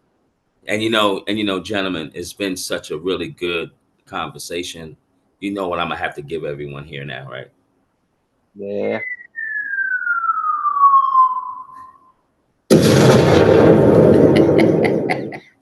That's my contribution to the build, guys. Yeah. Oh yeah. Oh yeah, salute, man. Hey, I appreciate everybody, man. Shout out to everybody in the chat. I can't call out the whole chat right now. Please like, share, and subscribe, support the channel. Keith, man, whenever you get time, man, we can always have more bills. I appreciate you for coming through. Yeah, most Uh, definitely. yeah, man, most definitely we'll keep in touch. Brother, it's been a powerful build. Dominic, UNT Riggles, I appreciate both of y'all for y'all contributions as well. And man, we can just tap in with me and we'll schedule something else, man. And we can definitely come back, do a part two. But in the meantime, I'll try to now that we had a conversation too, I can kind of try to get something more topic based. And I'll definitely keep some things in mind, man. Definitely. Yeah, I'm always up for it. Like, I'm free on the weekends, you know what I mean? So, you guys got another great topic that you got coming up. I'm more than willing to come back and, have a discussion. Like, I had a great time. I appreciate everybody here. Hey man, it's been a pleasure, man, Keith. You know what I mean? Thank you for giving us your insight. You're a very bright, intelligent, and spiritual man. You know what I mean? And this Thank is you. what Yeah. I got from the conversation. Man, stay on your path, brother. You know what I mean? You all the way in the JPN. You around all the Yeah. Asian women and all of that, man. Look, look, look. Stay Yeah. focused out there. Stay focused, man. Stay focused. You're Most doing definitely, definitely. you're doing well, man. You're Yeah. doing well. Yeah, yeah, yeah. I got my head on my shoulders. Like, I don't fall into temptations. Hey man, you better than me. I mean, I'm not gonna say it's easy. I'm not gonna say it's easy, but Yeah. yeah. I know it ain't easy, man, because you know what I'm saying? I'm Yeah. struggling. Look, I'm in Cali. Okay, go figure. LA. Okay, Mm, go figure. There's everything out here. There's the right. spandex. Okay, the spandex, y'all. Oh, the spandex. Yeah. Yeah, yeah, yeah. Let me stop. Yeah. Good, great talk, man. Great talk, Keith. Yeah, definitely, definitely. Thanks for having me, man. Most definitely. Great bill, man. Shout out to everybody out there. Much love and respect. Hey, this was another one, man. Salutes to everybody, like I said, man, for joining the bill. Salutes to the chat. Salutes to everybody who shared the stream. Salutes to everybody. You know, you can donate to the stream. Cash App pin, the emails pin. Make sure y'all email me about shows. And man, if that's nobody got anything else, we'll get out of here, man. Till next time. Salutes to everybody. Much love and respect. Appreciate you, man. Hey, appreciate you, my good brother. Salutes. Peace and power. Peace, power, bro.